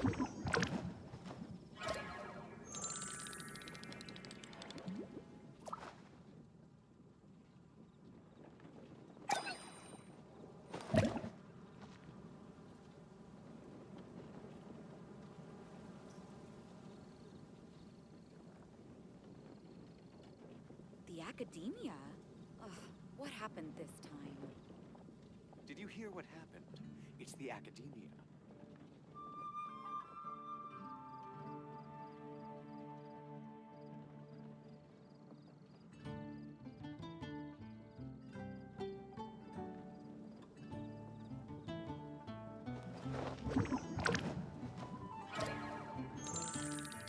The academia? Ugh, what happened this time? Did you hear what happened? It's the academia.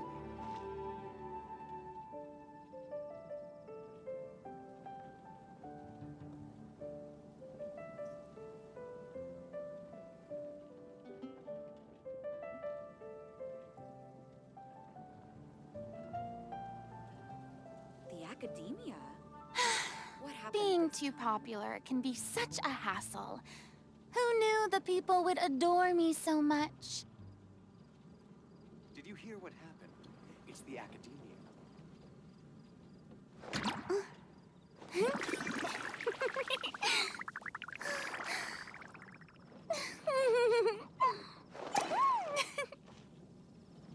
The academia?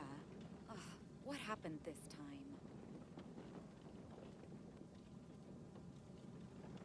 Did you hear what happened?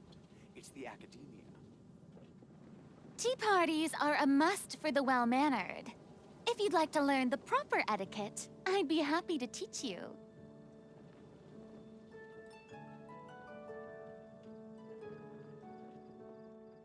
The academia? Ugh, what happened this time? Did you hear what happened?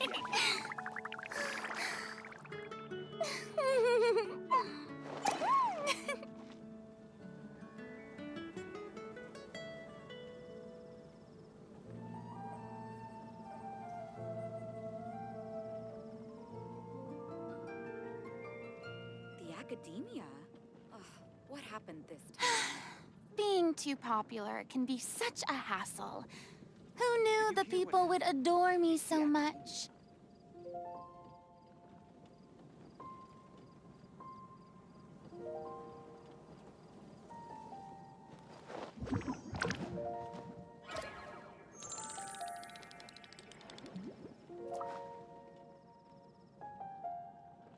The academia? Ugh, what happened this time? Did you hear what happened? It's the academia.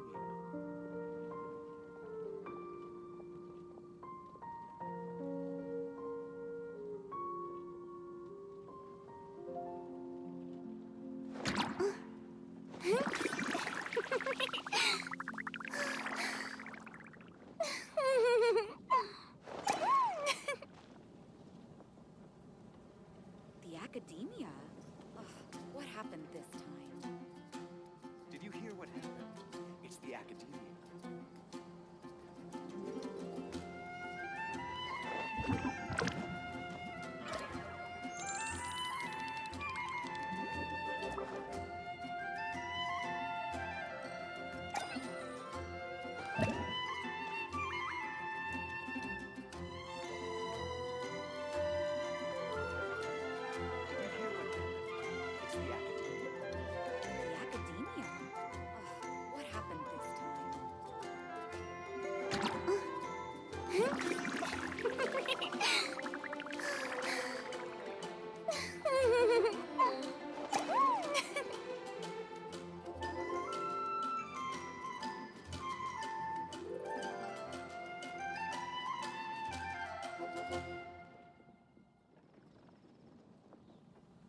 The academia? Did you hear what happened? What happened the this Boring. Isn't there anything else more interesting to do?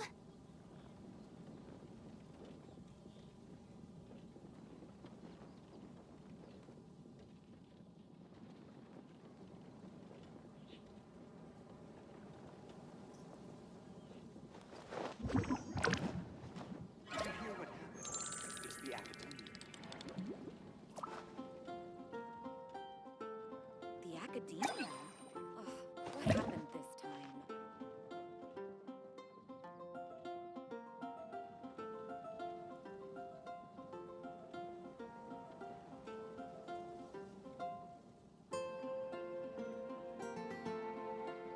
Tea parties are a must for the well-mannered. If you'd like to learn the proper etiquette, I'd be happy to teach you. What happened this time?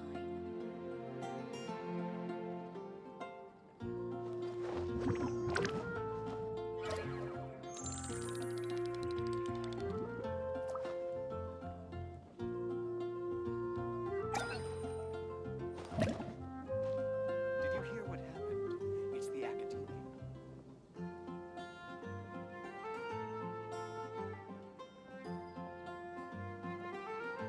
The academia? Ugh, what happened this time? Being too popular can be such a hassle.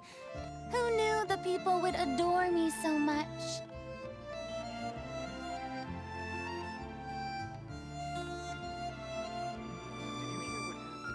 It's the academia.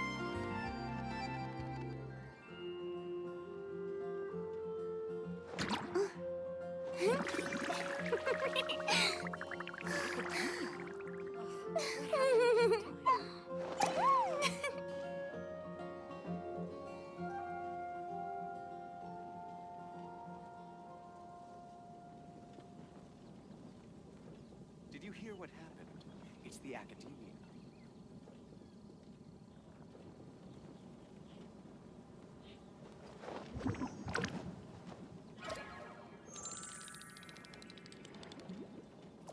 The academia? Ugh, what happened this time?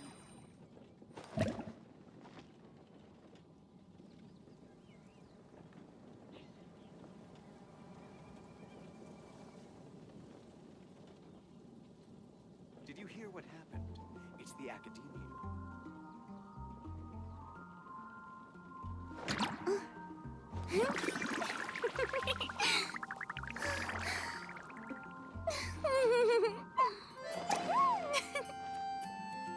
The academia? Ugh, what happened this time?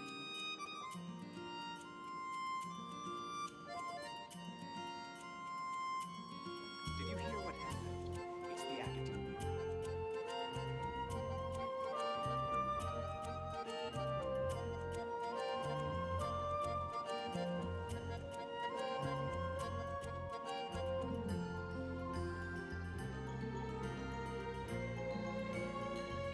The academia? Ugh, what happened this time? Boring. Isn't there anything else more interesting to do? Did you hear what happened? It's the academia.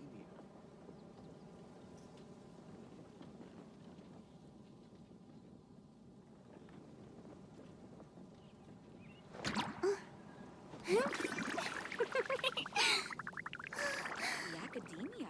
Ugh, what happened this time?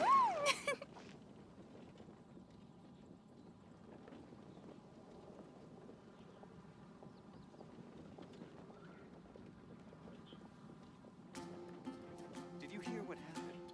It's the academia. Tea parties are a must for the well-mannered. If you'd like to learn the proper etiquette, I'd be happy to teach you. The academia? Ugh, what happened this time?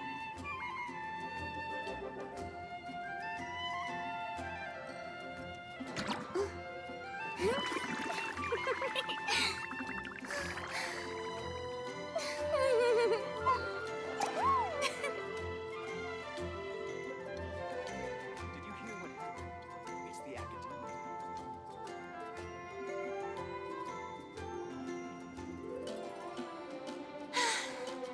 too popular can be such a hassle. Who knew the people would adore me so much?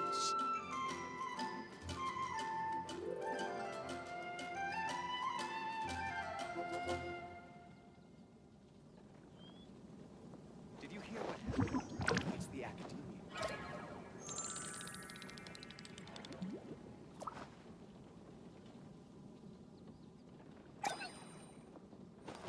The academia? Ugh, what happened this time?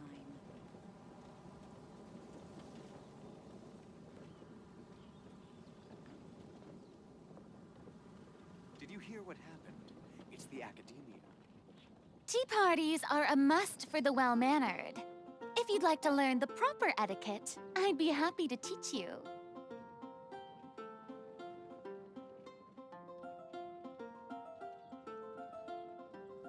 The academia? Ugh, what happened this time?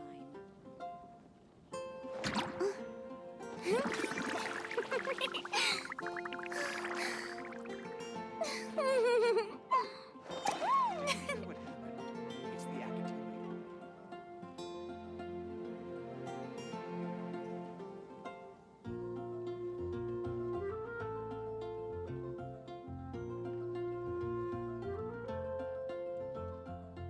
The academia? Ugh, what happened this time? Boring! Isn't there anything else more interesting to do?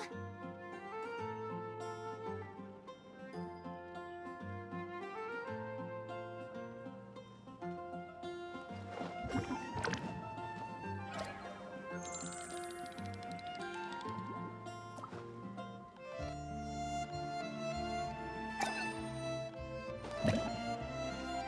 Did you hear what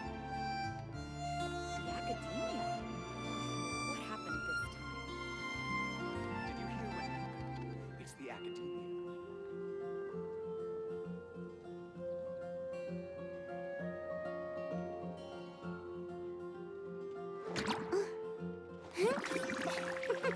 It's the academia.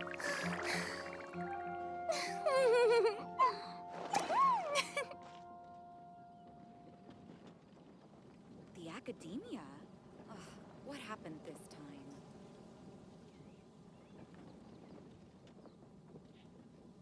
Did you hear what happened? It's the academia.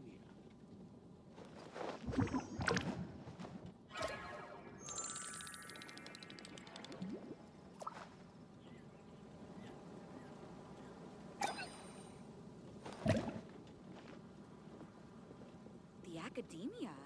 Ugh, what happened this time?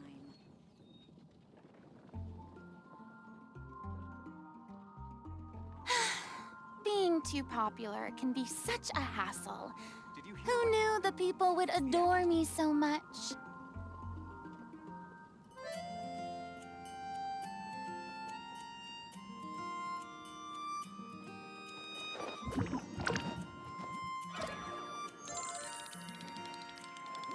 The academia? Ugh, what happened this time?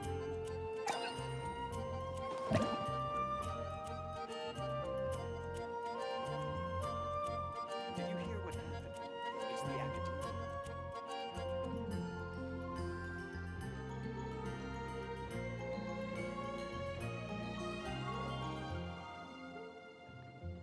The academia? Ugh, what happened this time?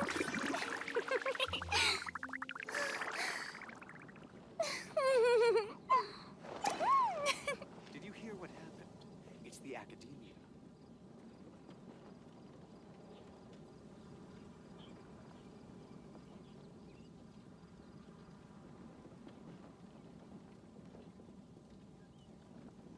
The academia? Ugh, what happened this time?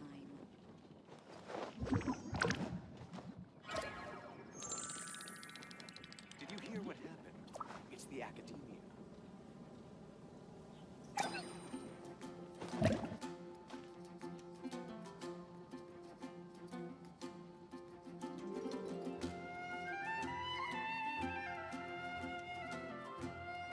The academia? Ugh, what happened this time?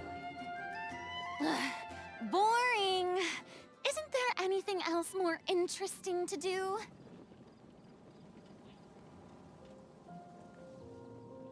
hear what happened? It's the academia.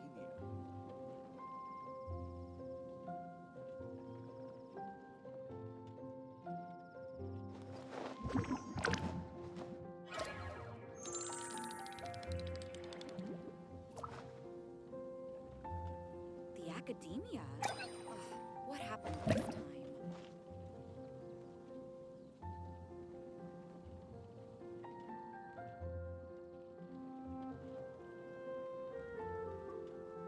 Did you hear what happened? It's the academia. Being too popular can be such a hassle. Who knew the people would adore me so much?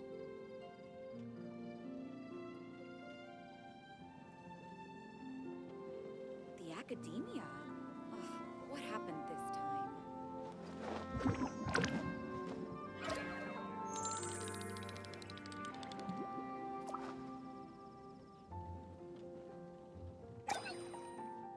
Did you hear what happened?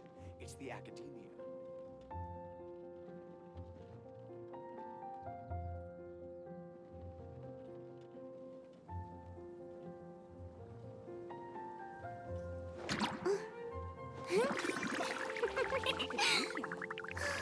What happened this time?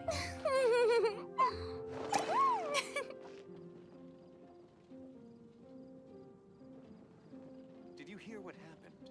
It's the academia.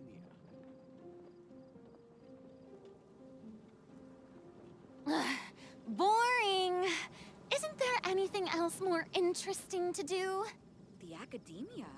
Ugh, what happened this time?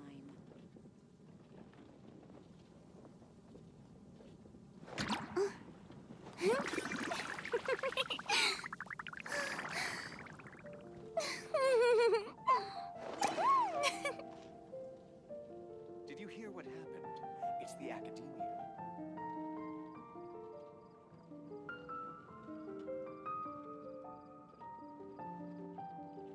The academia? Ugh, what happened this time? Being too popular can be such a hassle. Who knew the people would adore me so much? Did you hear what happened? It's the academia.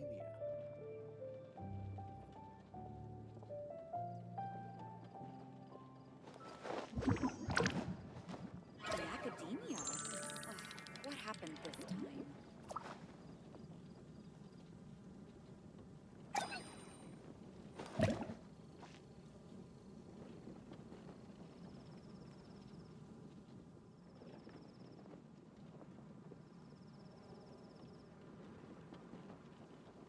Did you hear what happened?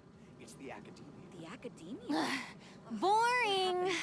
Isn't there anything else more interesting to do?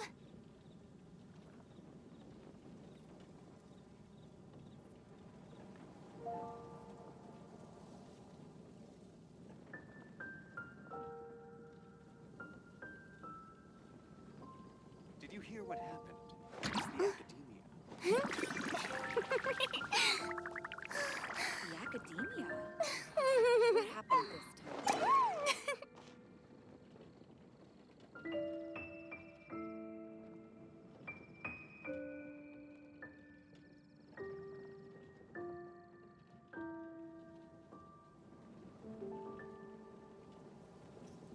Tea parties are a must for the well-mannered. If you'd like to learn the proper etiquette, I'd be happy to teach you. What happened this time?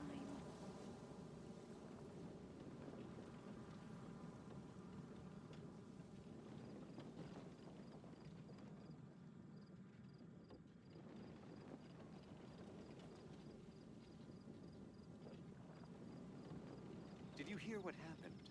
It's the academia. Boring.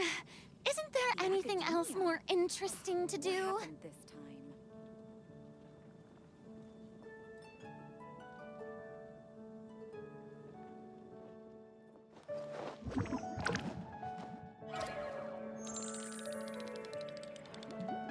Did you hear what happened? It's the academia.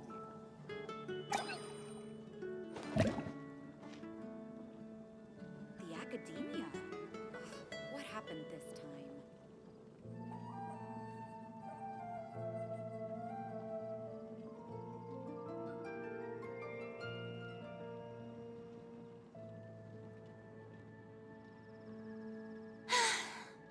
Being too popular can be such a hassle. Who knew the people would adore me so much? What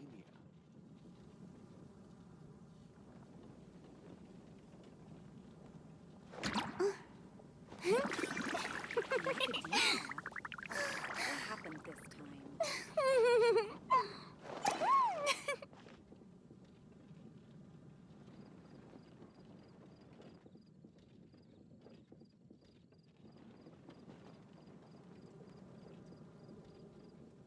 Did you hear what happened? It's the academia. Tea parties are a must for the well-mannered. If you'd like to learn the proper etiquette, I'd be happy to teach you.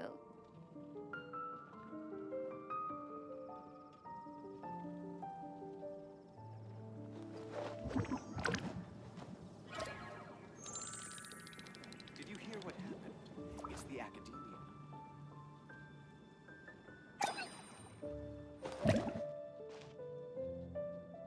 The academia? Ugh, what happened this time?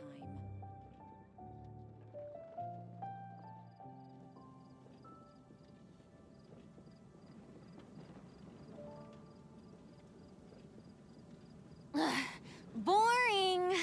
Isn't there anything else more interesting to do?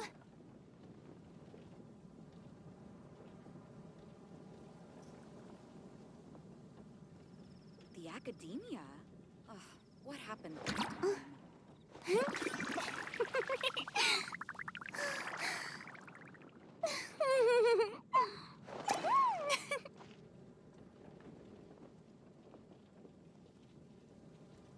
Did you hear what happened? It's the academia.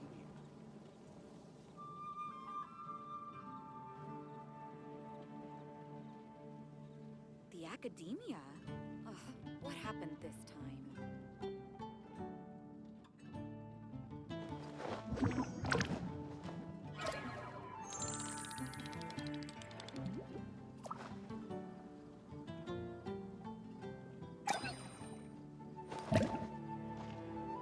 Did you hear what happened? It's the academia. The academia? Ugh, what happened this time?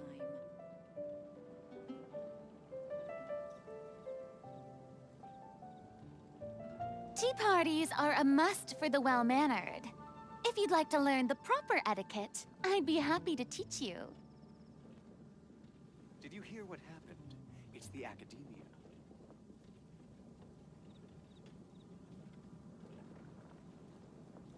The academia? Ugh, what happened this time? Being too popular can be such a hassle. Who knew the people would adore me so much? Did you hear what happened? It's the academia.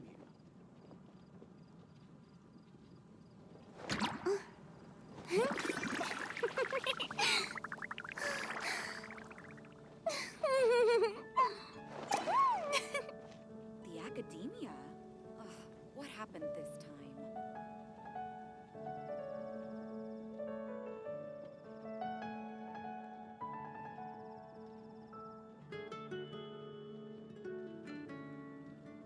Did you hear what happened? It's the academia. Boring! Isn't there anything else more interesting to do?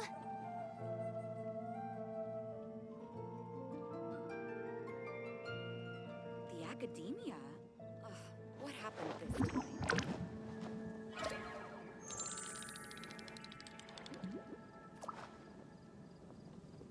Did you hear what happened?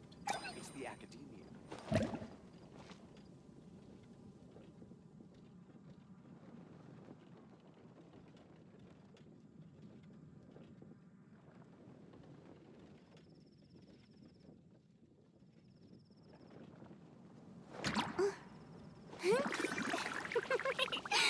The academia? Ugh, It's what the happened academia. this time?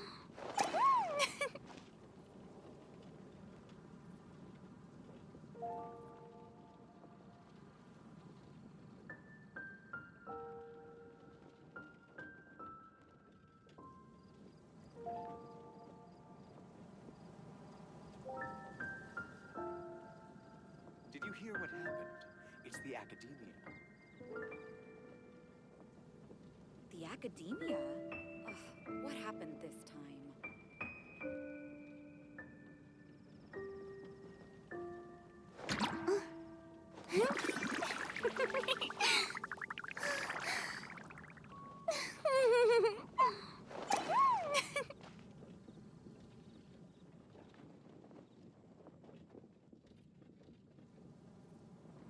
Did you hear what happened?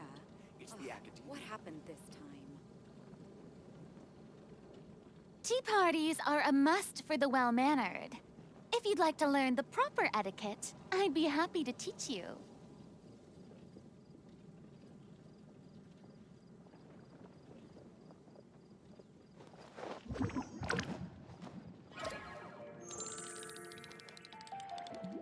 Did you hear what happened? It's the academia. The academia? Ugh, what happened this time?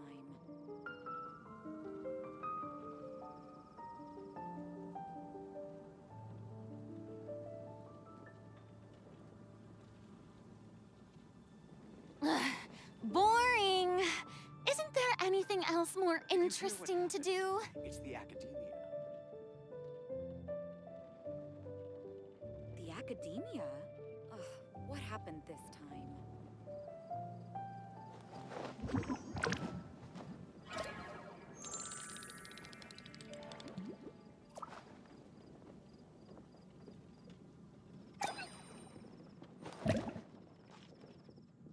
Did you hear what happened? It's the academia.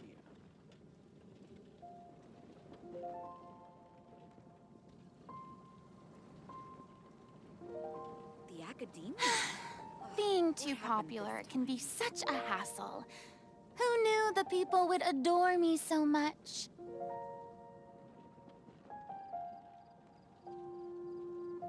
Did you hear what happened? It's the academia.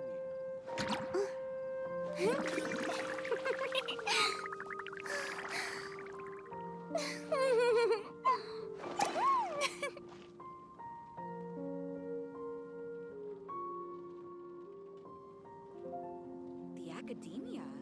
Ugh, what happened this time?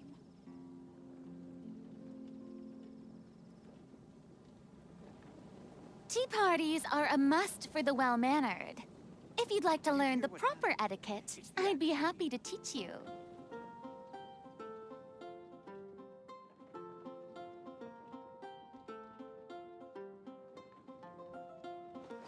The academia?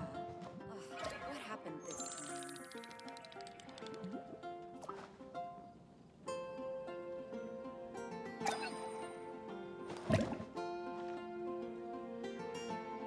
Did you hear what happened? It's the academia.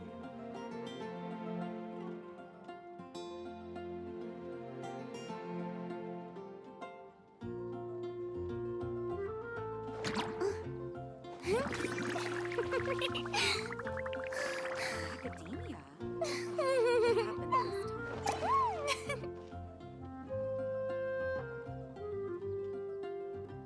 Did you hear what happened? It's the academia.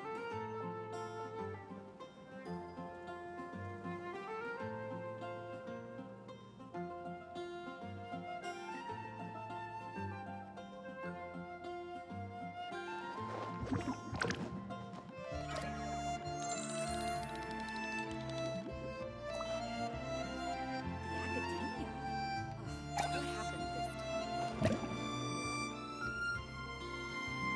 Did you hear what happened? It's the academia.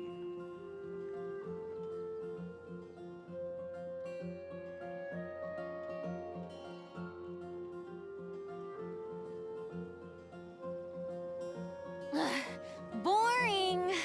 Isn't there anything else more interesting to do? The academia? Ugh, what happened this time? Did you hear what happened? It's the academia.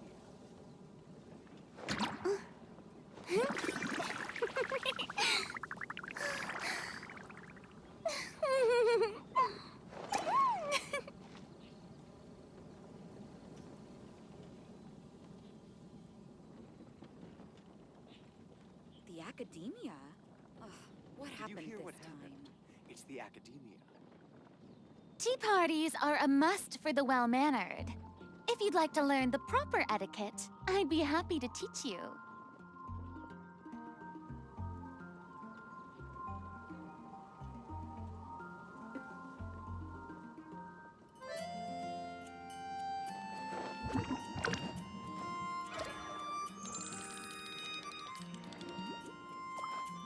The academia? Ugh, what happened this time? Did you hear what happened? It's the academia.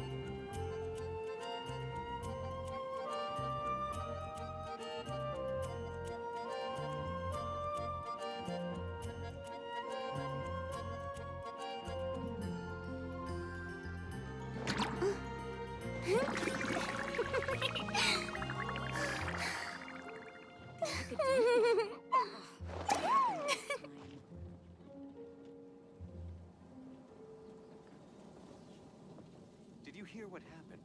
It's the academia.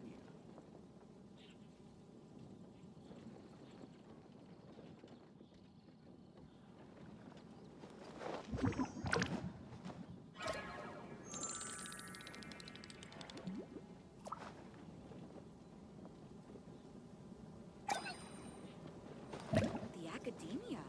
Ugh, what happened this time?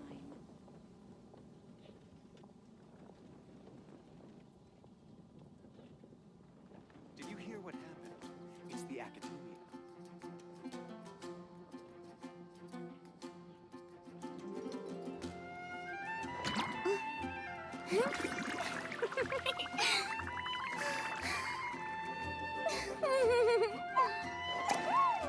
The academia?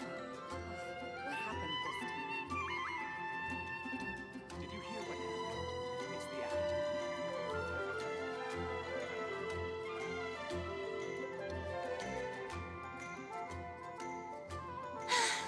Being too popular can be such a hassle.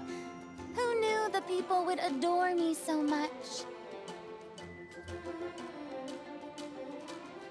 The academia? Ugh, what happened this time?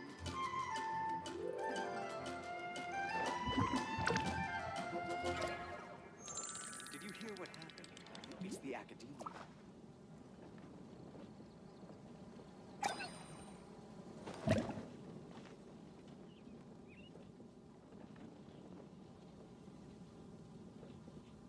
The academia?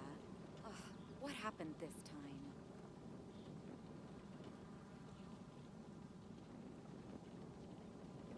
Did you hear what Tea parties are a must for the well-mannered. If you'd like to learn the proper etiquette, I'd be happy to teach you.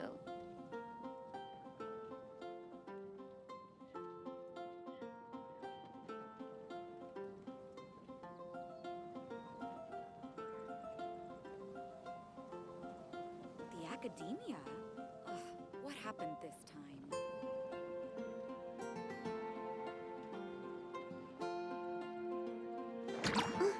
Did you hear? The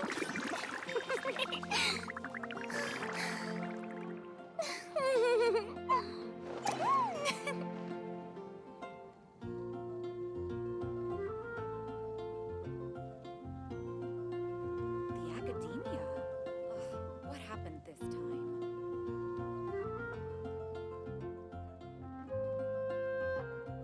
Did you hear what happened? The academia. Being too popular can be such a hassle. Who knew the people would adore me so much?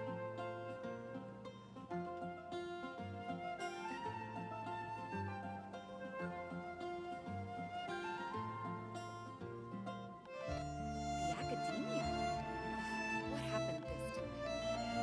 Did you hear what happened? It's the academia.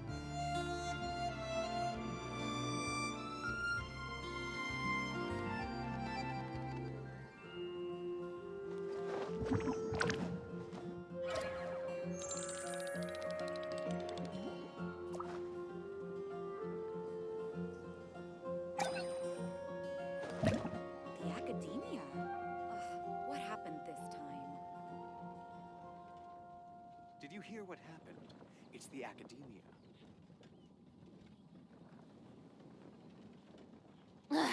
Boring. Isn't there anything else else more interesting to do?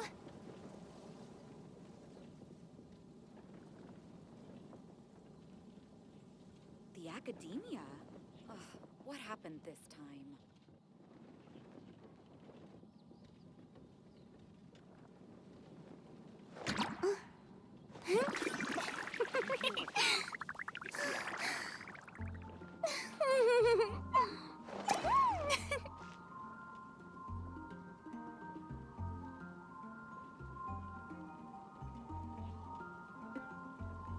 The academia? Ugh, what happened this time? Being too popular can be such a hassle. Who knew the people would adore me so much? Did you hear what happened? It's the academia.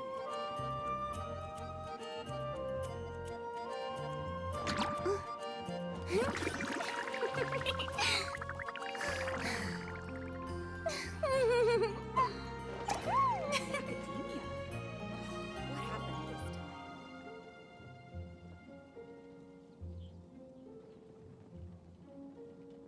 Did you hear what happened? It's the academia.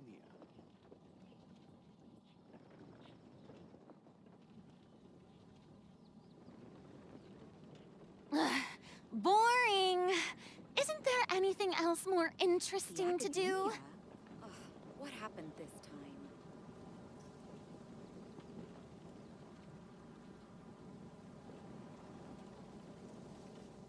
Did you hear what happened? It's the academia.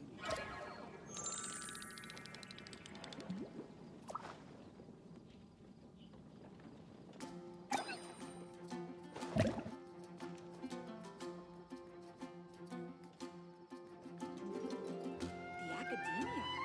Ugh, what happened this time? Tea parties are a must for the well-mannered. If you'd like to learn the proper etiquette, I'd be happy to teach you. It's the academia.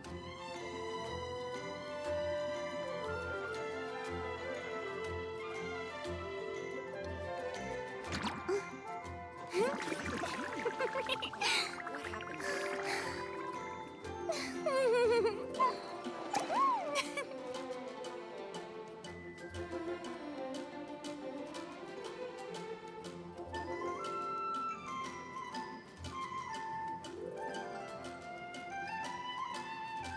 Did you hear what happened? It's the academia. Boring! academia? Isn't there anything else more What happened this interesting to do?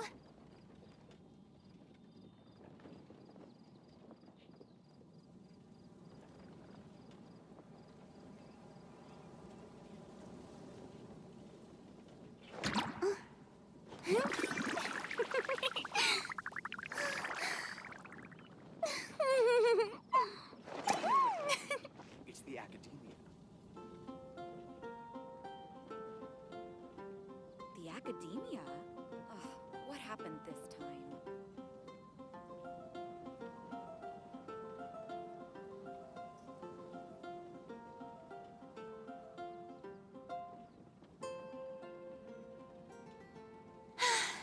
Being too popular can be such a Did you hear hassle. what happened? Who knew the people would adore me so much?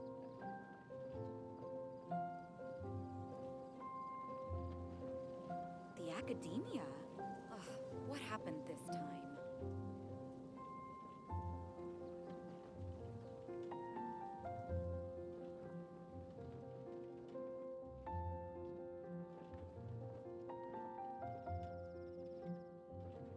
Did you hear what happened? Boring! Isn't there anything else more interesting to do? The academia? Ugh, what happened this time?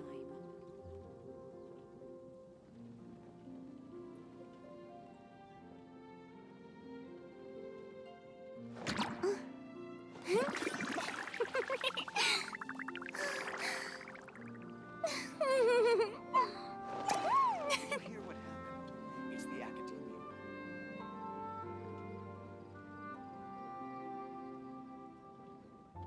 The academia? Ugh, what happened this time?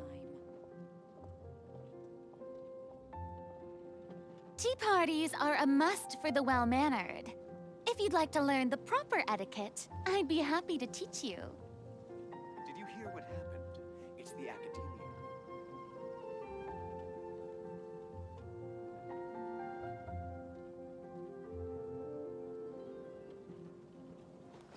The academia? Ugh, what happened this time?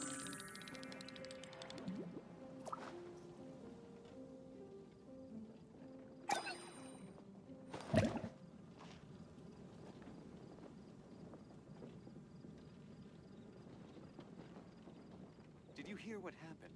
It's the academia.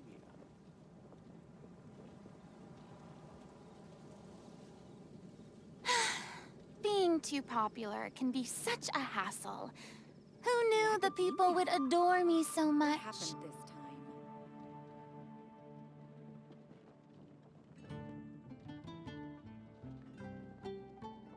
Did you hear what happened?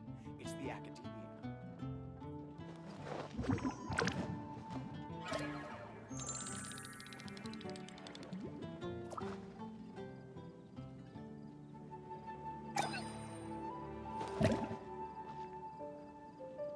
The academia?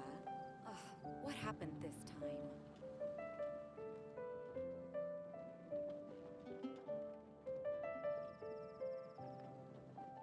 Did you hear what happened? Tea parties are a must for the well-mannered. If you'd like to learn the proper etiquette, I'd be happy to teach you. The academia? Ugh, what happened this time?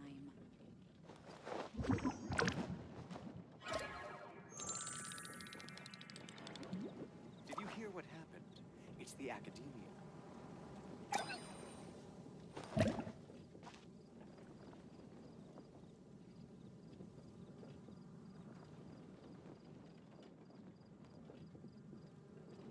The academia? Ugh, what happened this time?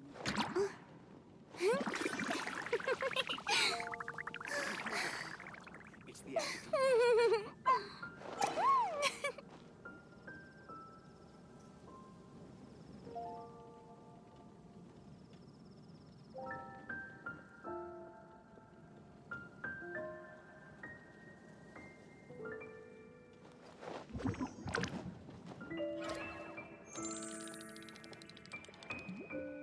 The academia? Ugh, what happened this time? Did you hear what happened? It's the academia.